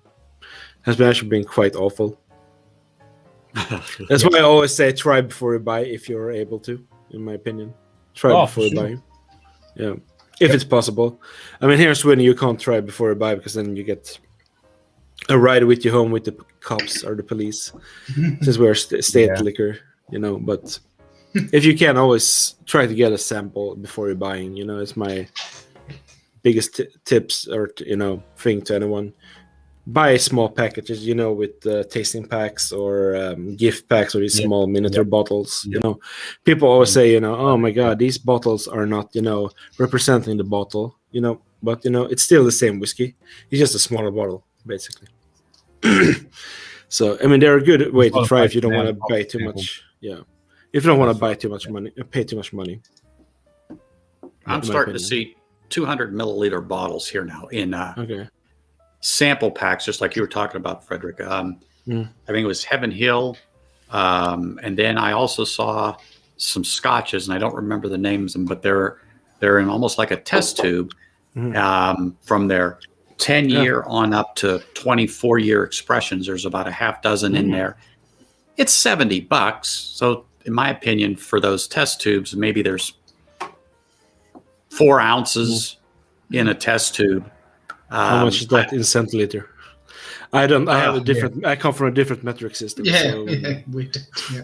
Like all of us? Yeah. Except for yeah. So now you're asking me. I'm like, I'm gonna have to break out the conversion thing here. Is it like 4 or 5 centiliter, maybe 6 centiliters, maybe? Probably. So, something like that. It could be. Like I said, now that I know that, I'll have to keep a little thing here. So when I'm talking, because I try to use some of. How many ounces? I think they're about 4 ounces in 4 ounces. That's 4 ounces is pretty good. That's 1 ounce is 30 mil. That's 120 mil. That's 120 centiliter. Yeah, but Americans use there's a difference between ounces and then there is American ounces. Yeah. Remember, we're Yeah. different here. We had our revolt in 1776. We're done with all that stuff. Yeah. You guys are still working on yours. I see we have a question. Someone asking if we have any bottles we regret buying. Regret, yes. I have one. Ooh, Ken, bring out that little wagon. I'm gonna get one bottle as well. I'm just coming back. Let's wait. Yep. Oh, the Anok. This was so disappointing. I'll wait till Frederick comes back. Yeah, I've definitely got this one. Other than that, yeah, I don't. Really. I actually do have one now that I think about it. Well, I'm not disappointed. Bloody white label, which is fucking ridiculous. But other than that, I mean, how far are we going back? I think recently you'd have to say, you could always go back 20 years. JW Blue Label. Yeah, well, that's. Did someone say the blue label? Yeah, I thought that was supposed to be really good. Yep, it is. Yeah. For $100 if you want. Yeah. So what did you? Edward said, only one I regret is the Talisker 10 purchased maybe 12 months ago, not what I remember to be. Oh, really? I like the Talisker 10. Yeah. English standard measure for spirits is 25 mil, and here it is Northern Ireland at 34. Oh, really? Okay, because I knew it as 30 mil. Yeah, here, 30 mil in Australia. Yeah, 30 mil is an ounce pour. And that's what, So what did you have there, Ken? Is that an Anok? Or? Yeah, so this is, I love Anok, like the 12 and all the other ones. They're absolutely amazing. I'm a big fan. But this 2007 release that they brought out, oh my God, this is shit. It's just, like dishwashing. Okay. Yeah, that's not good, Yeah. Mine is this one. I have had it for some years. This is why I always say try before you buy. Oh, yeah, that one. The Highland Park. This one, it looks like from the Lord of the Rings.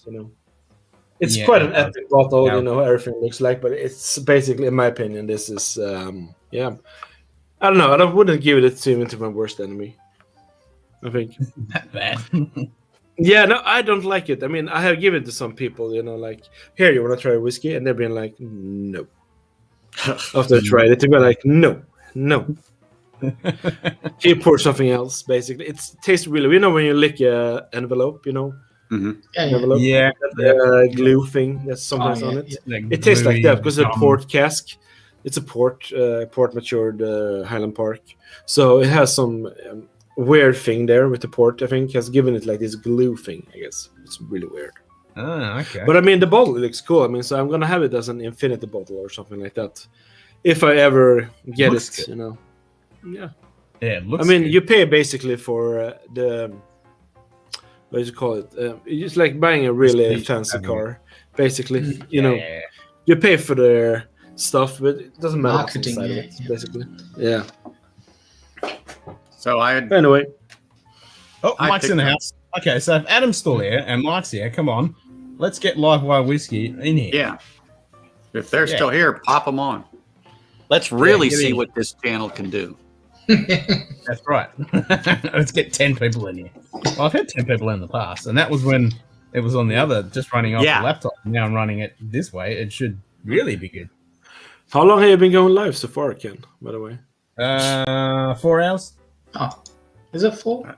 I just started. No. It's only Wow. you've only been going 2 hours today. No, it had No, to be 4 hours. closer. It had to be closer to 4 because I've got over Oh yeah, 4. 3 Sorry, hours yeah. on my ticker. Yeah, Yeah, it's like, what are you looking Oh, at, Simon? Cool. American Well, time. He probably was doing a little time travel. We just didn't know it. Yeah. Hmm.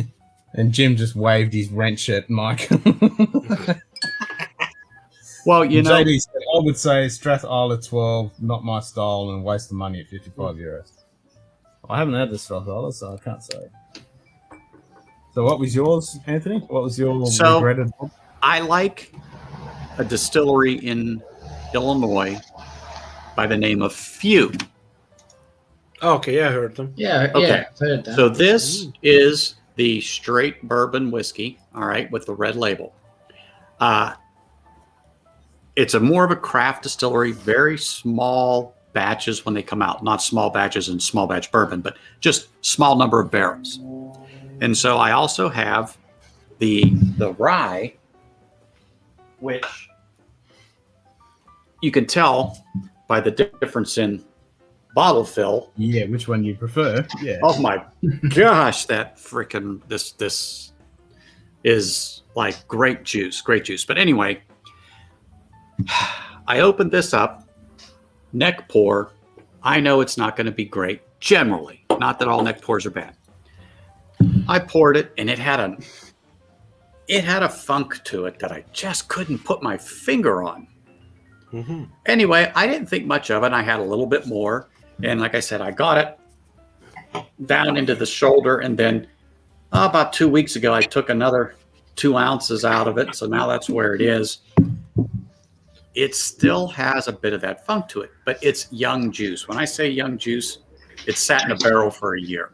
And really, my thing is you got to get it over 2. And my preferred year is 6 or higher on a bourbon, but I've got some 4+ year MGP juice here. I'm sure it's great.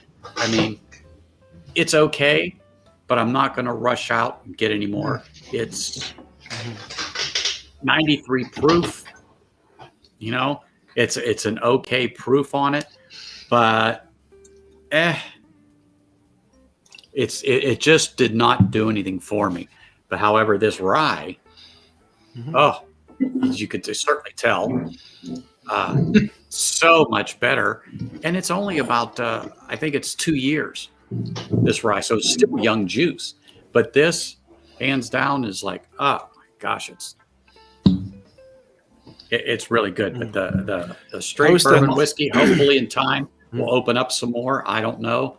I'm going to keep going back at it because 1, I bought it, 2, it's paid for. I'm still going to give it a shot. I'm not writing it off. But I think if they're listening to this, it needs to sit longer in the barrel. No more of this 1 year shit. And then, yeah, exactly, Ken. Same face. Yeah. It's not a drain pour, but 1 year, sorry, guys, you just didn't do it with this.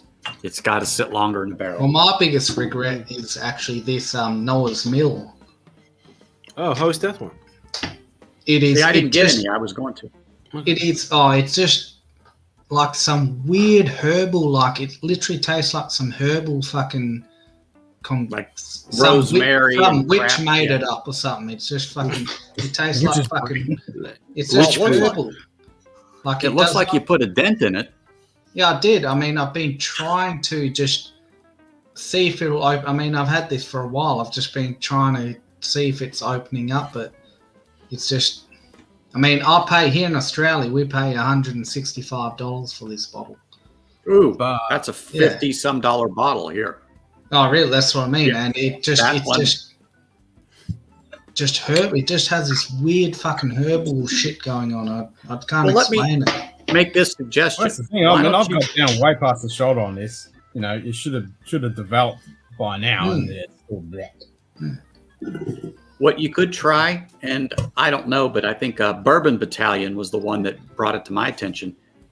He will decant it. In other words, he'll take it, dump it into another bottle to give it some more oxygenation as in the decanting process, so it churns up. Cork it, go back to it in a week or 10 days, try it again, because he says sometimes adding that extra oxygen to it might help. I know you can open it up and shake it and probably get the same thing, but I know bad is bad. Bad is bad. Yep. I'll get oxygen into it. Exactly. You opened it up. Yeah. But that's what he was saying. Sometimes that's really just what it needs. But this, like I said, the other one, it's just too young of juice. 1 year is not enough on a bourbon. Nah, 1 year is way too young. Well, I'm going to shove this 2007 Anoc into that. It's ready to go now. You've Well, got a I well only seasoned. dumped it a few weeks back, but it's been in there since October with port. So I need to re-soak it to make sure it's going to not leak. But now it's got into winter. It's cooler now, so it won't leak as much. But yeah, I'm going to dump some Johnny Walker Black Label and Double Black and this Anoc. I'm going to shove it all in there. I'm going to season it up with that lovely seasoned port cask, and hopefully it's good. And if not, whatever. Just give it to your neighbors. Yeah, you don't like Johnny Walker Black at all. No. I thought it was the red one you didn't like. No. I don't like any of it. Any of them. Green Label and that celebratory blend. They're the only ones I like. Okay. The rest is I never shit. had any. I never tried Johnny Walker, so I can't say good. anything. Well, the green is the one you want. Yeah, I know you told me about that. Yeah, But we know don't that have it green here, is the one. so. Jim picked up Really? a bottle of the celebratory brand there in Massachusetts, and I don't know how he found it, but he did, and he likes it. Yeah, he likes it. Yeah, he Yeah, showed he- the bottle, he- and I was like, son of a Yeah. bitch, why can't I find And the it? more I was on the stream with him, and they said the more he was drinking it, he's going, "Yeah, this is fucking good." And I said, "Yeah, top, yeah." It is. And that's why I say, don't judge it exactly by that first pour. And some, like Simon said, it was bad from the first pour to the 10th pour that he's had out of that bottle. Yeah. It's Well, never changed. I mean, This is exactly even the same. what's Yeah. his name? Cool Runnings just said he pays £70 and upwards. That's Then about that was the it. same what Yeah. we're paying. So it's and for that price, like it's not a bad whiskey. Like It's just the notes. You It's just don't agree with you. yeah, and it's just for the price. I mean, there's so many other good whiskies I can get for that price or cheaper. Yeah. No, and I agree with that. And that's why I'm saying learning this stuff from you guys, you three on here, about the scotches and the price point. There are so many more available that are good. And if I figure if we can help somebody who's on this journey to steer them to the right spot so they start off enjoying their experiences until their palate has a chance to learn and grow, I just think it would be so much better, because I wish I had this back in the 80s. Yes. Exactly. Yeah. I'm looking Yes. for that, Frederick. Yes. That Kilkerran. That is number one on my list. Which Of, one's that? That's a good choice. Good choice. it is for That is a beginners. very good choice. Is And that like I the said, Also, I would That's say my this number one one. here as well. No matter what you think, it's Oh, that's the compass compass. but this, Is that spice yeah, tree? it's a spice. Oh tree. yeah, that's I love that. Yeah. Yep, that is. Yeah. Yeah. Because they Because use the- Klein Leash for their most of that. Okay, they do. Okay. Yeah. Mm-hmm. But it's But, you it's know- spice trees. Yep. The hop from bourbon, I know bourbon is sweeter and it's a whole different process than Scotch, but I think, in my opinion, the bourbon and the Scotch and then of course there's Canadian whiskey and it's different, but in my opinion, I like Scotch, I like bourbon, but my palate has shifted more towards the bourbon through the years because it's just everywhere, and I really do like the way it's made. I really like the notes I get out of it versus some of the Scotch. However, listening to Ken now here for over a month and Simon and other people, the same notes are there. They just go about differently because now it's aged. I never realized until recently, most of it's aged in bourbon, ex-bourbon barrels. So some of these are grabbing these notes out of the rye barrels or the bourbon barrels, and it's getting into the Scotch. I never delved into Scotch like I have recently. If we're going to Irish whiskey, let's see. Oh, Redbreast, 15, yes. Yeah.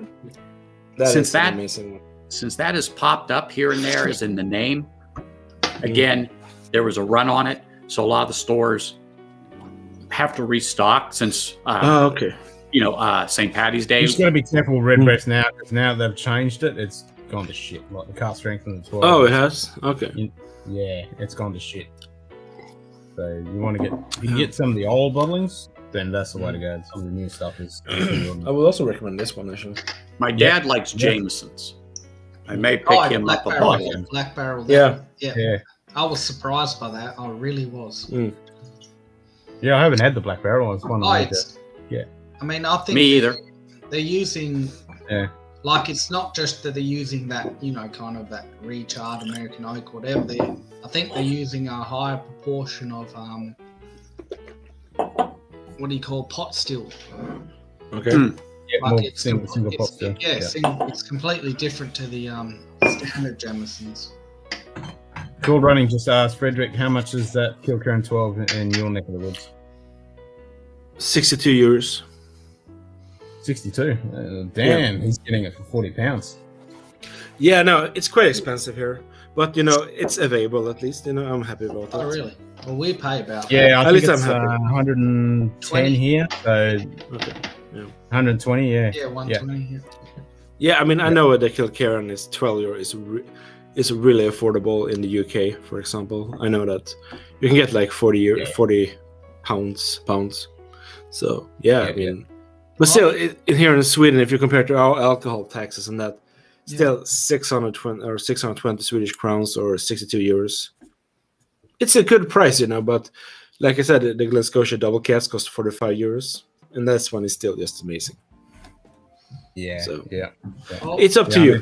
That's just the whole thing about the journey. How much do you want to pay? I mean, just because the whiskey costs 500 euros doesn't mean it is the best whiskey in the world. I mean. Exactly. Because sometimes you do, when you have tried whiskeys that are really high end. I don't know. Sometimes it feels like you're trying to make it better than it is. Sometimes, some whiskeys are really good. I mean, there's a lot of that. Was it? And that's where doing a blind tasting of something like that is really expensive against something that isn't, and you'd be quite surprised how often that old stuff gets beaten. I mean, that's like the Kurosawa one I told you about, Ken. The one I did a bottle kill on.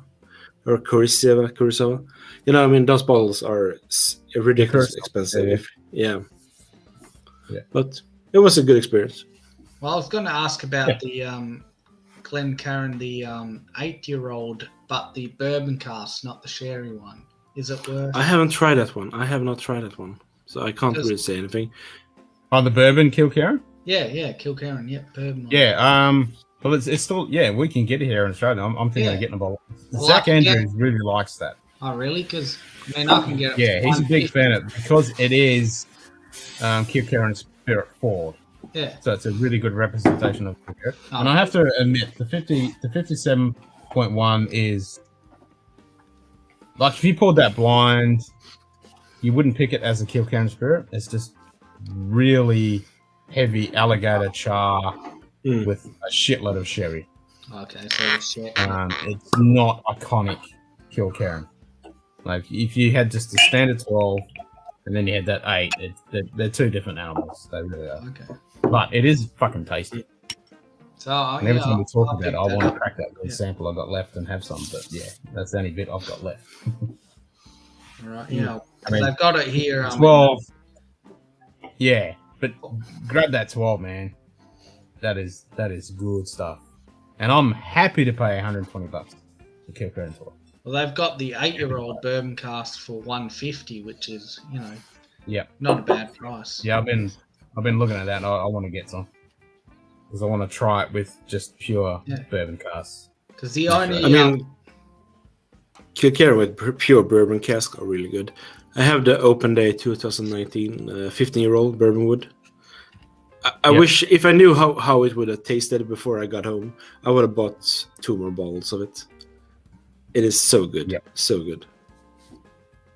Yep. Now, Kilkerran is definitely good stuff. Kilkerran's What are you saying, Simon? The only thing from Springbank I've ever had still is that Longroy 18. That was my first ever Springbank.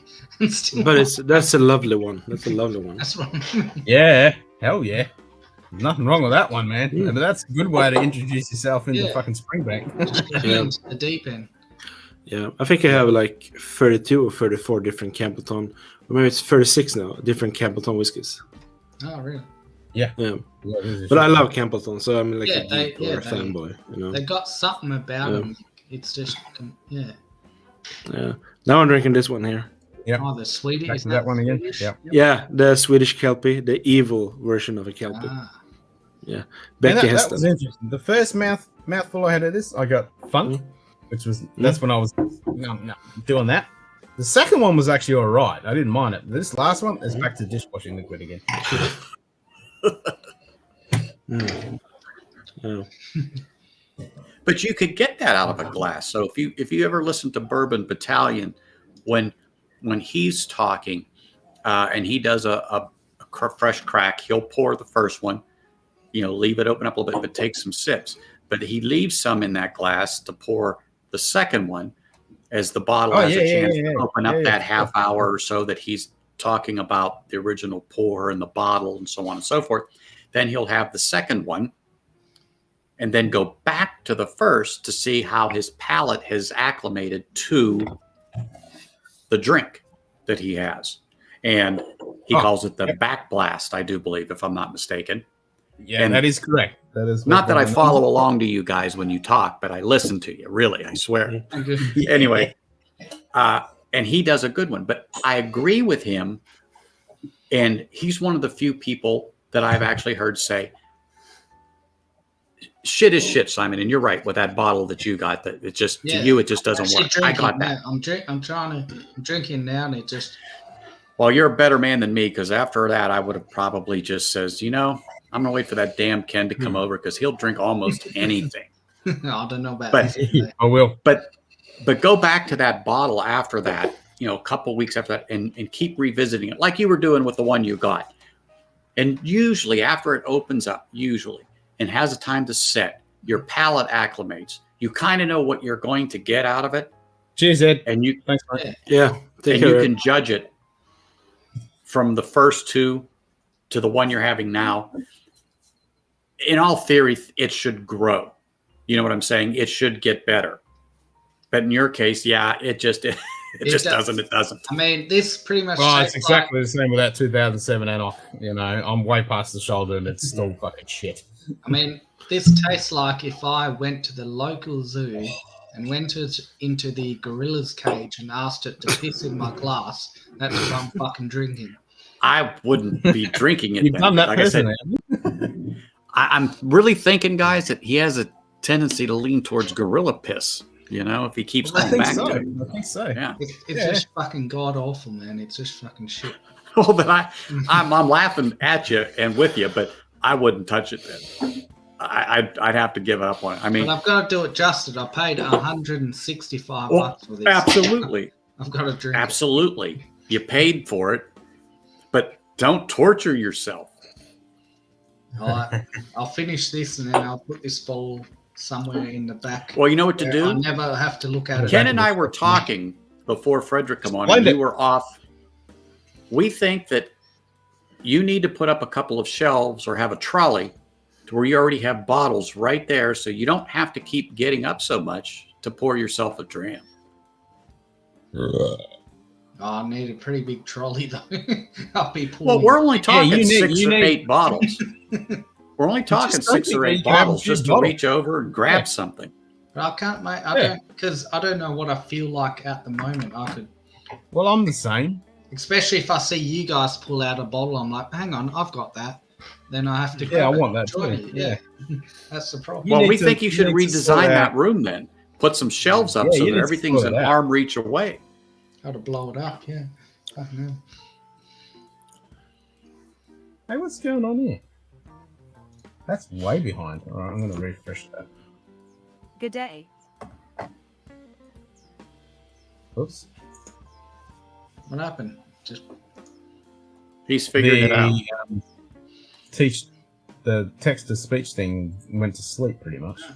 I've just refreshed it. Because I just saw Dustin put, speak, it's like Blanton's, there's no amount of that will ever make it not complete butthole. What is the hate about And then it Blanton, just by the put- way? well. Second?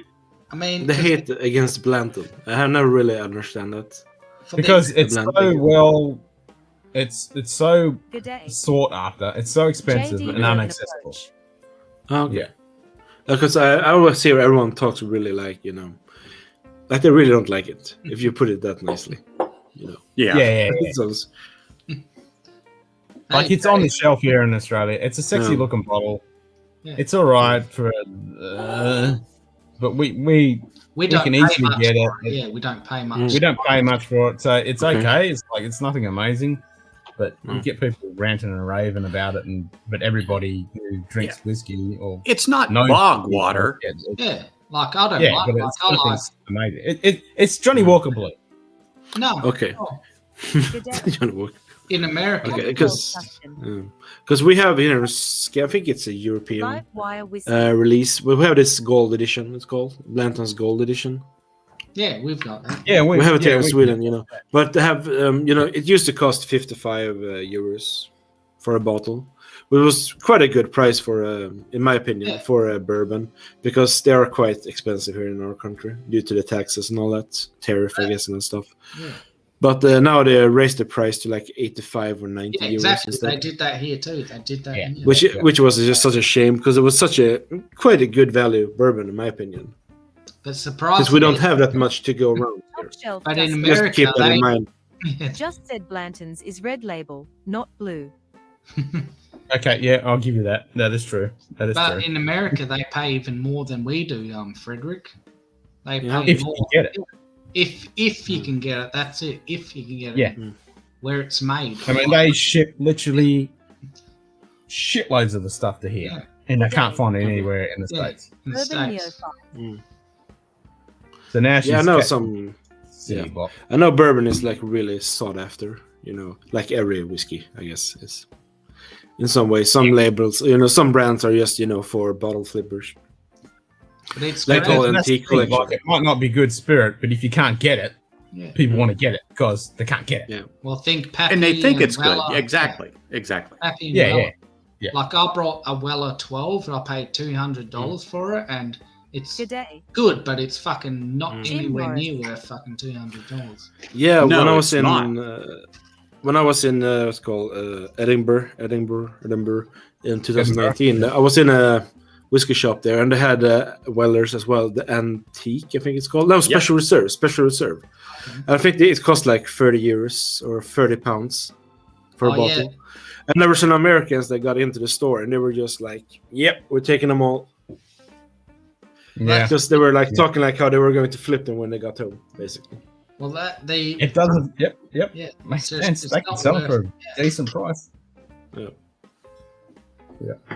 And it's not that good And like- whiskey. No, it isn't. Nah, Like, well, it's but just that was it. I was so shocked when Bourbon Baller sent me that photo of literally a fucking pallet of this shit, and it was all labeled for the Australian market, and it was all the gold and the normal Blantons, and it was literally a pallet of that shit. Good day. When he went past and saw it, and it was Night all ready Ball. to ship to here. And I can't see a bottle of it. And when I do, the bottles Yeah. here go anywhere from $100 to $130. And they're Which is $50 insane. bottles. Mhm. They are. I turned Insane. 2 bottles Insane. down over the last 2 months. One was about 80, and the other one was the buddy I know who gave me a call, and I just happened to pop in, and he says, "Oh, I got something for you." And he pulled out a Blanton's. I go, "I know you didn't get that for me." He goes, "Yeah." I said, "What do you want for it?" He said, $100. And I said, "You're $20 higher than the shop I was just at that offered it to me for 80. I said, "But no, thanks, but thanks." I go, "I'd rather spend it on something else." And Blanton's is something now that I want to try it before I buy it for sure. Because like I said, from what you just said, Simon, and everyone else, it's not bog water. However, it's just not, it's not going to shoot up fireworks when you take that sip. I had it years back at a tasting, and I thought it was a sexy bottle. Exactly. Tasting. We had some other stuff that was really good, and then we had the Blanton's. It was like, yeah, it's all right. The big difference is good. Yeah. Here in Australia, we're paying around the retail price. Well, I don't know what the fuck you guys are paying for, but by the sounds of it, you guys are paying like triple that. Oh yeah, because it's everybody is on it like a freaking fly on shit. And that's what I mean, because for the retail price, it's a good product. Like, if you can get it for retail, it's not bad. Yeah, it's one of those, you can have it on your bar. It's a good sipper. I mean, it's not phenomenal or anything like that. Right. So at the price point for what you guys pay for it, it's on my bar or it's here. It's okay. But for me to go out and buy it here and spend 100, 130, whatever the case might be, no. No. Well, it's exactly the same as the E.H. Taylor. You get it cheap as chips and $40. For it. We pay 300. Yeah, we pay 300 plus. Oh yeah, and you're like, that's robbery, and it is. It is. It is. I mean, that's nothing to do with our taxes. That extra money is just to robbery. do with the fucking Buffalo Trace just selling it here for some A reason. bunch of Top cans. shelf, Dustin.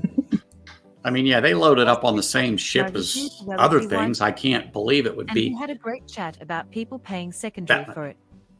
Let's just say, we don't think they should be allowed to spend money. Yeah. Is it a little bit like when people are buying all those Game of Thrones editions? Oh, yeah. When they thought they were going to flip them, I laughed my ass off when the judge show said, like, "Oh, we're going to release them. We're not going to do limited editions, And there was so many here, especially here in Sweden. They were like, "How much money can I make? How much money can I make?" And now you were just looking like, "Okay, are you not going to drink it?" I mean, it's up to everyone what you want to do with your money, but when no one is drinking it, just because you flip it, the next one buys it, flips it, what's the point? Yeah. The thing is, I mean, the distiller can just put water in it instead, basically. Well, it's actually it's just a label. You can still get them here in Australia, and they're really cheap now. The Game of Thrones. I see them here. Yeah. Oh yeah, you can still find them. Yeah, they're still on the shelf here. Yeah. And Dustin just said, greatest thing ever was when they just keep pushing out the Game of Thrones stuff. Yeah. Exactly. Like they bought out the Johnny Walker, the fire one and the fucking ice one, and not the White Walker, but that's just fucking toilet water. I mean, it was a little bit. It was just funny, because I remember when there were. I think it was what's that called? They're like 4 guys, Scotch for Dummies. I think they were. They did like a whole review series with the Game of Thrones, and I don't know if they were like the first ones, but it was just interesting just to see, how the hype came, because that was the new trend. Everyone wants to get in on it, It was just interesting just to see a whole whiskey too basically became a Game of Thrones series. It was interesting, and it didn't sound like everyone was that completely in love with it. I never tried any one of them, and I don't really care about it either, if I should be honest. If I'm not mistaken. Because I grabbed, because after all that hype came out and all the reviews came out, the Lagavulin was the clear winner, the 9-year-old. It's actually not bad. And then the Klein Leash was the runner-up. That one was actually pretty good. I've seen the Lagavulin. That's what I was just going to say. Yeah, and the Mortlach is pretty good, but stupidly overpriced for the Mortlach one. And the Oban is a 60 bottle, but not worth the price that you pay for it. And Diageo really fucked up, because if they'd bought that shit out around season 3, they would have made a fucking killing. And you could have actually bought it and flipped it, because the hype was stupidly high for Game of Thrones. But they brought it out after the series went to the toilet. They completely missed the fucking boat. They fucked up. Why the hell would you bring something out after it finished? Yeah. That is the worst time to bring something out. Even if it was still good. You don't bring it out after it finished. You bring it out when the hype is real. So if they'd brought it out after... Imagine if they brought it out after the Red Wedding. Fuck. It would have made a killing. I'm going to grab a drink here. Hold on. But the problem I had with it was, for example, you're buying, let's say, the Dalwhinnie version of the Game of Thrones. You're paying more than the 15-year-old, which is age stated. And, exactly. And same with the Klein Leash. I mean, you're still paying more than the 14-year-old Klein Leash. Are you fucking serious? They're bringing out more Game of Thrones? Really? I mean, isn't there gonna come like a prequel or something like that, TV show? Oh, yeah. Well, I mean, there was a couple. it's like prequel Disney, series, you know. but they got canned. There is one coming out that got greenlit. The others got kiboshed. But are you fucking serious? They're going to bring more? I mean, it's like Walt Disney basically. You know, he's pushing out remakes. This. Oh, yeah. Yep. And How that's much money came in? and that's why Mike and I branded Top Shelf. Nobody needs more reviews of the same shit. Yeah, I agree. But at the same time, I mean, the reason I never got into the Game of Thrones whiskey is because for me it just seemed like a fucking gimmick.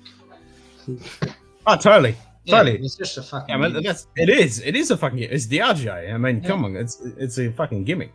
But when I saw the reviews about the Lagavulin, I was like, okay. And then the Klein Leash one was actually pretty good.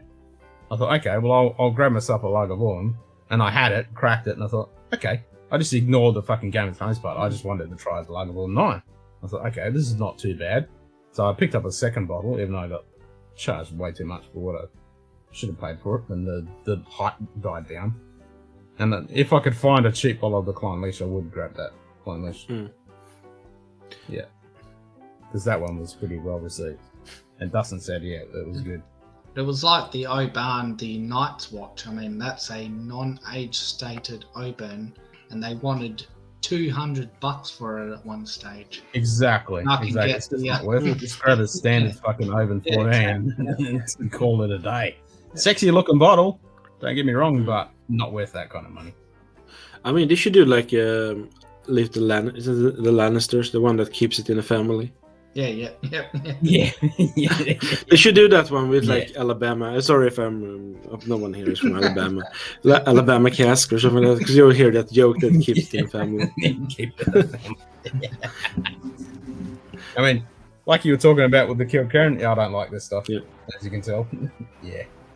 But that's one of the ones that's on my list. So I have a little list with the other ones that when I go through, I look for to add to my little bar back here. Yep. No, this is definitely a good one to fucking add. Because that's a lightly peated. Oh, no. That's not? I thought that one was. Nah, this bugger all. They have one peated. It's called Work in Progress. They have one that's peated. Yeah, that's okay. The Work in Progress. Yeah. But you might, for unacclimatized palate, you might interpret it as peat if you didn't Top know shelf, what peat Dustin. was with that funk. Just said Lannisters put IT in the family box. What? They put it in the family box. IT. Yeah. So, Mike, like, are you going to come on since you're not doing a fucking show? Get your ass in here. Yeah, I've I don't know asked whether him Mr. before. Whiskey should still lurking in the background. Yeah, get your ass in here. Probably too early. What time would it be for them? For him, it's almost 11 o'clock in the morning. Well, yeah, getting close. That's as soon as you drinking hit time. 12 p.m., it's drinking time. Anytime drinking time. You only live once. If you're not working or anything, of course. Yeah, if you're I'm not not working. working. Yeah. Well, if you're not working, pour a drink. But yeah, it's about almost 11 o'clock for him because like I said Utah's about an hour ahead of me, and it's weird, but they're just where they drew the line when they did the time stuff. He's just on the other side of it. In a bit, working. Yep, fair enough. Working. He's going to say that to us, huh? Working. Yeah. Well, we'll still be Just saying probably. Well, I don't know. Yeah. Well, I'm not going. I don't know. I think you're doing pretty good, Simon. Yeah. No, I mean, I thought Ken. I don't want to. No. Ken, I won't be going he's at all his, night. he's at his peak now. Look at it. Bright-eyed, bushy-tailed. That's right. Yeah, See? I'm all lubed up. It's all ready to go. Yeah. I mean, he's got his vape. He's got a drink. He's got water. I got water. I got Kill Karen. I got my vape. Mhm. Got you guys. I'm cruising. He's ready. I don't have Yeah, to- I got my don't have to and I get have up. my polar bears outside. You know, they're just waiting for me, taking a walk with them. They're just waiting for you so they can maul you to death and eat your flesh. Yeah, just gonna give them some fish. And you've got to hunt Yep. your what is it, baby seals, don't you, Frederick? Oh, is that a swami yeah, thing? swami thing. Yeah, he said one time I No, looked the like polar someone. bears who- do that, and then they give them to you, and you give them fish. That's the exchange. Yeah, we do have seals here, but you know, the thing here is that we're very like animal friendly here in the country. So if you would do that, I think you would get a lot of crap for it. And what you should do if you just start killing baby seals for no reason, or any reason at all, that was just fucking horrible. I think they do that in Norway, I think, or is it Iceland? Yeah, one of them. Yeah, I've seen it. Faroe Yeah. Islands, maybe, because some of those places, you know, they eat a lot of fat stuff, Yeah, fat parts of the animals, just because of, you know, the climate, how it's been Yeah. there for tradition, Yeah. you know, how to survive, basically. I mean, Yeah. I don't remember which island. There is an island there. Is it Iceland? Or is it the Greenland? But I know they do like a thing every year when they hunt whales, Yeah, quite I young saw whales, they to had drag a them whole- in the, you know, yeah. It's, Yep. but no, I don't kill. I only have polar bears outside. Apparently, that's what people think we have. You know. So Tell him. No, you I'll have have a my thing neighbor. Frederick It'd be fucking called awesome neighbors. if you just open your front door and there was fucking polar bears and just in your yeah, shells. I mean, that would be something, wouldn't it? You know, just say wouldn't like, it? okay, you can go now. Bye. Yeah. Bother someone else. I will say this. I have family that lives in Alaska. Okay. And for them to see a bear, not a polar bear, of course, but, you know, a grizzly bear, caribou, moose, you know, things of that nature, that's not uncommon. Yeah. Now, No, there are, that's bog standard Wouldn't be fucking up every there. day. It's like us seeing kangaroos. You see them every fucking day almost. yeah, I see squirrels, I see woodpeckers, I see hedgehogs sometimes. They're gonna come out later on, the hedgehog, I guess, when it gets warmer. Maybe some rabbits, a lot of rabbits everywhere, some birds, some Oh, insects. we got But shitload of them. we don't 20 have any spares, like that got big. 20. We don't have any. I live down in the south part in Sweden, so we don't really have any big animals. We do have bobcats. I think that we call them the bigger cat Yeah. thing, bobcats. I think that, There. so I don't say it wrong. Yeah, I think that's called bobcats. We do have those. Lynx. Lynx. Yep. It's called. Lynx. Yeah, I love yeah, lynx. lynx. Yeah, we have those. We have foxes. But if you go up north, you can get like wolves and bears, moose, and all that. We do have two. I think it's a female and a male wolf now in our parts. Apparently, two wolves. So that's interesting because there haven't been Cool. wolves here for many years. Because Yeah. here in our country, we pretty much just rode into extinction. You know. Oh, yeah. Yep. oh, yeah. Oh, yeah. But that's good that they're, if they have a mated pair down there, I mean, that means the ecosystem has changed. Oh, the Faroe Islands. Yes, JD's onto it. Faroe Islands. They did Okay. well. I mean, wolves are pretty animals. I mean, they're really beautiful they're animals. good. But you know, they're not something you go around and be like, "Oh, I'm gonna hug you, take a selfie." Oh, yeah. Exactly. yeah. But I bet there would be big. someone that They're would like try. really they're like really big. Oh, they'll fuck They you are. up straight away. Yeah. Oh, yeah. Mhm. They are beautiful animals, though. Yep. Mm. At a distance. Speaking of wolves, I want to get some of that wolf burn. Gotta get some. Okay, you do that. Yeah. I just want to say this one here, the Swedish one. It smells like root beer, basically. Oh, Oh. And I do love root beer, so that's just good, Yeah. basically. root beer, is that the same as sarsaparilla? I have no what that is. I don't No, know. root beer No. is completely different sarsaparilla. Sarsaparilla Is is it? really unique. Oh, shit, yeah.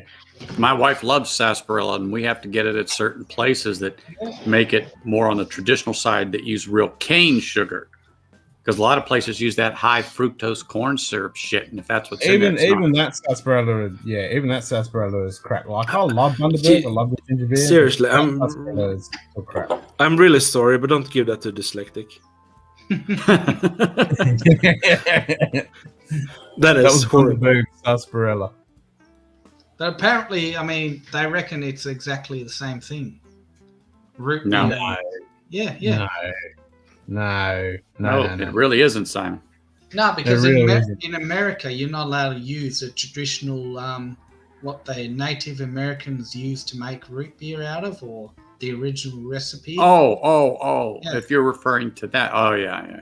Yeah. Is A it lot of things were outlawed. cocaine? Is it cocaine or something like that? Well, yeah, back in the day. No, it makes Back you in the- sick. Makes you sick or something. Or hallucinate. Oh, okay. Something like that. Okay. Well, The sarsaparilla look is at very unique. Coca-Cola. When it started out, they put cocaine in it. Exactly. Yeah. That's shit. Yeah, Yep. that's Coca-Cola. They put Coke in there and The boom, close hey, cousin go get a of Coke. Brickley, but not the same. Yeah, exactly. So you don't get a. That's So where- yeah. I grew up on sarsaparilla. It's very unique. Yeah, it is. But the thing is, yeah, that's what I mean. Like Americans, they used to have the original root beer, but then the We have the Food and Drug FDA. Administration, yeah, FDA. they banned the actual root they were using for root Today. beer, like a certain root, W. And they're- O'Neill. and they replaced it with sarsaparilla root or whatever root they're using for that. Yeah, me You're too, right. William. I want a lynx and I want a wolf as well. I'd love to have a lynx. Lynxes are awesome. I want it. And- What's called and, cabera. What are they called? That animal that always looks like every other animal loves it. It's called cabera. It's like Oh, soft yeah, I know, yeah, American. yeah. Every Yeah. time you see a picture where there's like always animals around it, like it's just drawing positive energy or something like that. It just looks really cool. That's like Ken's channel. Just draws all kinds of positive energy to it, Mm. Attracts everybody. Tracks all the crazy bastards. Yeah. Yeah. Or just one at the quokka. What's it called? Quokka? Yeah, The one you have on the islands. Yeah. I mean, they look so cute that you just know that when you go sleep at night, they're going to stab you or something. Because they're like, yeah. They'll drink your blood, yeah. Yeah. They just sit there and just bite you in the jugular and just start Yeah. drinking your blood. No, they're pretty Come up with a calm. knife. Yeah. They are pretty awesome, though. Okay. Oh, I'd love I that. always see pictures. That'd be awesome. I mean, I wish we could have an animal like that here instead. It would be fun. Do you have any marsupials over there? Or what would Marsupials. what would be the equivalent? That's the kangaroo, right? It's Yeah, part of yeah. the kangaroo line. Yeah. Oh, I have kangaroos. no idea. 'Cause I have no idea. Seriously. I mean, Australia pretty much has most of the marsupials on planet Earth. Yeah. Well, we got I possums. can't really answer. Yeah, possums. Possums are not marsupials. No, We don't no. have possums. We don't have possums. We don't have raccoons. We don't have that stuff. You're not missing much on the raccoons. What about turkeys? Do you have But they're like small bandits, burglars running around. But you get squirrels. So you guys get squirrels. I like squirrels. Oh yeah, we got squirrels. I was so excited when I went to Germany and saw my first squirrel. Well, we Bright actually orange technically squirrel have running them up now the as street. well. Because a few of them escaped from Perth Zoo. Yeah. Ah, we've got squirrels now. Yeah, we do. Yeah. That must have really messed up the ecosystem. Oh, yeah, I don't know Yeah. what they're doing, but yeah. A few of them escaped. And I like the word squirrel because in Germany it's really hard for native German speakers to say the word squirrel, and it's really hard for non-German speakers to say Eichhähnchen. I'll probably butcher that pronunciation. So it's really hard to say the word squirrel in German, and it's really hard for Germans to say the word squirrel in English. I find that fascinating. And everyone gets on.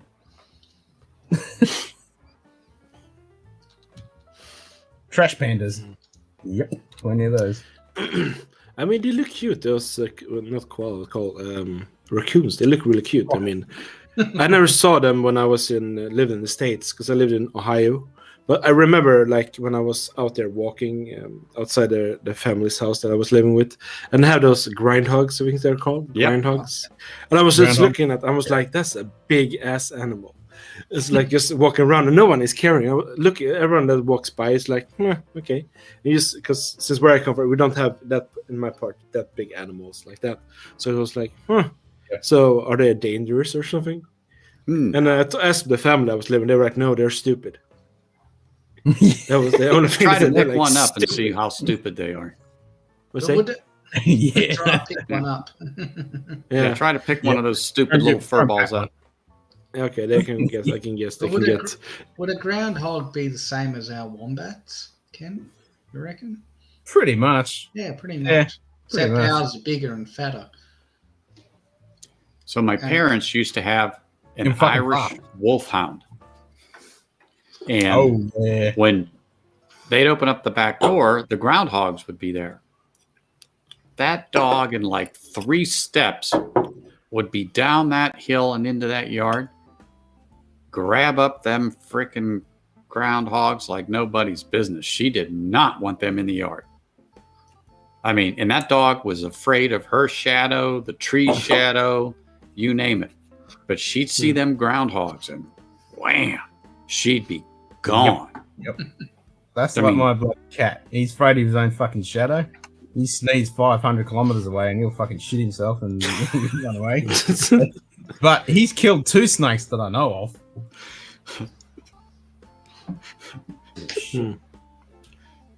Yeah, we do have snakes here as well. I forgot that. We have two. We have one snake that's poisonous, but it's like so rare to get bitten by it. Like it's like 1 or 2 people or 3 people per year, I guess.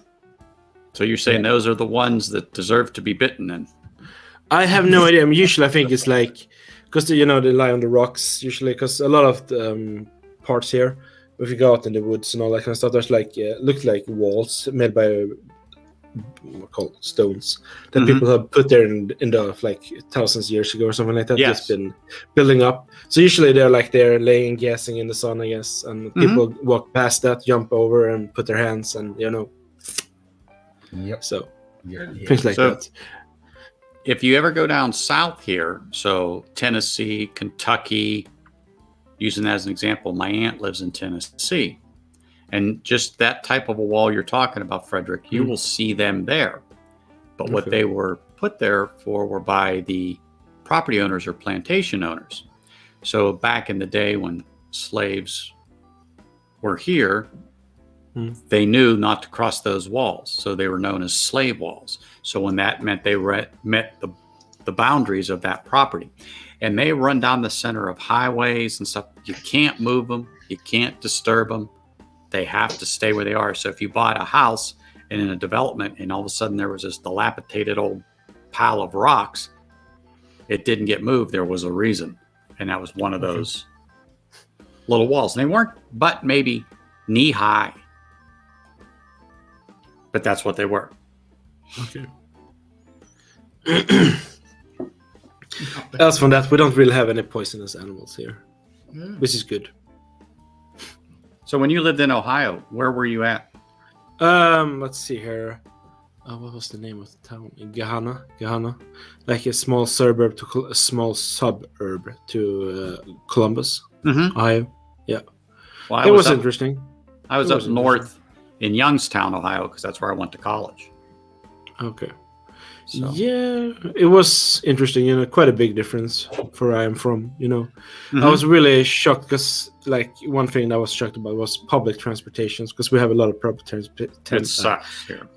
Yeah, I figured it out because when I jumped on the bus, I had no idea where it was going to take me, so I just yelled, "Just stop and just let me go out," because I had no idea where it was taking me. I thought it was going to take me one direction, it just went the other instead. So I was like, I don't want to go in that direction because I have no idea when you're going to stop, and I have no phone on me so. Oh yeah, no, it's terrible. Where I grew up in Pennsylvania, in Pittsburgh, the public transportation was really good. I mean, you could jump on a bus at some surrounding suburb towns and get wherever you wanted to go without a problem. And then they had the tube or the T or a trolley that went underneath the city, just a big loop, and let you off. And let's just say a half dozen different stops in a circle, which was great because then once you came up above ground, you could jump on a city bus and then take it to where you want to go. And I used to ride it every day and then get off in town, then jump on a bus and take it to work when I worked at the University of Pittsburgh. So it was great transportation. Here, even in Las Vegas, it's horrid. I mean, I walked a lot when I was there, because they had a big like shopping center, like an hour's walk from there. So I used to walk there, like on my weekends when I was off, anyway. So I always walked there, and everyone in the neighborhood there was like, "Why are you walking?" And I was trying to tell them a little bit about my culture, because usually, you can drive cars. Usually, we take public transportations, you drive a bike, or you walk to work if it's not too far away. Yeah. That's what you do. That's how our culture works a lot. So for me, it was like nothing special walking an hour at one distance. It was nothing special. It was just like, yeah. And if you look at our culture in the United States back in the turn of the century, so let's say 1900, everybody walked, not because you didn't have a car, but walking an hour to work one way was nothing. My great grandparents walked into the mills and then walked home. Like you said, that's the way it was. We all got lazy when more public transportation started. And then, of course, vehicles became the norm. So everybody had a vehicle to even go 3 blocks. Or even as a kid in the 1970s, I can still remember my grandfather. He walked to the store 10, 15 blocks away and walked back. And he might do that twice in the day. Just, I need this, walk to the store, walk back.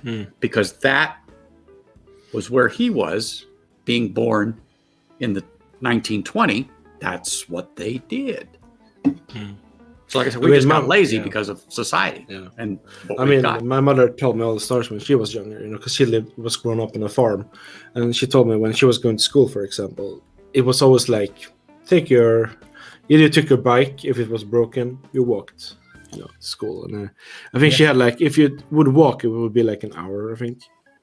To school. No, she did that 5 times a day, or 5 times a week. I mean, So I even and that was nothing special. Like my kid he's literally 15-minute walk away, and he gets driven to school. Really? Well, honestly, I had to walk, rain, hail, or shine, 3/4 an hour by myself every single day. And I was in first grade, maybe, and I was walking more than that. Grade 1, first day of school, I walked. And it was a lot more than 15 minutes. I was like 3/4 an hour, and down south it was just fucking rained every single day. We'd meet our group of friends on the corner, 3 or 4 of us, and we'd walk to school through town, up the other side of town. I mean, now, oh my gosh, you let your kids walk to school? It's across the street. Why do they need bus? Exactly. Like I will be right back. It's going to do my thing. Even today when I dropped him off, I was like, I just can't wait till he's a little bit older when he can just fucking walk to himself. Well, right where I live right now, I'll just walk. Yeah, exactly. I've got 1, 2, 3, 4 elementary schools, all within walking distance of this house. 4 of them. When I say walking, I'm talking blocks. I don't know how big your blocks are, but within 5 blocks, 6 blocks tops. That's how many elementary schools are around here. What is the average block for you guys, like using that? Yeah, walking time. Say, I can go from the corner of my street to the next street, and I'm talking about a stroll, 5 minutes. Okay. Yeah, it's not big. I mean, it certainly isn't.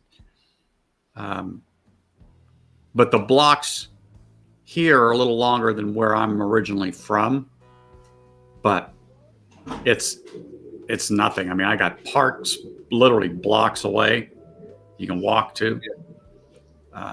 So yeah, all this stuff, these kids, it's got to be bused. I'm like, bust? He can cross the street, can he? You teach him how not to get hit by a car? Exactly. They got people on the corners to stop traffic for the kids at certain times of the day. I mean, it's not on every corner, but at least half of them, particularly around the schools, so the kids can cross safely. They'll step out, stop the traffic, let the kids cross. And if they have to cross again, they stop. Lollipop people. Yep. Yeah, exactly. Yep. Exactly.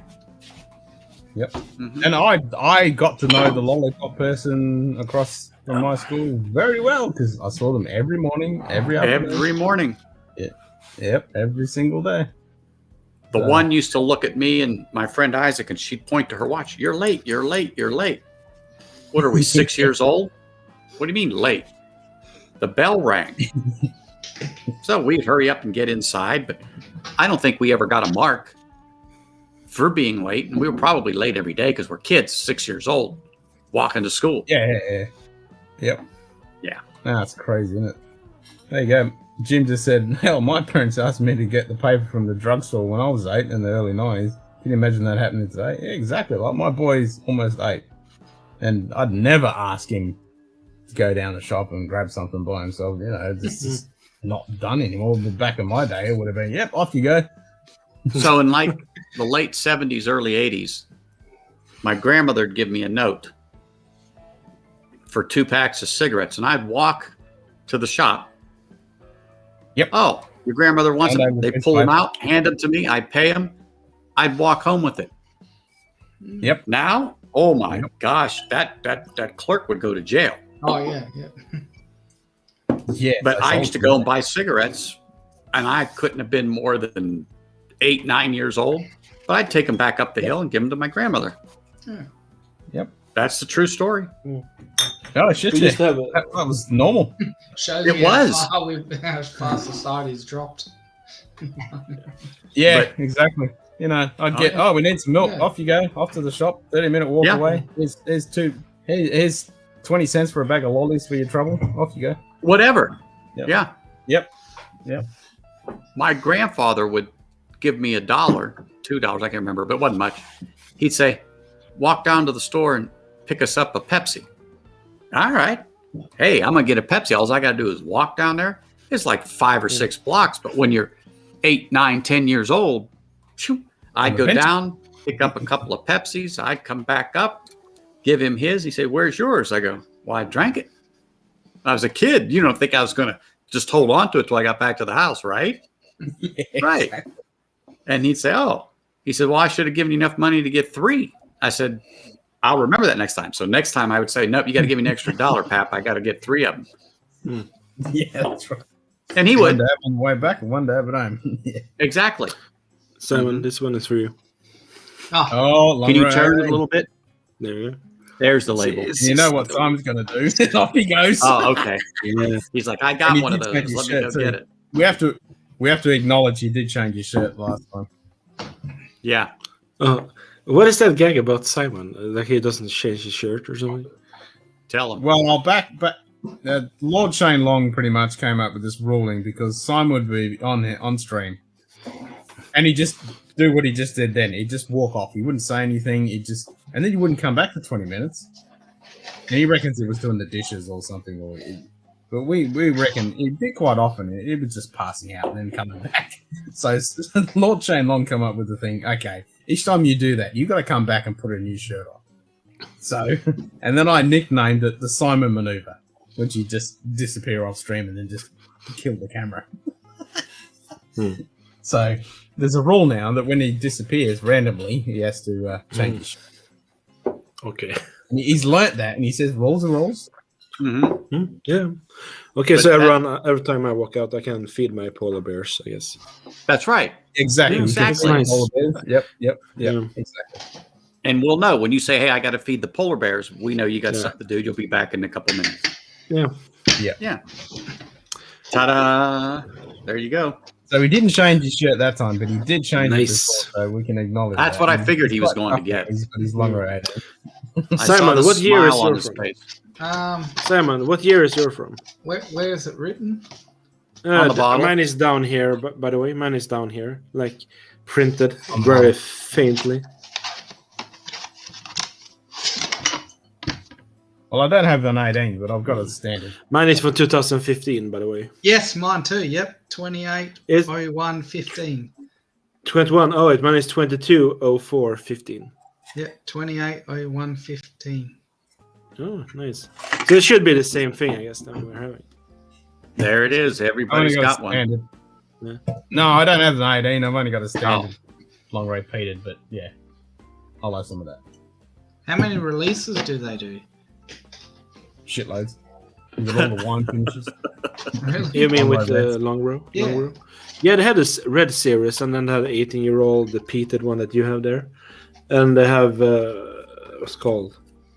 They have a 21-year now, they're doing now. Once a year, I think it is. Yep. That one is really good, by the way. I just had that. And they 6 have some other expressions they do. They did that 14-year-old long row red. No, not long red, what's it called? Sherry cask or sherry cask matured. The one they did, a 14-year-old cask range. I have it, in the other room. So that one is really good. So we both have a Yeah. 2015 release. Yeah, I think this one is like bourbon and sherry matured, I think. What's mine? So long row is represented by the long row without age statement, the 18-year-olds, latest batches, April 2019, well, in this book. The limited yet annual releases long row red with 11-year-old Puna finish. This will be followed by 13-year-old finish in the Chilean red wine cask, long row 21-year-olds, and then goes on to Hazelton.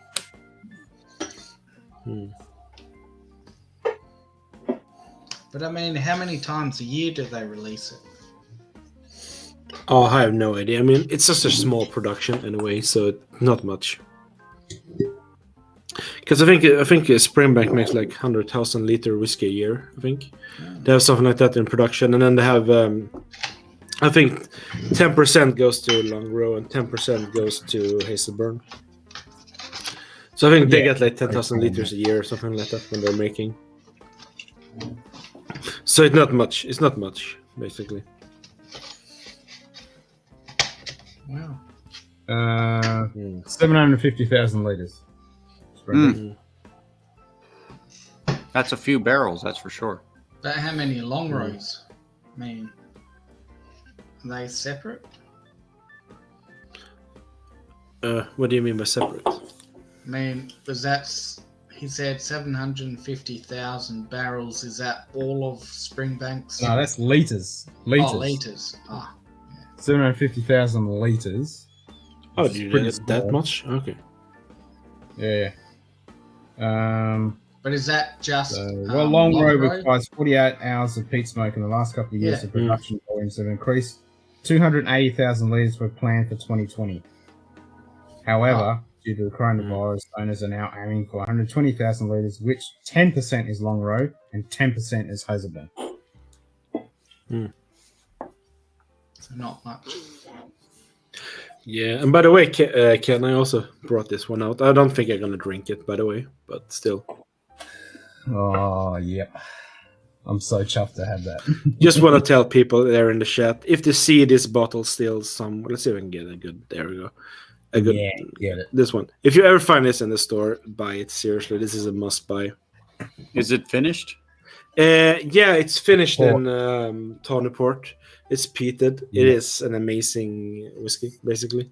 In my opinion, it's a one of. Ken doesn't Pretty like good. it at all, I could tell. No, I've never had it, and this has been my unicorn whiskey for a long time, and I'm so thankful for JD shipping me a bottle of this. And I haven't opened it yet, because actually I might... Okay, I'm gonna put this on camera. I'm gonna open this tomorrow for the Patreon donation stream. This will be my dream. Oh, okay. Cool. Yeah. Yeah. Are you going to put a straw in the bottle and just sip? Yeah. I mean, just gonna my sippy cup. I heard you can mix it with Coke, I guess. I think that would be great. Or root beer, I guess. That would be great. Yeah, root beer, Coke. Yeah. Yeah. Or neat? Yeah. Yeah, maybe some Johnny Walker Red you can mix it with. Yeah. Enhance the flavor. Yeah, that's an idea. I'll just fill your whole glass of ice and then pour it in. Yeah. White label. Yeah. Yeah. Yeah. Yeah. 3 And parts. chill white it label, before, you know, white in the label. freezer. Just put it in the freezer before. Daniel Stratton. Yeah. The icon has entered the arena. Have you opened yours yet, Daniel? I know he was going to wait a few weeks to open his. He got the 2021, I think. Which one is that? This one. The Oh. Campbelltown. You got the 2021. Oh, the new one. Oh, okay, cool. Yeah. I think that's what he said. You got the new one. Ooh, you can't just you can't beat a long roads. Just Yeah. Not yet. Right, I'm gonna open mine tomorrow. completely different. These long roads are just. Mine really smells like peach syrup. You know, when I can peach. Peaches in a can. You know that syrup that comes with it. Mm-hmm. Yeah. Yep, I get that. Fucking That amazing. was when I was in the army. I used to love those two canned peach. Used to get them in the ration pack. Man, that was good. Just to fight for them, especially if you found a guy who didn't like them. He's like, "Oh, you can have this. I'll have those." What was good in what we called MREs, which is the ration pack, is I hate tuna noodle casserole in general. Yeah. I can't do that. Well, you could luck out and get that in an MRE as your entree. And then, I've turned my nose up at it because I just didn't like it, but that's what you got to eat. Anyway, you cut the top off of that sucker, and they had a little thing of Tabasco sauce. And I would put that in there and then mush up the pack to get it all mixed up. That was the best shit. I would tear that up and lick the pack clean. Nice. I mean, you shit JD? up for Rick the next day. Please. Yes, please. If you can grab a backup bottle of that. Oh, yeah. Oh, look at him just smiling over there. Looks like a kid on Christmas. Oh, yeah. Cheshire Cat. That's right. Exactly. It says that bottle, and I have another one to keep for later. Okay. Simon, it says this one is supposed to be just sherry, by the way. Just sherry, apparently. Actually, This 18-year-old long row.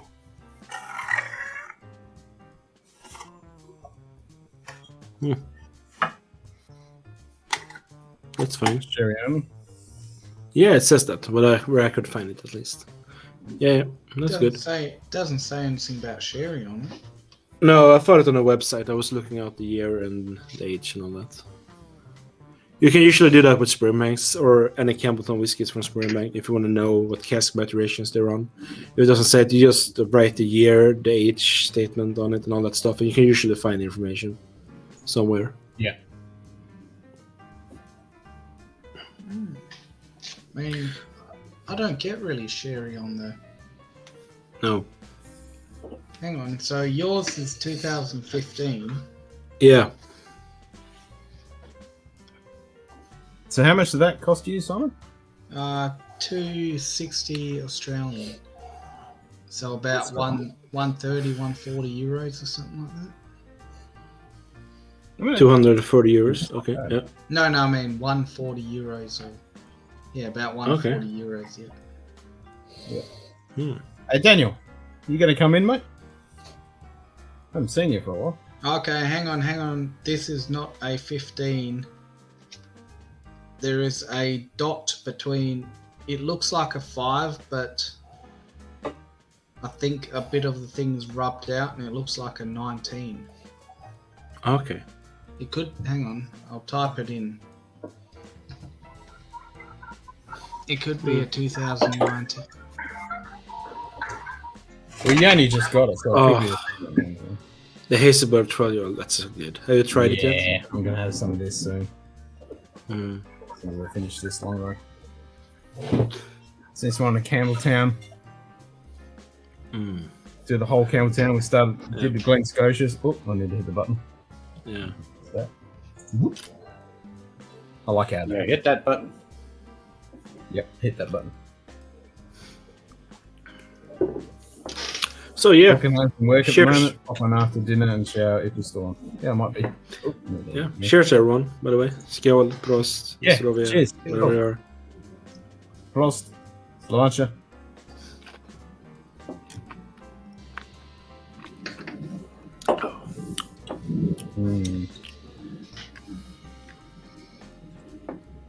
Long row is good. Yeah, I don't know. Is it a I'll let you guys have a look. See how. Hold on. Now I'll do this. I'll try. I'll see if I'm gonna break it. Because there is. Give me a second. Give me a second. Hold on. Hold on. Gotta find the setting. Can't see it. I've got that box in the way. There is a highlight guess. Let's try it. See if it works. And no, it didn't work. No, it did work, and then it popped off. Oh, it did work? Yeah, I can't give it a second. Yep, it's working now. I was told it's very still. Oh, and then it popped off. Yeah, popped off for me too. I just see Simon's name, and that's it. Yeah, it's all blank for me. And it's funny. Okay. Hang on. Is that a 5 or a 9?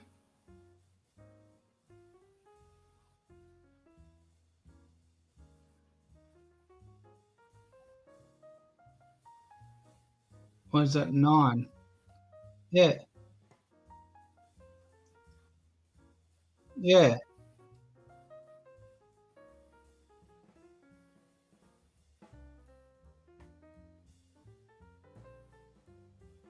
Oh, so yeah, so that's a 2019 then, yeah. No, yeah. Looked like a 50. It's like 2019, yeah. You should have put your glasses on, Simon. No, because there's a oh, Daniel, bit of wear and tear. Like it, there's kind of between the. It looks like a 5 when you first look at it. Yeah. So this one is 75% sherry and 25% bourbon cask matured. If it's a 2019 edition. Yeah. Oh, is it? Yeah. It says here on the whiskey base. If you go in there and look. Bourbon. Yeah. It arrived today. Yeah. And 4,800 bottles were made worldwide of this bottle, so it's quite rare, I guess. No, really? Yeah. How many of yours was made, Frederick? Oh, no idea. I didn't check that one, by the way. But I guess maybe, who knows? Let's see. Have a look. Have a wee look. See if it says anything there. Nope. Doesn't say anything. Doesn't say anything. Well, I guess something like the same, I guess. Since it's not mass produced. So, yeah. Still, it's good. It's good. But if you can't find the 18-year-old, buy a depleted one. It's still just as good. It's good. Fuck yeah, that long road Peter. Yeah, I mean, I just said that. I said, yeah. Fuck, that's good. Yeah. That's very tasty.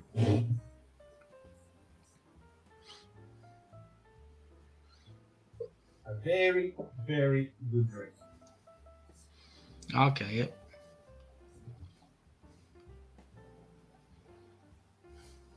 Yeah, 75% sherry, 25% bourbon.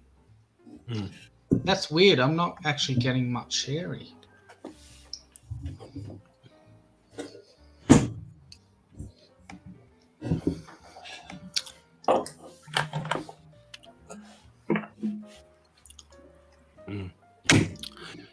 Oh, actually, I can. Yeah, actually, I think.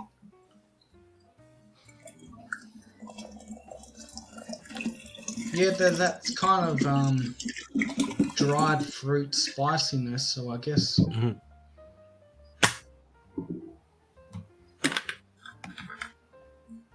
So it's probably. I would say, what cherry cask would that be? If it's dry, it's Oloroso, maybe. Oloroso, yeah. Yeah. Pedro Menez is more fruity, sweet. Yeah, I can see that. Yeah. They're probably using like refill ones. Oh, I didn't hit the button. Yeah, I wonder why that's starting to go like that now. Oh, mine there is like really, really. Well. I fixed it. I hit the button.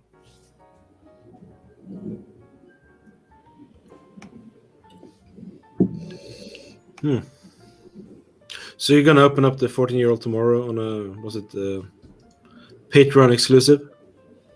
The Patreon donation live stream. Yeah.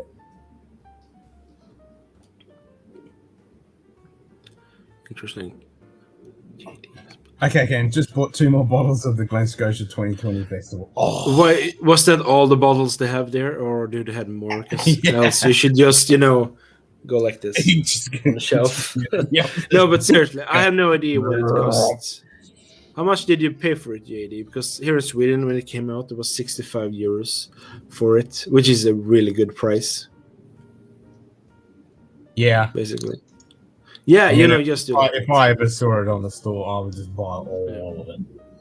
I've never even tried it, but I just know it's Glen Scotia, it's port, and it's peat. I mean, I'm in. Oh, it's good. But it's weird that you never got it in Australia. It's really weird. I thought it was good. Supposed We to be get like hardly any allocation of Campbelltown stuff. It's okay. Oh yeah. Yeah, I'm still gonna send you some, Ken, but I just need to get some samples. Maybe I can send you some long rows or some Campbelltown whiskies. Oh, that'd be awesome. Yeah. There's so many out. You just I can't get. Yeah. So it can range. I have to have this. I mean, this is so good. Well, anyway, I need to get going. Yeah, I need to get going. All right, Frederick. And I need to do some chores, because that's what you call it in English. You gotta go. Yes, those are terrible. What say? You gotta Those go are feed that terrible. polar bear. Yeah, that polar bear is going to want to eat. Yeah. No, it's not the polar bear. I'm more worried about the neighbor's kids, but that's another problem we take later. Depending on the polar bear. Kids to the polar bears. Yeah, no, I mean they're a great polar bear is a great problem solving for a problem. If there's anyone is bothering you, just tell them, "Come here, polar bear," and things. That's work right. out. Yeah. The problem is if they have a polar bear as well. I mean, that's the problem. But then you've got polar bear fights, and you have to bet on them. Yeah, but they're a lot of fun for the kids. They learn respect and how to treat animals in the good way. Yeah, how to share food, hunt food, and also lose a limb or two. Otherwise, they get depending on it. Yeah. So take care.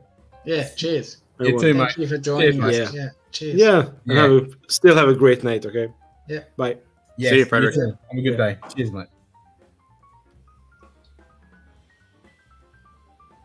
So I just was checking my speed here, Ken, and it says that I have 1,000 up With and or without 1,000 back, if you can believe it. Nice.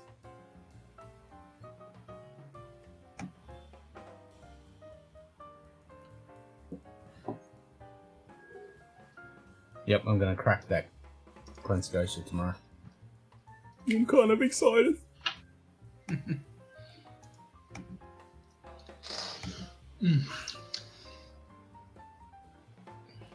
Yeah, it seems like I got tons of speed. So Tons of speed. Do you Yeah, on the smoke internet, I- inject it, or do you just well, put it in tabs, or? so I got a couple of things open. I'm looking at the task manager, but it shows me everything that's going on: CPU, GPU, Ethernet, Wi-Fi, and lets me know how I'm sitting. So the CPU is running at about 35% at about 2 hertz. Wi-Fi is just kicking butt. When I went and checked the connection, it said 1,000 receive, 1,000 send. And I go, holy crap. I haven't been that high on it since I've owned or upgraded the system. So Well, you've been here for 5 hours. That's a lot of data. Yeah. What's that? You've been here for 5 hours sending and receiving data, so Yeah, that's a pretty decent amount. it is. Like I said, the GPU is just sitting at about 10%, running at about 76 degrees. I don't know why it says Celsius. That's hot. Because No way. What is it? How many Celsius degrees is what it should Celsius? be. It said 76, and it's like, there's just no way. No, that's normal. yeah, that's normal. Yeah. Oh, it is? Okay. Well, I thought that was awfully high for Celsius. No. No. When you start getting the 80s and 90s, that's when you start stressing. Oh. I don't even know why it's in Celsius, but it is. I'm just going to leave it. So if I don't see Ken going, oh my God, get the extinguisher, I'm okay. Nah, if you start hitting 90, then you have to start going, oh, I need some cooling. Well, back years ago, I had a little platform I could put under my laptop and would plug in to one of the USB ports. Yeah. Had little fans underneath that kept air moving underneath it. Yeah.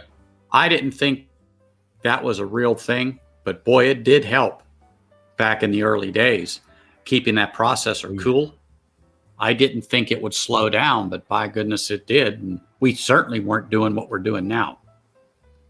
No, you would get thermal throttling. I mean, I've got these little fucking Tupperware lids underneath my laptop just to get it off the desk or the bench. So, table, yeah. Whatever you call and it. I have like a little bamboo placemat that it's sitting on right now because I'm at the dining room table. So yeah, it has some holes. Yeah. And every now and then I reach in the back and feel. Yeah. I always tell people, because a lot of people sit on their laptops on their bed and stuff and on the duvet. And that's not a good idea because you're blocking the fans and the exhaust ports and all that shit. Yeah. Like I said, it's not like I don't listen to UIT. You have it back up now. If you don't like it, I can keep it. No, I think I like it. Yeah. But Anthony, if you want to keep it really cool, before you start like a long stream or whatever you're doing, just get your computer and put it in the freezer for a couple of hours. Yeah. Just cool it down. That makes it work better. Yeah. Yep. It'll be cool. Yeah. Pretty chill. I have a couple of ice packs. I could just set it on there. Oh yeah, even better. Yep. Yeah. Now just make sure all your tasks that don't need to be running are not running. Yes, and I absolutely right. I look and see what processes are going on, and really the only thing I see sucking out of the CPU, of course, is Google. Should be a browser. No, Google. Yeah, because that's the Chrome, and that's what I'm operating in. That's one. Yep. Everything else I'm looking at is pretty much zero the whole way down. I've stopped using Chrome because I did read a couple of days ago that Microsoft Edge is actually better in resource allocation. I know that face is what I thought, and I've tried it, and I'm running this whole stream over 5 hours, and it is better. I can't believe I'm saying that. There's a typical picture that came out of the internet for a long time, which was the Microsoft Explorer web browser.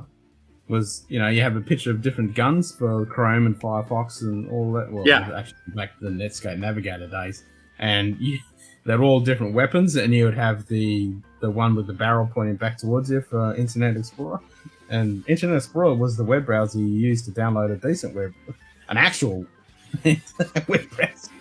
But now this Microsoft Edge shit, it's actually I'll give them a little bit of kudos. It's actually not too bad. I've been running it tonight, and my CPU overheads are a little bit lower than what they were with Google Chrome. And that's exactly what I'm watching is just to seeing what's happening, what's not happening. And most people don't look at that because they don't know. But I've done this enough to know I've been running it since I started this stream, and I've got it running on my desktop machine as well. I'm constantly looking at it. I'm looking at it now, and it's sitting around 85, 86. So it's because I'm running TeamViewer, which is kind of a little bit intensive as well. So they're both swapping between each other, but it's a lot. Like it's down to 55 CPU. Yeah, I'm down to 32 on the CPU. Yeah. Hertz will jump up to 2.5 and so on. Then it'll go back down. Just depends on what's coming through, but. No, it's not taxing anything. In other words, right now it's just humming right along. Yeah, like I've got a shitload of stuff running in, but my machine is quite fucking happy at the moment. I'll check my desktop. that should be fine. It hasn't. It's a little. Yeah, little like I said, high. that GPU of mine, it isn't even breathing hard. There we go, back to 30s. No, it shouldn't be. No, 9%. I mean, I'm running OBS, so I am using the GPU on my OBS. So that's a little bit higher than normal. So I've pushed it over to the GPU. And that's what I'm running. But it's, like I said, it's humming right on along. It hasn't missed a beat. No gerbil cage. Nothing. You know, everything seems to be going. I'm going to make sure all the drivers are updated if it didn't already. Go and grab them, because I won't let it reboot until I tell it. We had that conversation. Yeah, don't tell me you're going to reboot now. You wait until I tell you. But I pretty much have a program. I'm the owner of you. Exactly. Yeah. So it will do it when I'm done. So it'll do it. Let's just say 1 a.m., 2 a.m. If I don't tell it to, that's when it looks for it. Other than that, don't. Mine says, I'll reboot outside of your operating hours. Mine's on 24/7. Correct. Don't tell me. Exactly. Yep. But I did go in and change that because I was like, that's a good point, because it would do that. I didn't worry about that with Mac because I had it set for years. It would say it downloaded, it needed a restart, but it didn't want to do it. It would just disappear. And then so either I hit it, restarted it, or when I got up the next day, like I said, I get in the habit of at least once a week, if not twice. I just totally restart everything, shut it down, turn it off, and turn it all back on. And That's ever since I've done that for years, even my cellular phone, I turn it off. Oh, I have mine set. I have my tablet and my phone. You were saying automatically reboot. Yep. Just do it. Yep. I'm sleeping. I won't miss a thing. Nope. Yep. Mm-hmm. And I always make sure I close every app. There's nothing running in the background. That's a big thing, because you'll have 20, 30 things open in the background that you're not using anymore. You're only using maybe 3 or 4. And then you're like, why is this thing so slow? And you go into it. Next thing you know, you're Xing out of all these windows. It's like, oh my gosh, I forgot about this. I've never been like that. When I'm done what I'm doing on my phone, I close everything. Everything is done. Unless it's something I have to go back to when I next open the phone. It's I'm done. pretty good at it now. I was horrible with it before. Yeah, I see other people and I look at their tablet or iPad or whatever they got, and it's just like 50 fucking process. I'm like, my wife is like that. My wife is like that. She has one of the newer iPads. I got it for her, not this Christmas, but Christmas before. And man, she is on that like a bum on a bologna sandwich. I mean, she takes it to bed. When she gets up, it's under her arm. She sits down. Oh, I'm not missing the time. She gets up, it's on. She's watching something, and it's with it. And she's all day. And she goes to bed and falls asleep with it. Yep, all day. But I have taught her, she does not leave 20,000 things open. She'll have a couple things, and that's it. And she closes them out. I've taught her that way. Yeah, well, I'm not even going down that road, because I've mentioned it, because she would say, well, I'm having problems. And I'd look over, and I could see 10, 12 tabs across her iPad. And I go, yep, reboot that shit. Close everything out, turn your iPad off and on, start over. Yep. Well, I got look, do you ask me? I told you. You don't want to know. I'm fine. But she does. I was told that by my IT people at work. Look, have 6, 7 windows open, but really when you're done, close them out. Close them out. Close them out. Yeah. It's only a click. I open it back have multiple browsers. I have Chrome, I have Firefox, and I have multiple windows open on each of them. There's a shitload of tabs in each one of those windows, but if there's one I don't need, I close it out, and I'm constantly rebooting that, because you got the memory leak with both Firefox and Chrome. Well, I didn't know any of this until somebody like you sat me down and explained all this. I'm just totally new. What do you mean? You can't have 10 windows open? Well, yes, but look at your usage. Look at your machine, what it's doing. It's killing itself and you're only paying attention to one, but you have 9 other windows open, and it's keeping them updated and doing its thing. You don't And need one thing you definitely need to have is the unload tab extension for Firefox and Chrome. So, like when I have those 5 windows open with 50 tabs in each window, it doesn't load any of those tabs up when you reboot the machine or you reload the browser. Yes. All those are just sitting there. Yep. Until you click on it, and then it loads that page. Correct. Mine will not do that unless, like now, for some stupid reason, something goes crazy and the system goes off. It remembers this page, so then when I go back in, it asks, "Do you want to reopen it?" And then I'll either say yes or no. Other than that, if I close everything out, turn off front, nothing comes back. And you're right. You're absolutely right. It pays to know an IT. That unload tab expansion is really good because you can have all those windows open, but they're not doing anything until you actually click on that tab, and it'll reload that page. So it's not actually running. So it's not running any API scripts or anything in the background. Yep. And JD said, I used the bottle caps to raise the computer off the table. Yep. Just a little bit off the table. That's being resourceful. Fucking oath. And that's what I did with those little lids. Because I didn't have any toppers for my Glencairns. And I was looking around. I thought, oh, the missus has got to have something. And I found these. Like, she had these. And these fit. This is amazing. Like, you've got the actual seal on there. I'll bring it up full screen because this is pretty amazing. I was really impressed. So this is just a Tupperware. Tupperware, yep. And then you got your standard Glencairn. So you got the edge there that goes onto the Tupperware, the little container. This fits perfectly on there. Literally, you can put it on there so it seals. Well, now you're going to make me look because we've got tons of lids we never use, and I'm looking to get stuck on there. This can't come. You have to peel it off. See, I need a couple. I'm looking for lids because when you do different tastings, let it open up for about 10 minutes, put your lid on there, let the notes build up in there. So when you want to do the nosing, then you pop it off, do your nosing, put the lid back on.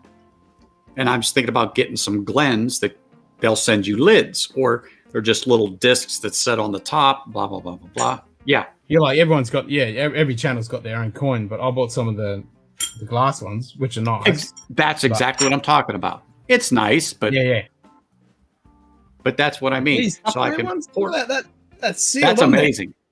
Nothing to do with the price of butter and eggs. I'm not hanging on to the Glencairn. That's not dropping.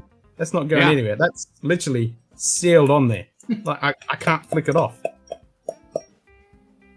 I know I've got small ones, but I think they're square. But you're going to make me pull that one tote out that we never go into, but it has a couple of lids. Yep. Who knows what tarantulas I'll find in there? Because she's a Tupperware consultant, so if you want to get some Tupperware, we can sort that out. We can sort that out. Do they allow that to be shipped from down there? Well, you got Tupperware there, so you can order through her, and it'll be my shipped. wife orders Tupperware. She orders Pampered Chef. Frederick, a dram divided. Oh, Frederick, I can't. a dram divided. Skull. Just said scowl. Skull.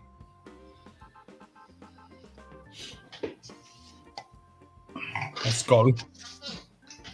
But yeah, I went into the cupboard because I was doing a blind of some sort, and I didn't have any toppers at all.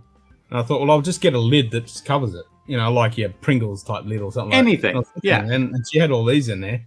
And I thought, fuck, that's pretty close. And I went, oh, shit. You can't. On there. Yeah. I can't buy that. That's so freaking awesome. Well, actually, you can. You just need to buy the container that goes underneath it. But yes, you can, Ken. Well, with Tupperware, you can buy just the lid if you want. If you know when you start up your own merch, you can have that link in there. Say, hey, look. Oh, Tupperware ones. I mean, I like this idea because that's sealed. That is sealed. Yeah, shake it. Yeah. Yeah, look. Yeah, look. I'll put that on there, and that's not coming off. No. But that's what I'm saying. On there. Yeah. There I you mean, go. I'm I hanging on have to you the an lid. idea It's not for your going anywhere. merchandise. When you Yep. when you start your Probably merch is. channel, boom! Look at this. Yep. I mean, I don't. Yeah, no one else. Everyone else is just doing the old coin topper. There you go. But I like that, I do too. and that was strictly a coincidence. Yep, complete coincidence. Because I was just looking for a lid, just to sit Yeah, on just top, to set on there. on Yeah, top, like a coin. Yep. And I saw those and went, "Oh shit, that looks pretty I close." wonder. I went, "Holy crap!" And she took a picture because I showed her. Went, "Check this out!" And she posted it to all her Tupperware friends, and they were like, "Oh wow, that's pretty cool." It is. So, yeah, I've commandeered those lids. I bet you have. So when she wants And to put because they're something in that cool colours. container, she says, "Give me a lid, Ken." Yeah, and because they're all different colors, because you got yellow and green and blue and purple and whatever. So if you do a blind tasting, you don't have to put your stickers on the Glencans because you got these cool lids. Yeah. Yep. You just write down. Yeah. What color is? Yep. Yeah. See there? Look at this. Very educational here. Exactly.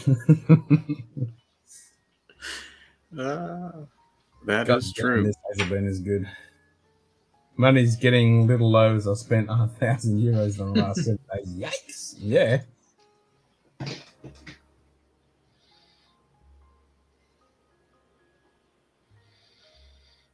Hopefully, no one will buy them.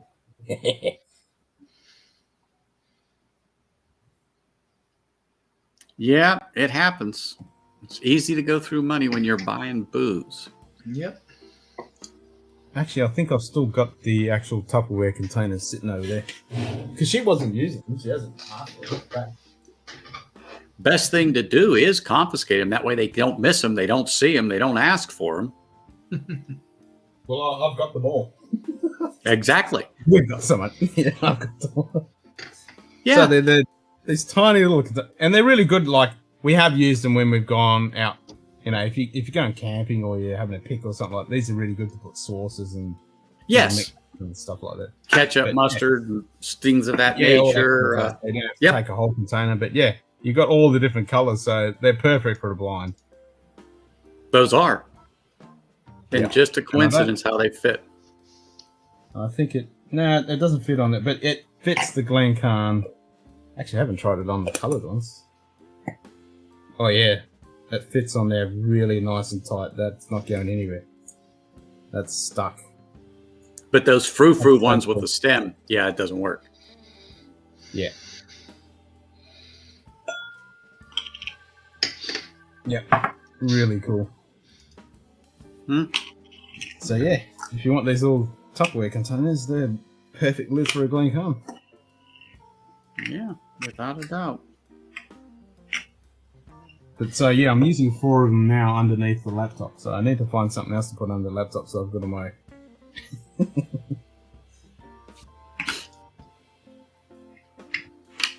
So it's really good if you're really inebriated and completely slammered and you're stumbling and knocking shit over. You could put them on there.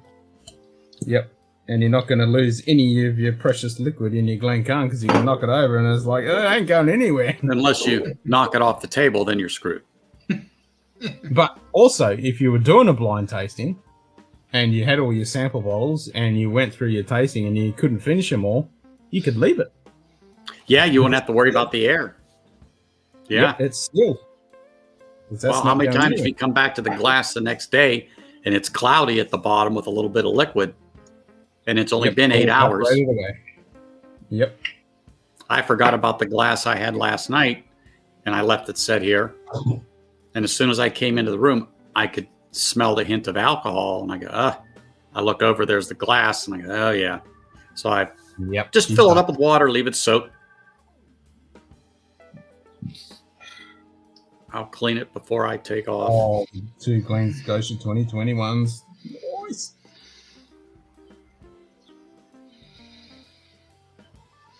So Frederick must have fed the polar bears because he's still lurking in here.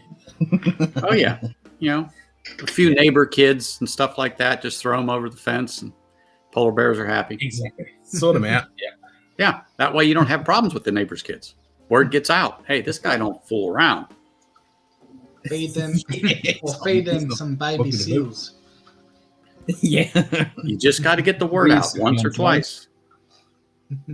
Mm-hmm. Without a doubt. What's Babyface Simon sipping on now? The what do you call it? What do you call it? Oban Distillers Oban? Edition. Oban Distillers? Nice. Oh, Yeah, he's just such a yeah. Actually, I don't even think I've opened my Oban 14. Really? I think my Oban 14. I don't think I've opened it. That could be another Patreon there, Ken. Nah, that's a standard bottle. Yeah, it's standard. Yeah, but still, to some of them, it's a bottle crack. Oh, I do that all the time. Jesus, I spent one stream, I opened about 6 bottles.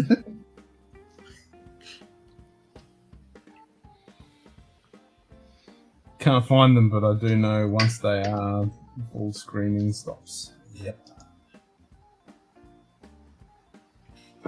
Been a fan of Glen Scotia for 4 years and all kinds of stuff. I think I've about 20 bottles of Glen Scotia. Hell yeah. I could definitely be in that. I bet you don't have this bloody rum cast finish one though. Bet you don't have that one. Oop. Ooh, that. Oh, that's cool. Was that a sample?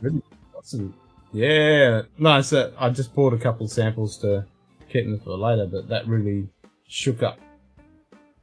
Just slowly watching the bubbles dissipate. It's like a little... We can hear you, but we just can't see you. Oh, I need to add... that's right. You're all good. Glad you're back. Right. There you go. It's that's how Ken vanishes you, Simon. No. When you get to the point where he goes, okay. So this one is a limited edition. There's only 294 bottles. It's a Glen Scotia Glen Scotia Caribbean rum cast finish. Ooh. And yeah, there's only 294 bottles, 46%. And it's cask number 36 TWC for the whiskey. And you have bottle 293, right? It says one of 294. So one of. But yeah, non-chill filtered, natural coloured, and it's. And I noticed that on a few bottles I was looking at about the cup. Because a lot of the rum cast finish stuff, it can be badly done and it's overpowering, or it's underdone and it's like, what's the point? But this one is really well done. It's not too strong and it's not underwhelming. It's actually really well integrated with the Glen Scotia spirit. And it's a 11-year-old. So it was distilled in September 09 and bottled August 20 of last year. So yeah, bitch, I haven't got that one. At least I can say I got something you can't get. Well, that's for sure. Because I know JD, he can get pretty much anything. He can. He just managed to. He managed to pull rabbits out of the hat all the time. Yep.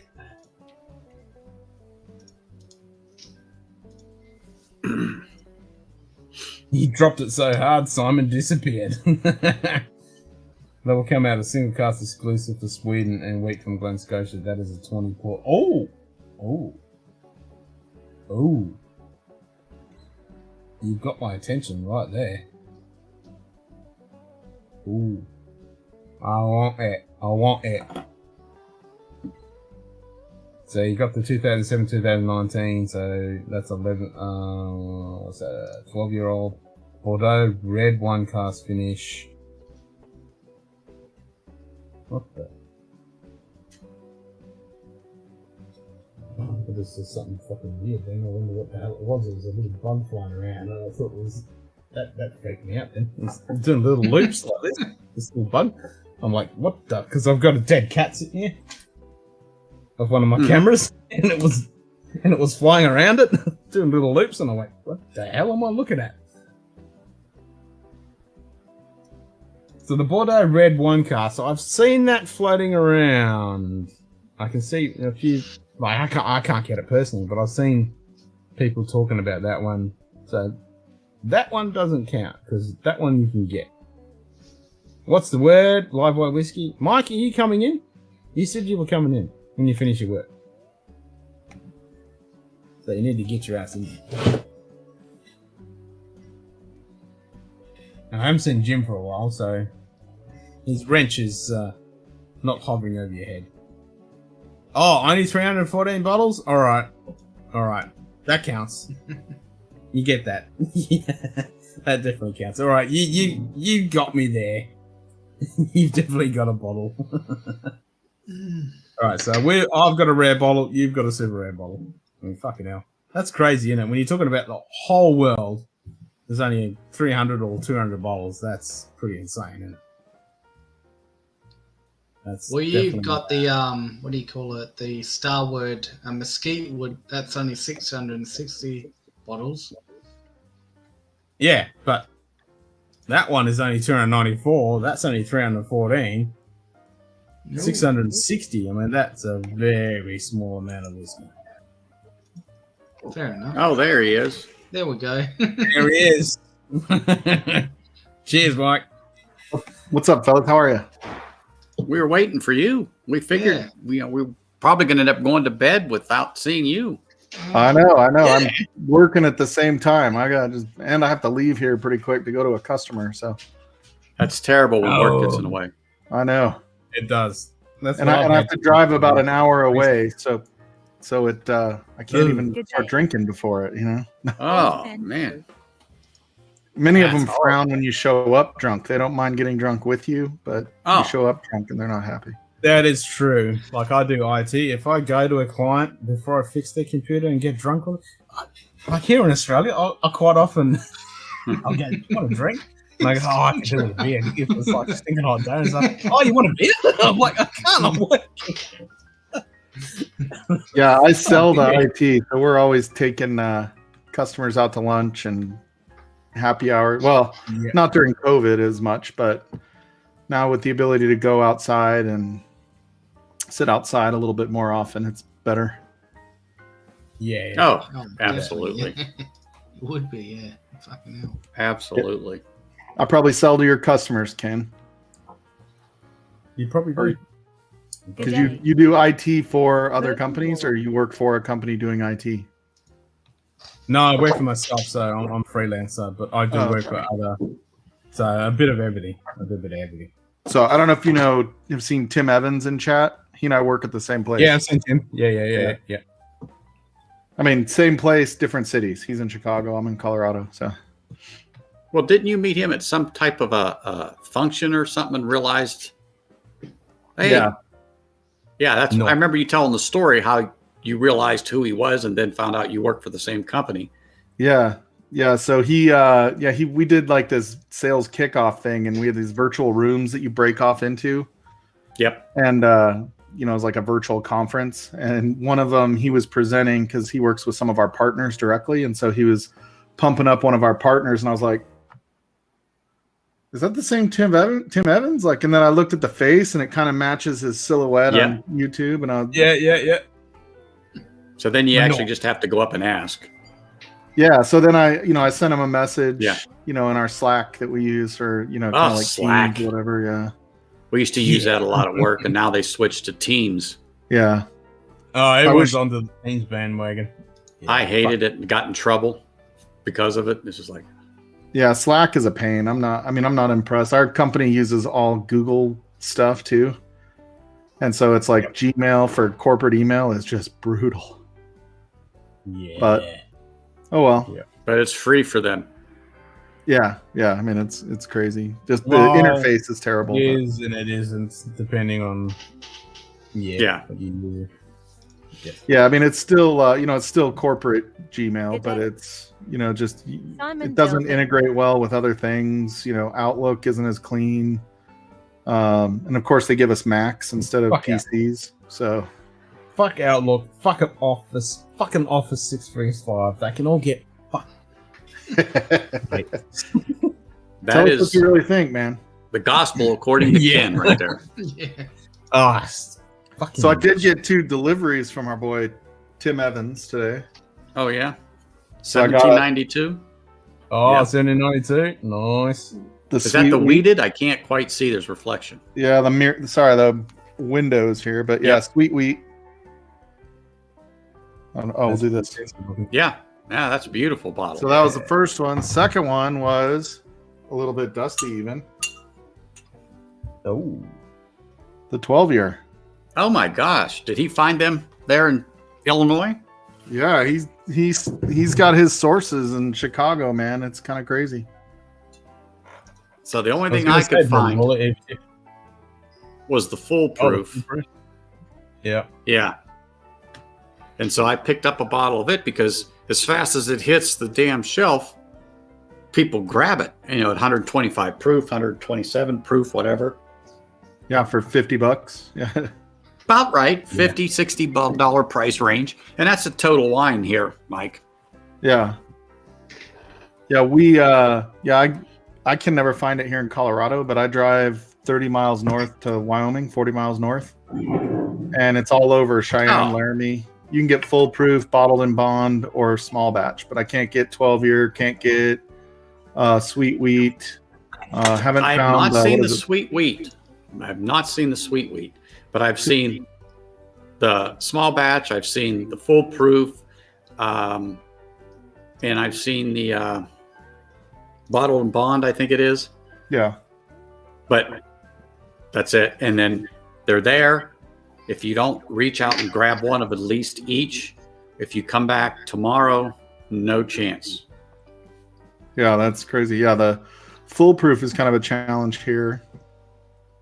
And now they have 2 more, right? They have the port finish and then like the high rye or something like that. So Didn't I don't know have that. those 2, but yeah. Oh, I want the port. Anything port finish, I'm like, oh, what? Yeah, right. Yeah, they're hard to find. I'm like one of those dogs. Squirrel. Yeah. But apparently they must be because I haven't seen them. And I was explaining earlier, I'm going to go a little circle today through a few of my little haunts and hit the shops because they get different deliveries at times. Oh, that's awesome. So Oh, that's I'm awesome. gonna go You guys- like, Cool Running got banned. Well, not banned, but timed out from Nightbot. Because there was one point where there was a fucking whole pile of like forward slashes, and there was a shitload. It was about fucking 50 of them, and he got timed out. He goes, "Lol, I'm just back, and I see my cat has been talking to you." For the damn record, Nightbot. yeah, for the record, Cool Running. I've been timed out twice on Ken's channel, just so you know. And just for sitting That there, wasn't me, minding though. his business. Yeah, Jim Morris and James. Who's the other Jim? Yep. Yeah, they both timed me out because I was making fun of ADHD whiskey. Really? Yep. Yeah. What's But wrong they with were that? using the wrench powers. Yeah, they were abusing it, but you know how many people can say they got timed out on an Australian stream? Where we talk. Well, that's true. I'm pretty lax there with this Munted bub. Remember our last stream? We were Anything to fucking anything. stroking bottles up and down. Oh, Yeah. you guys missed out on that. We were just losing it. Yeah, that was when I got timed out, right? Like you guys are stroking bottles, and then I'm like, I was joking. I'm like, I have a badge of honor because I said F ADHD whiskey and timed out. Really? Yeah. That's fucking bullshit. Hold on, Whiskey Shits is calling me. It is. Oh, come on, Adam. Get in here. Go He might stroke be your actually working. Hey, you're on speakerphone What? with Ken. Oh, what's up? What's up, bro? You're on Ken's show right now? Yep. What? Yeah, Yeah, I'm on his show right now. Yeah. Nice.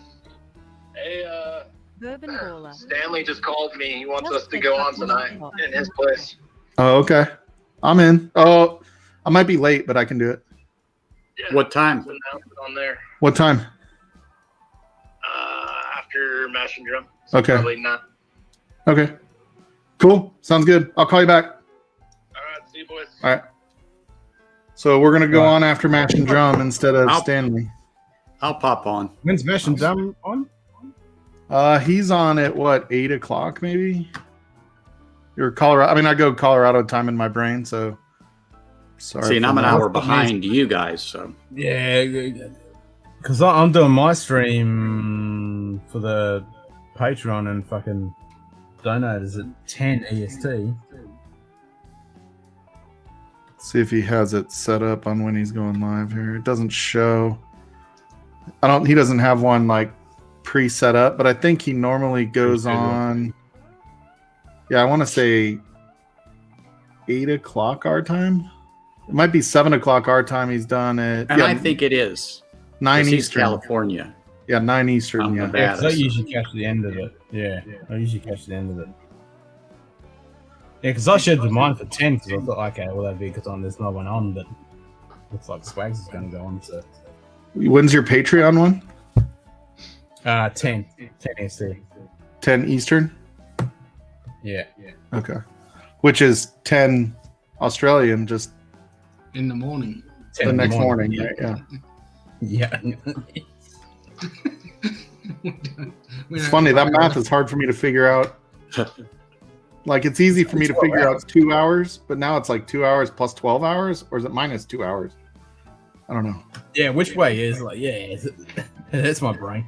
Because right now it's like 2:20 there, right? Oh, now I'm getting all funky again. I don't know why my phone does that. Yeah, Or I'll fix it. There we go. I don't know why my laptop does that on the Ninja. Oh, it's a compression algorithm. So whatever codec I decide to use, some devices just like to pixelate.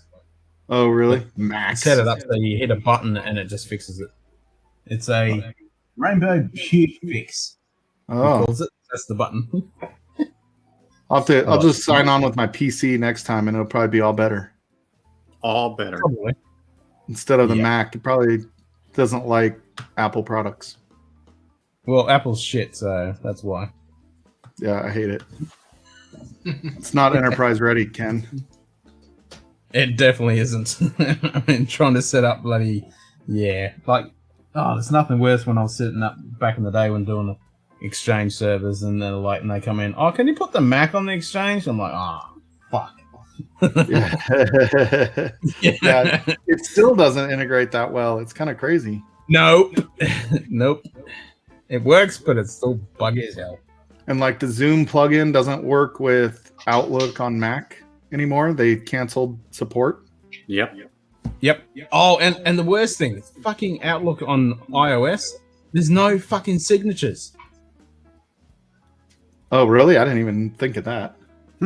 Yeah, that is the worst. There is no signature support in the native iOS fucking app.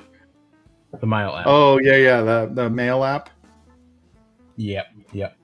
Yeah, it stinks. And then calendar and mail are different within iOS if you use the native apps. Like when I first got here, I'm like trying to figure out the best way to be able to handle, mail and calendar, but Google Calendar, like Gmail, does it different anyway. They're like sort of connected, but not really. So yeah, it was. I don't know. Yeah, it's weird. I don't like having a Mac. I should have. But the problem was I used to work for Lenovo.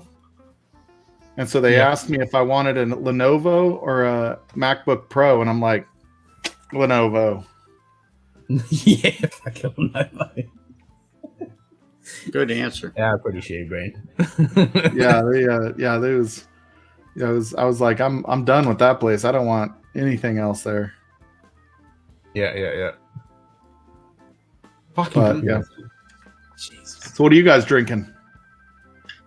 Well, I just finished the Hazelburn 12-year-old, and I'm just trying to decide what I'm going to drink next. Yeah, exactly. What are we going to drink next? Well, we haven't had any peat.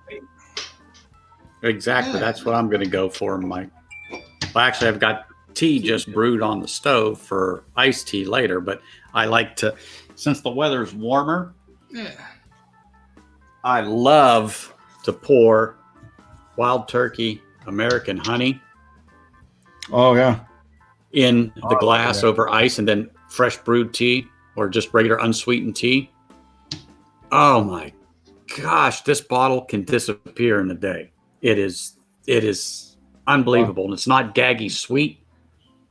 Where are you located, Anthony? Vegas. Oh, Vegas. Okay. Yeah, just down the street. Yeah, just down the street. Good day. Well, a day's drive for you, but Shits. Yeah, it's about 10 hours for me. From I'm out bottle hunting right now. Just saw Johnny Walker 200th anniversary for 300. Anybody know secondary on that? that's too much. Bottle of the? Yeah, which bottle of that? Anniversary.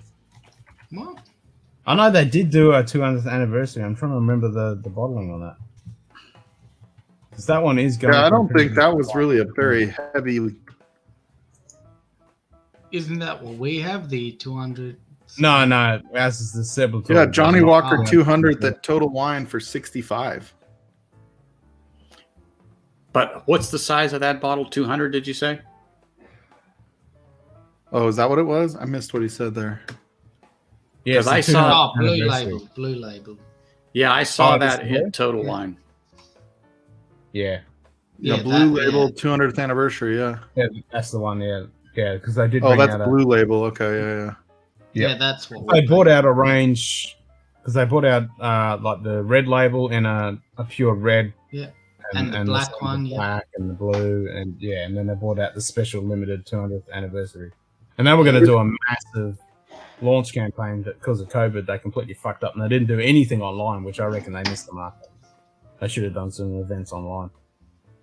Yeah, Whiskey Exchange has they it. do. Hell no. Yeah, don't bother. Don't fucking. No. I mean, a blue Unless label. you're trying to flip it, then obviously just buy it to flip it. But yeah. But even that, I mean. Yeah. Don't do it. Yeah, I probably would say that's a little high in general. I'm not the. Oh, Jim's saying retail's $350. Yeah, $3.15 per liter, right? But it depends. If you're gonna buy it to drink it, then don't fucking do it. But if you want to do it for a profit, grab that. then Yeah, if you're gonna flip it. Mm. I hate about 90% of Johnny Walker products. Me too. Yeah. Me too. Yeah, I'm not a huge Johnny Walker fan. Yeah. By the way, I saw Green Old Man Label Joe and say that- hi. Hey, Old Man Joe. I forgot That to say hi back. celebratory blend and the green label, they're the only two that I'll ever look at. That celebratory blend is pretty fun. I don't know. I don't think there's enough profit in whiskey to sell it. Yeah, no. You know what I mean? I think No, there's $50,000 kind of bottle. Yeah, my bourbon journey like said it right that it's more you get trading power for it. You know what I mean? Like one hard to find bottle, you can trade another hard to find. Yep. You know, if you can get a couple, like I got 3 blue spots back when, and they tend to have pretty good trading power. Oh hell yeah! And I still can't get the blue spot. Isn't Blue Spot US only? Was it only? No. It's meant to be out here, but yeah. Was it? Okay. I don't know when it's going. Oh no, it's the new Redbreast cask strength was US only, right? The non-age stated one. Yeah. I don't know who it was, but they pulled out like 4 bottles of the Blue Spot. I want to say it was Tony G. Yeah, it was Tony G. I pulled out 2 and he pulled out 4. That's right. Yeah. I was like, why do I know this? Yeah. God, I must hang out on these channels too much. I don't know. No wonder they don't fucking arrive here in Australia. I'll tell you though, it's one of my favorite whiskeys anywhere. Mm-hmm. The Blue Spot, it's really good. I want it. But I'll tell you, Yellow Spot, which is a little bit more expensive, actually, is pretty good.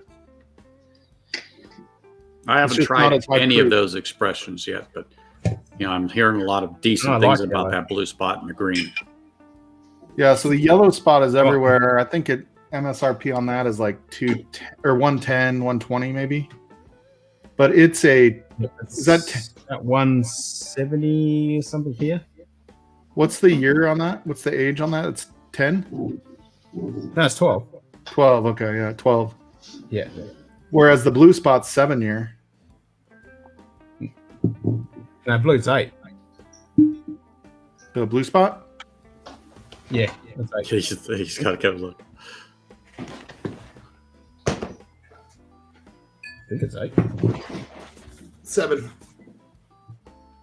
Oh, it is 7. Okay. Yeah. So good. This one's not open. Oh, this is the open one. I was going to say, that looks pretty open to me, Yeah. unless you got fucking ripped. Or the angels were really thirsty. Bitch. Good thing I didn't send this one off to Whiskey Shits. Oops. Yeah, he'd have said, "What are you trying to do here, Mike?" Just buy the White Walk in 200 years, it'll be worth 4 red labels.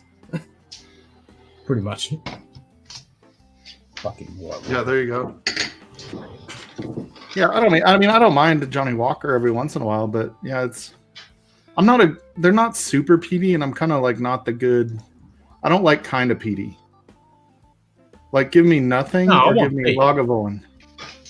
Yep. Yeah, I'm the same. Unless it's a Highland peat, then yeah, I don't mind a bit of smoky kind of influence. But something like Johnny Walker Black, even the double black, when they say, "Oh, it's extra smoky and peaty," I'm like, "Fuck off."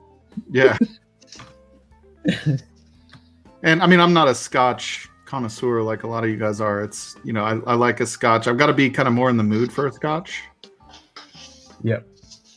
Oh, you're going for the 21. How much you got that left? Because, yeah. Oh, it's getting. I need to get another bottle of that. That's so fucking good. No, yeah, not too that's bad, right. actually. Yours is about the same level as mine.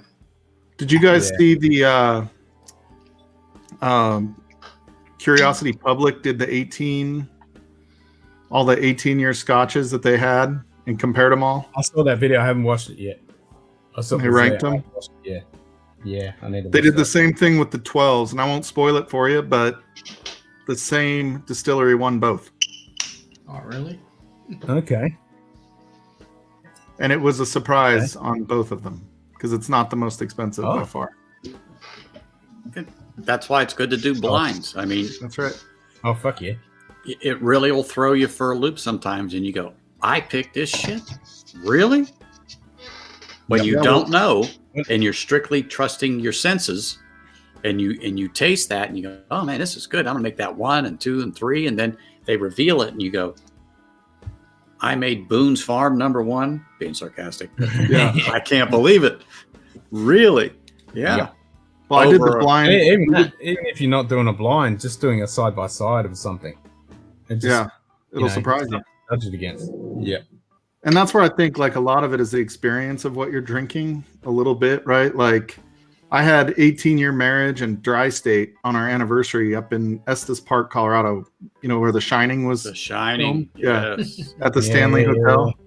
And like they were completely amazing. I had George T. Stagg also, but I mean, when you're saying George T. Stagg, you're like, whatever, right? You're kind of being a snob. But yeah, like 18-year marriage was freaking unbelievable. But you don't know if it's like, you know, you're up at the whiskey bar on a getaway weekend, you know, kind of just pissing money away because it's a celebration. And, you know, is that why it tasted so good when you were up there? Or is there legitimately something to that whiskey? So sometimes that's where a blind kind of comes into. Or if you go to a distillery and you're sipping a whiskey straight out of the cask in the warehouse, and it's, you know, and you every time you remember not that the same.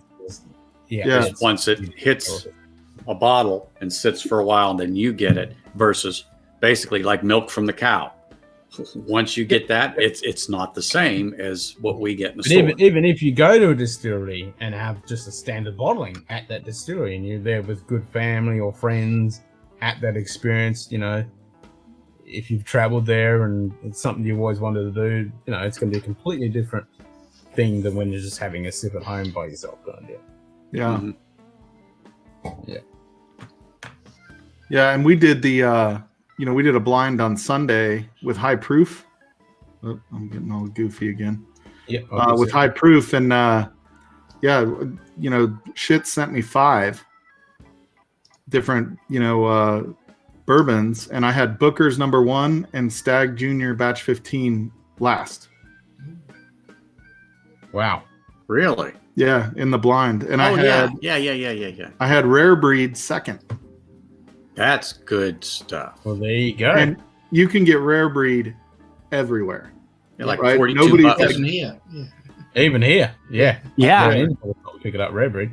Yeah, it's just, it's one of those things that like people haven't, because it's everywhere, they're not seeking it out quite the same way. But once it starts getting harder to find, it disappeared off the shelves of Total Wine. I was just there yesterday. Guy said, "Oh God, it's flying off the shelf as fast as we could put it up there." Probably after watching my video. Damn you. And Frederick had a good point. Yeah, Ben Romack, 10-year-old.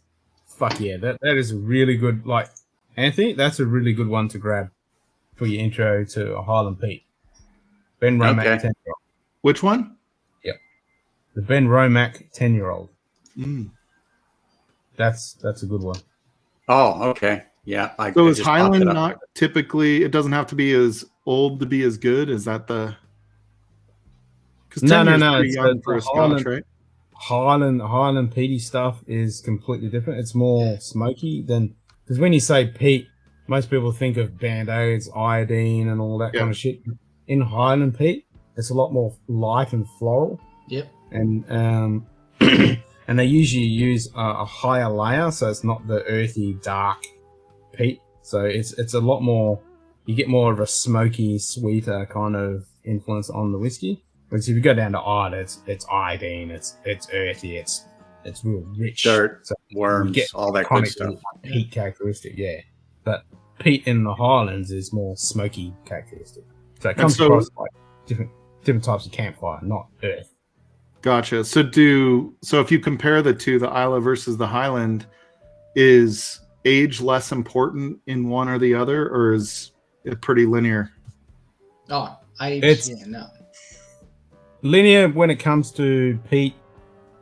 Younger is usually better if you want that peat experience or that smoky experience. For the simple reason, the phenolic compounds detach from the alcohol very rapidly, and they'll get pulled out through the cask maturation. But saying that, like if you get a Lefroy 10-year-old, which is quite iodine and peaty and rich, but then you go say to a 25-year-old, it's still there, but it's really subtle. But then you got that maturation of the cask and the complexity that brings to the whiskey, as well as that little bit of hint in peat. It really makes it a really pleasant drink. But if you want a peaty whiskey, younger is usually better, but not when you start getting down to like the Wee Beastie, which is a 5-year-old. I think 10 is a good number. That's where Lefroy 10, Ardbeg 10, Talisker 10, they're all around the 10. And then obviously Lagavulin 16, but the 12-year-old, the cask strength, they're all good. So around that 10 is usually a good number. I like the Lagavulin 16. It was like my first introduction into like really peaty Scotch. I always thought I hated it. And I went into it and I was like thinking more smoke instead of peat. And, kind of the sweet smoke instead of peat. And it completely just, all of a sudden, you just think of it differently.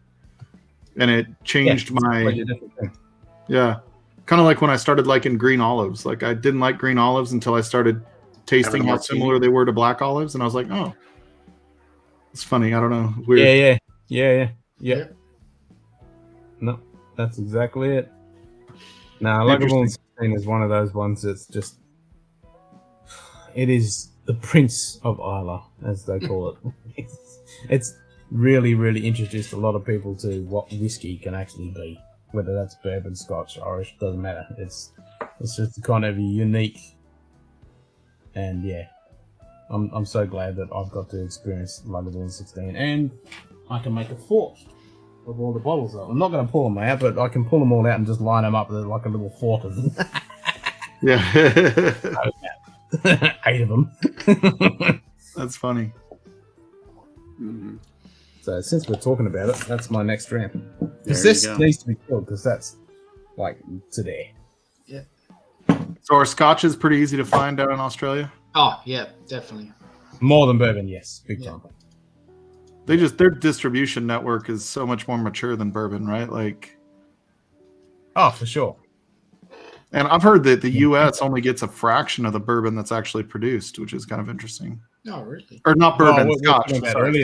Yeah, Scotch. Yeah. But even saying that, we're about blends. We can get any bottle shop here. You ask one of us Aussies, we can pick up a bottle of blends. Yeah. The cheapest chips. compared to what you guys, if you can find it, then you have to pay a shitload for it. But we can go to any bottle shop and grab a bog standard or a gold Blanton's. Not a problem. Straight from the barrel. Easy. Well, straight from the barrel. Yeah. It's funny because like everybody badmouths Blanton's, right? They're like, oh, nobody should chase that. Oh my God, you shouldn't chase it. And then, you offer to give one away for a charity, or a raffle on, somebody's stream, and all of a sudden you get tons of Exactly. super chats. Get it. Yeah. It's Because like, you don't want one, but you do. Yep. Because you can't get it, you want it. Yep. That's all it That is. FOMO, yep. I don't have anything against it. Like I said, I want to try it first. I'm not saying I wouldn't put it on my on my little bar here. It's not bog water because there's better out there. But like Ken said, it's a nice bottle, nice horsey on the top. It has some appeal. Yeah. Everybody that knows anything about bourbon sees it. Oh, you got Blanton's. Yeah, I got Blanton's. No big who. I says, but I got some old tub down here. Yeah. I have rare breed, and I've got this and that. And but they know Blanton's. I think Blanton's is a good bourbon at MSRP. You know what I mean? Like exactly at MSRP.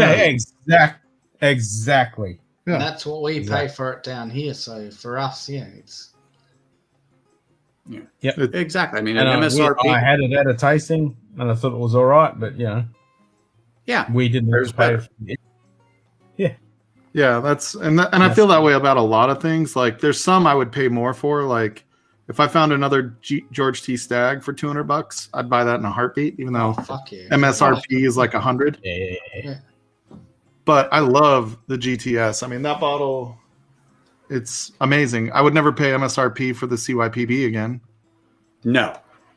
We were talking about Weller stuff and things of that nature today, and how overpriced they are, and it's not knock your socks off juice.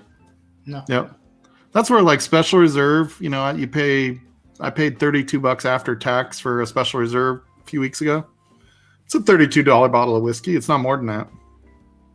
No. I have friends in Ohio, and they said, we can get you all the Weller you can stand. I said, thanks, but no thanks. Yeah. That's one of those, like, if you're what is MSRP is what is it? Recommended price. Recommend for Australia will be recommended retail price. Yeah, but MSRP is manufacturer suggested retail price. That's it. Yeah, exactly. Manufacturer recommended retail price. Well, so that's like Bardstown. You can go on their site, you can see what MSRP is, and that's pretty much what they sell it for. Yep. So, but here, when I go to some of the shops, it's $10, $20, $30 over. So if I order it straight from Bardstown, it's about $14 to $20 for them to ship a bottle from the distributor or whoever the supplier is. Yeah. So I go, I might as well just spend the extra $20, $30 and get it. Like the Prisoner, I may get that today. It's here. I can put my grubby little hands on it. Yes, that's right. And I even told Mr. Shitz that. I sent him the picture. Anyway, I said, it's here. It's $159 for the bottle. Is it what, $20 over? Because isn't it $139 MSRP? I think it's $139, $129 on there. Yeah. Like I can pick up some Fusion 2, I think it is, for about $151 or for about $51, $55. And I love Fusion 2. I think it's just an apple bomb. But anyway, I'm thinking I may go get that. And that's what I was telling these guys. I'm going to do a little hunt today. Some of Adam's favorite places. And I'm going to hit them up and see what's what and what they got. Bring something home, maybe. I hate to impulse buy, but sometimes I got to do it because I know it's a unicorn. It's not always there. If you see it, you have to grab it. And I just don't know how good this batch of Prisoner is, although I'm hearing, it's a good bottle. Yeah, I haven't seen where do you Prisoner. put that Lost Monarch against regular blends? The Lost Monarch pisses all over the blends. Of course. Big time. Yeah. I would have that Lost Monarch any day over the Blanton's. And I can't find Lost Monarch here. Oh, really? You can't get Lost Monarch? I think I just saw Lost Monarch. I can't get it. Drizzly. Yeah, I can't get it, and unless someone like Awesome JD sends me a bottle, and I'm so happy that I got a bottle. So one of the good things about state-owned liquor license, same price in all stores. That's what Frederick's saying in Switzerland. Yeah. Yeah. Adam wants to know what I find. Yeah, I'll let you know. I saw this thing in there. Yep, put it in the whiskey porn in Discord. Yeah, well, I got to personally send him the picture and the price just so he could see it. Yeah. Yeah, so I'll send it to him. But I'm going to pop off because I want to hit those stores and do a few errands. Maybe on the live wire, I might have a new bottle to crack. And nice. Hopefully, I'm going to go post something real quick for a that we're going to do a stream after Mash and Drum. So yeah, if you do, I'll pop on. And like I said, maybe I'll have something. Who knows what I'll find. Yeah, for sure. Yeah, I just saw we have Lost Monarch for 37 right now. Really? Yep. Which one? Yeah, Lost Monarch for 35. Sorry, not Lost Monarch. It's a Pipe Dream, not Lost Monarch. Sorry. Okay. Yep. I haven't had any of them, so I wouldn't know good, bad, indifferent. Yeah, I've had. I was gonna trade with somebody. See if they might have that one too. But I did a search for. Yeah, so we've got just what's available: American whiskey, American rye, or Emerald rye, and Pipe Dream. Emerald rye, I understand, is good because I like rye, but I understand it's pretty good. Yeah, Emerald Giant. Yeah, I mean, they all get great reviews, right? Like, oh yeah, yeah. But as we all know, taste is subjective, and what's great to us, Ken gets it and goes, "Yeah, it's good," but you know what, guys? I can't really be a daily drinker at this because it just doesn't appeal to me. Yeah. That's it. And I know Ken has a good palate, so he understands, but it just might not rock his world. It's funny because, like, when I do think daily drinker, like, I just think which one I'm going to drink today. Yeah, I've got like $100 bottles. Yep, but I keep going after my Fusion. I keep grabbing this sucker left and right, and it has just been. And that's all Bardstown juice, right? Like that's no. Kentucky, 40% Kentucky, then Bardstown. So it's 12 Kentucky, 1 3-year version, and then 1 2-year and change. So, but I like the higher rye in it on the 40%, 18% rye. On the 2-year and change mixture is 36. So you definitely get that rye spice. And I like that with that apple, green apple, red apple. I can't tell if it's red, green, blue, or yellow, but I just know it's an apple taste.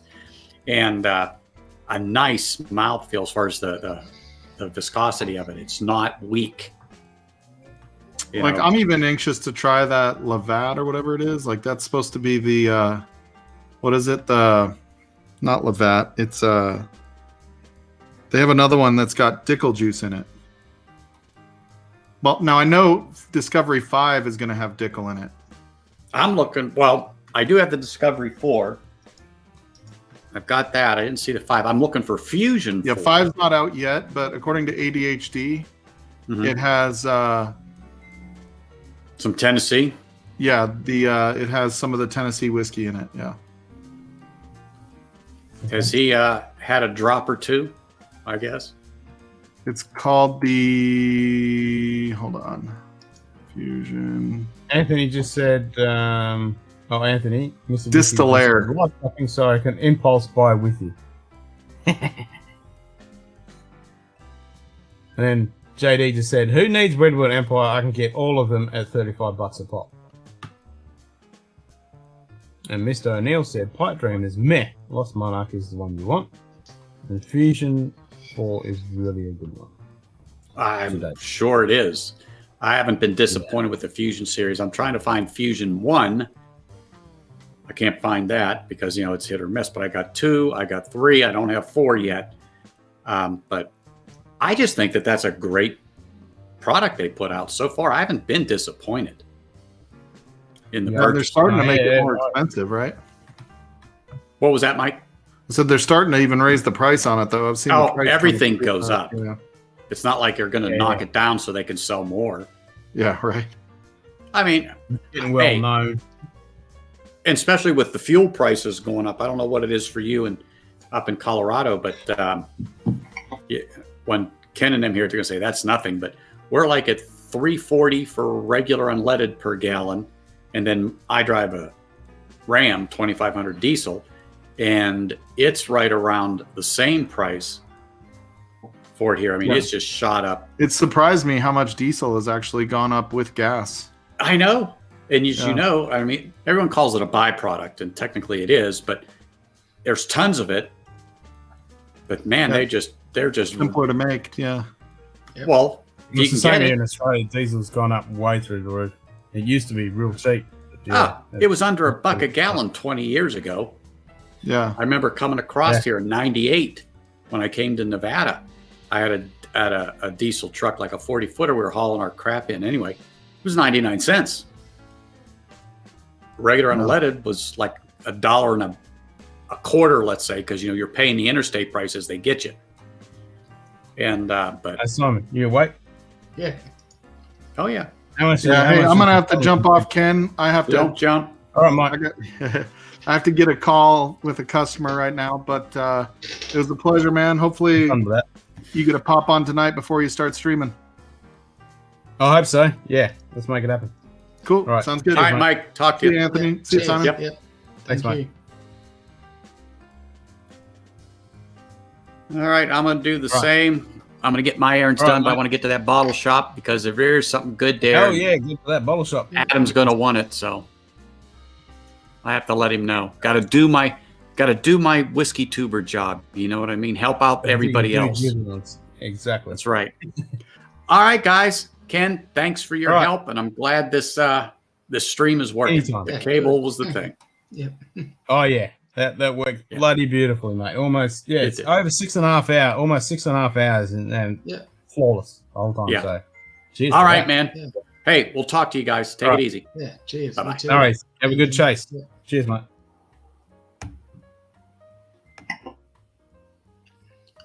Yeah, I should actually call it quits myself. It's almost 3 o'clock. I was actually going to say I was going to go.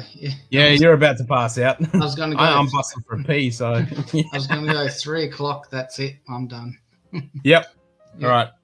I'll go for a pee and then we'll kill it at 3 o'clock. Yeah. All right. Oh, Zach's in the house. Come on in, Zach.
Gone all quiet.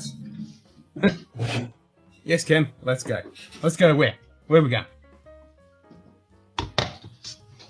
Great stream as always, Frederick. Cheers, what? I don't know if I can hear anything. I think I might have lost connection. Let's go. Let's go where? Where we going? Let's double check. Yeah, I lost it. Great stream as always, Frederick. Cheers. Click on this left hand. Oh, there we go. Let's go where? Where we going? Normally So, it doesn't work when I've yeah. only got the left hand one in when I do the reconnect, but it worked that time. Sweet. Okay, final pour. What are you pouring? Oh, Craignmore. Good old friend Craignmore. I'm actually going to pick up they've just released a 20-year-old for the 2020 edition. The 2021? No, yeah, 2020, sorry. Yeah. 2020. Don't you just love that Diageo bottle with the cork? You just get that.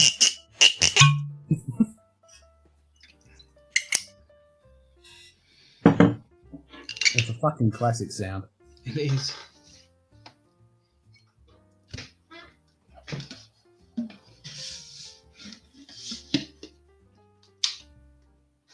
Oh, it sounds like it's going to be a good day tomorrow. Got bloody Mash and Drum on, and Swags is on, and Whiskey Wire's going to be on. And I've got my stream. Yep. Well, hopefully I'm not on when anyone else is on, because, I don't want to... Nah, don't worry about that. You just do. Yeah, but I'd rather not. Because, if those guys are on, I'd rather be watching them. Or be on their stream. Oh, we'll see what else.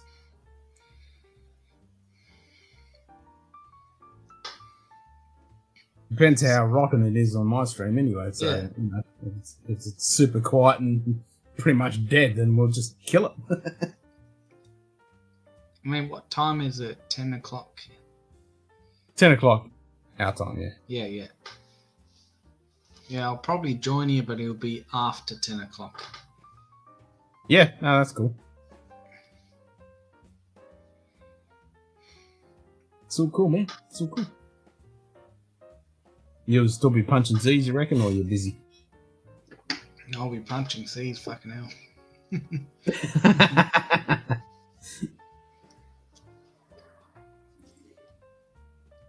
Well, if I kill the stream just after 3, and then I'll get up about fucking 7. Yeah. So what's that, 4 hours? Yeah. Yeah, about normal 4 hours. 4 to 6 hours is about all I fucking get. Yeah, I'll try to get about 5 maybe 5 hours. Yeah. And then I'll have. And ideally, 7 is a good. 10 is really good if you can get it. Oh, fucking that never happens. Yeah, if I get up about 8, I'll probably have a shitload of water, some coffee. Yeah, I reckon I'll be about 10. I'll say more 11 o'clock. I'll join your stream about 11, maybe 12. Well, 11 if I'm still going. I don't know. Really? Is it a short one? Well, I don't know. Because if the other guy, if Swags is going to be on and Whiskey Wire is going to be on, then I'll probably call it pretty early. I don't know. We'll see how we go. If they're on, we'll just jump on their stream. We'll just jump there. Yeah, well, I know. Yeah. Have to go. Take care, everyone, and love you, polar bear. Yeah, love you, polar bear. You have to love your polar bear. Cheers, Frederick. Thanks, mate. Cheers.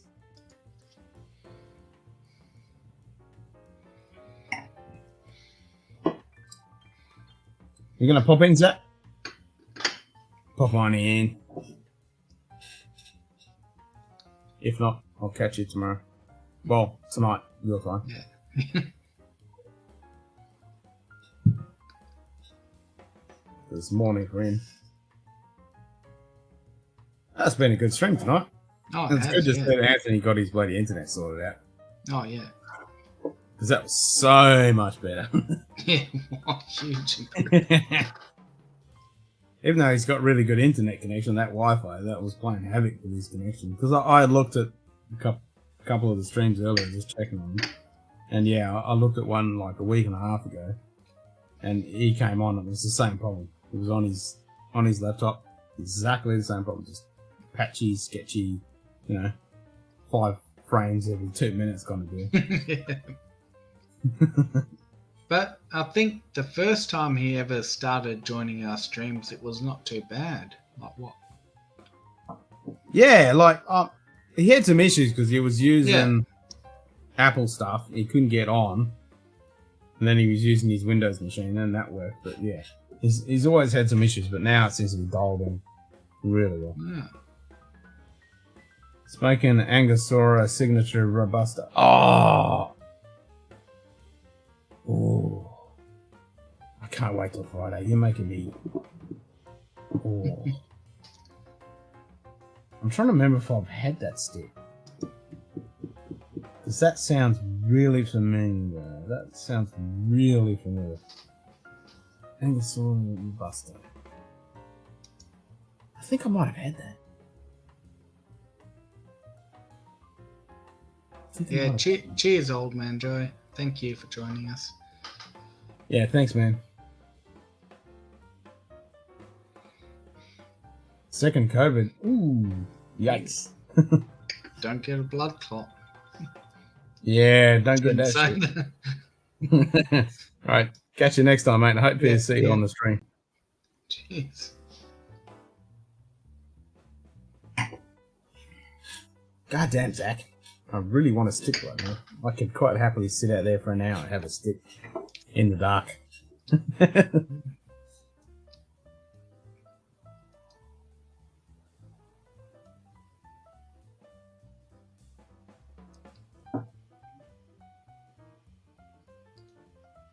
Plenty of light up and AB Kinsugi later on. Kinsugi? I can't fucking pronounce half of those bloody names.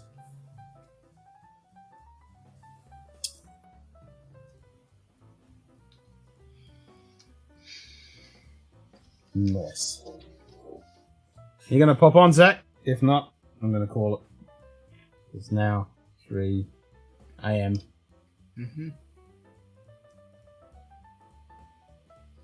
In the morning. It is. Poor old Simon here. He's just about to pass out. I've been up literally since 5 a.m. as well. Instagram. So we're fine having the extra bottles. Sweet!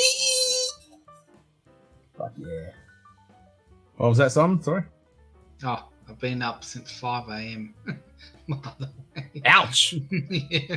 I was up at 7, not Really? 5. Fuck that. Oh, Yeah, not too fuck far 5 away. No, well, I had to do daddy duty. I had to take my boy to school, so. And I didn't go to bed till. What time did we finish? I can't remember what time we finished the stream, and then I stayed up for another hour or so. Because it was a short one last night. I was a good boy. Oh, really? Oh. Yeah. Because we ended at like 2 o'clock or something. Oh, fair enough. 5:20 a.m. today for me. Yes. Yeah. I don't mind staying up to that kind of time. I don't like getting up that kind of time. It's just not me. I'm not a morning person. I'm just not. I like the night time. Really? It's just the way I'm built.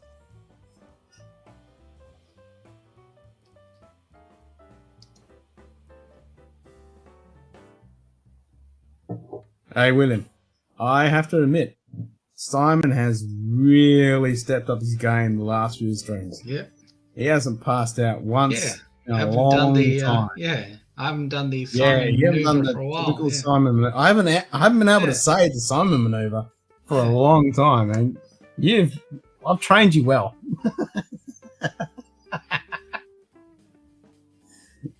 I think you're going to do well in the 24-hour stream. I think we'll condition you if you don't.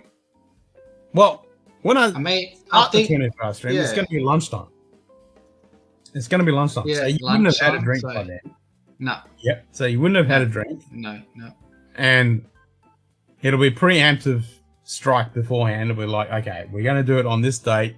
So you're going to have to make sure you get a shitload of fucking sleep beforehand. Yeah. Have lots of snacks. We're Get gonna my do food snacks and ready, stuff. water ready. Yep. Yep, we're going to have lots of food. And we'll have cool things to entertain us. And we'll have guests. And, we'll do all that kind of thing. It'll be good fun. Just bring back that beard. Yeah.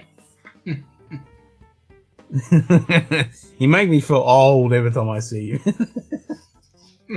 Feel fucking old. I'm old. I've got fucking grey hair and I'm only 33 years old. Yeah, see, well, 33 is fucking young. I wish I was fucking 33, man. That was a long time ago. I can't remember 33. The only thing I remember is on my 30th birthday, even before I fucking literally moved in the bed, when I woke up on my 30th birthday, I had a bottle of Glenfiddich fucking 12, and I popped that cork, and I was sculling that bottle the whole fucking day. That's all I remember. Yeah, that's what I did. I literally had the bottle, and I just went, oh, I'm awake, it's my birthday. And I leaned over, grabbed the fucking bowl, popped the fucking cork, took a swig, and that's how I started my 30th birthday. Well, that's a good way to start. Jim, not yet, but I'm thinking tentatively if I can plan it for the 15th of May, which is World Whiskey Day. So I think that'll be a really cool time to make it happen. And I'm thinking I'll start my time, it'll be midday here, and then go through till midday the next day. So that'll be it. If I can work it out, if I don't have to do daddy duty or work on those, because as I've been saying, it needs to be a 3-day stint, because you've got the whole 24 hour. That cuts out the one day when you start midday till the midday the next day. That's 2 days gone. Yeah. They're done. And then you need that little bit of time beforehand to make sure you've got everything planned, and then that time afterwards to recoup. Yeah, recovery. So it's 3 days out of the calendar, gone. But yes, I'm definitely thinking that would be a good time to do it. And Simon's trained up now that he should be able to kick in for a decent spell of it. Yeah. I mean... Yeah, and that's right. It is a Saturday. And that's what I looked at when because it's not the date that they put World Whiskey Day. It's always the second Saturday of May each year. That's the day they put it into. So I was like, oh, that's a Saturday. Okay, I might be able to do that. So if I can have that Friday off, Sunday, if my missus is not working that weekend, it'll be perfect. So it would be, for us, it would be a 12 p.m. Saturday. Yeah, it's Saturday. It doesn't matter where they're in this world. It's always the Saturday is the day that World Whiskey Day is set at. Ooh. Yeah, that would work. Yep. That's it. So if I don't have to work on the Friday, I don't have any big jobs on the Friday, and the missus doesn't have to work the Saturday and Sunday, then that'll be good, because then I can. Simon, your goose level wingman. Cheers, O'Neill. I can't wait till that movie comes out. Top Gun.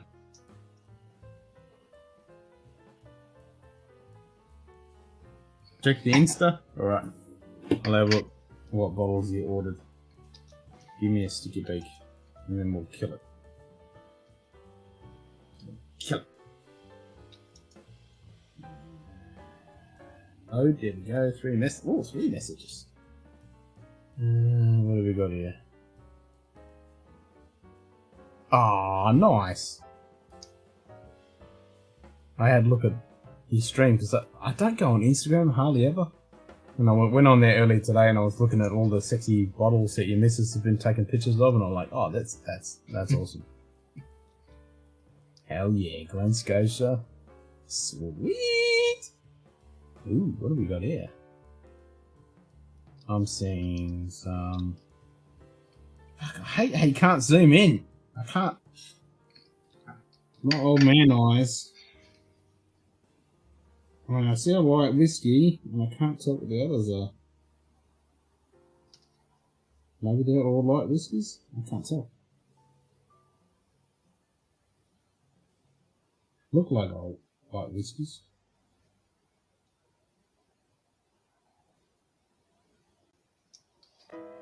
Cool. I'll check on the computer where I can actually see them. I'm so pissed that COVID fucked it up. Alrighty. I suppose that's it. We're 10 past. I'll finish my last bit. Toasties all out, and we'll go get some Z's. Cheers, mate. You too.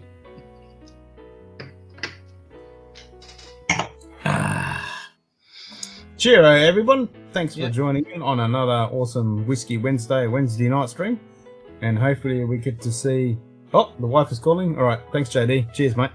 Hopefully to see everybody on the Donator Patreon only stream. If not, we'll catch you on the next one. Yep. Cheers. Cheers. And we're out.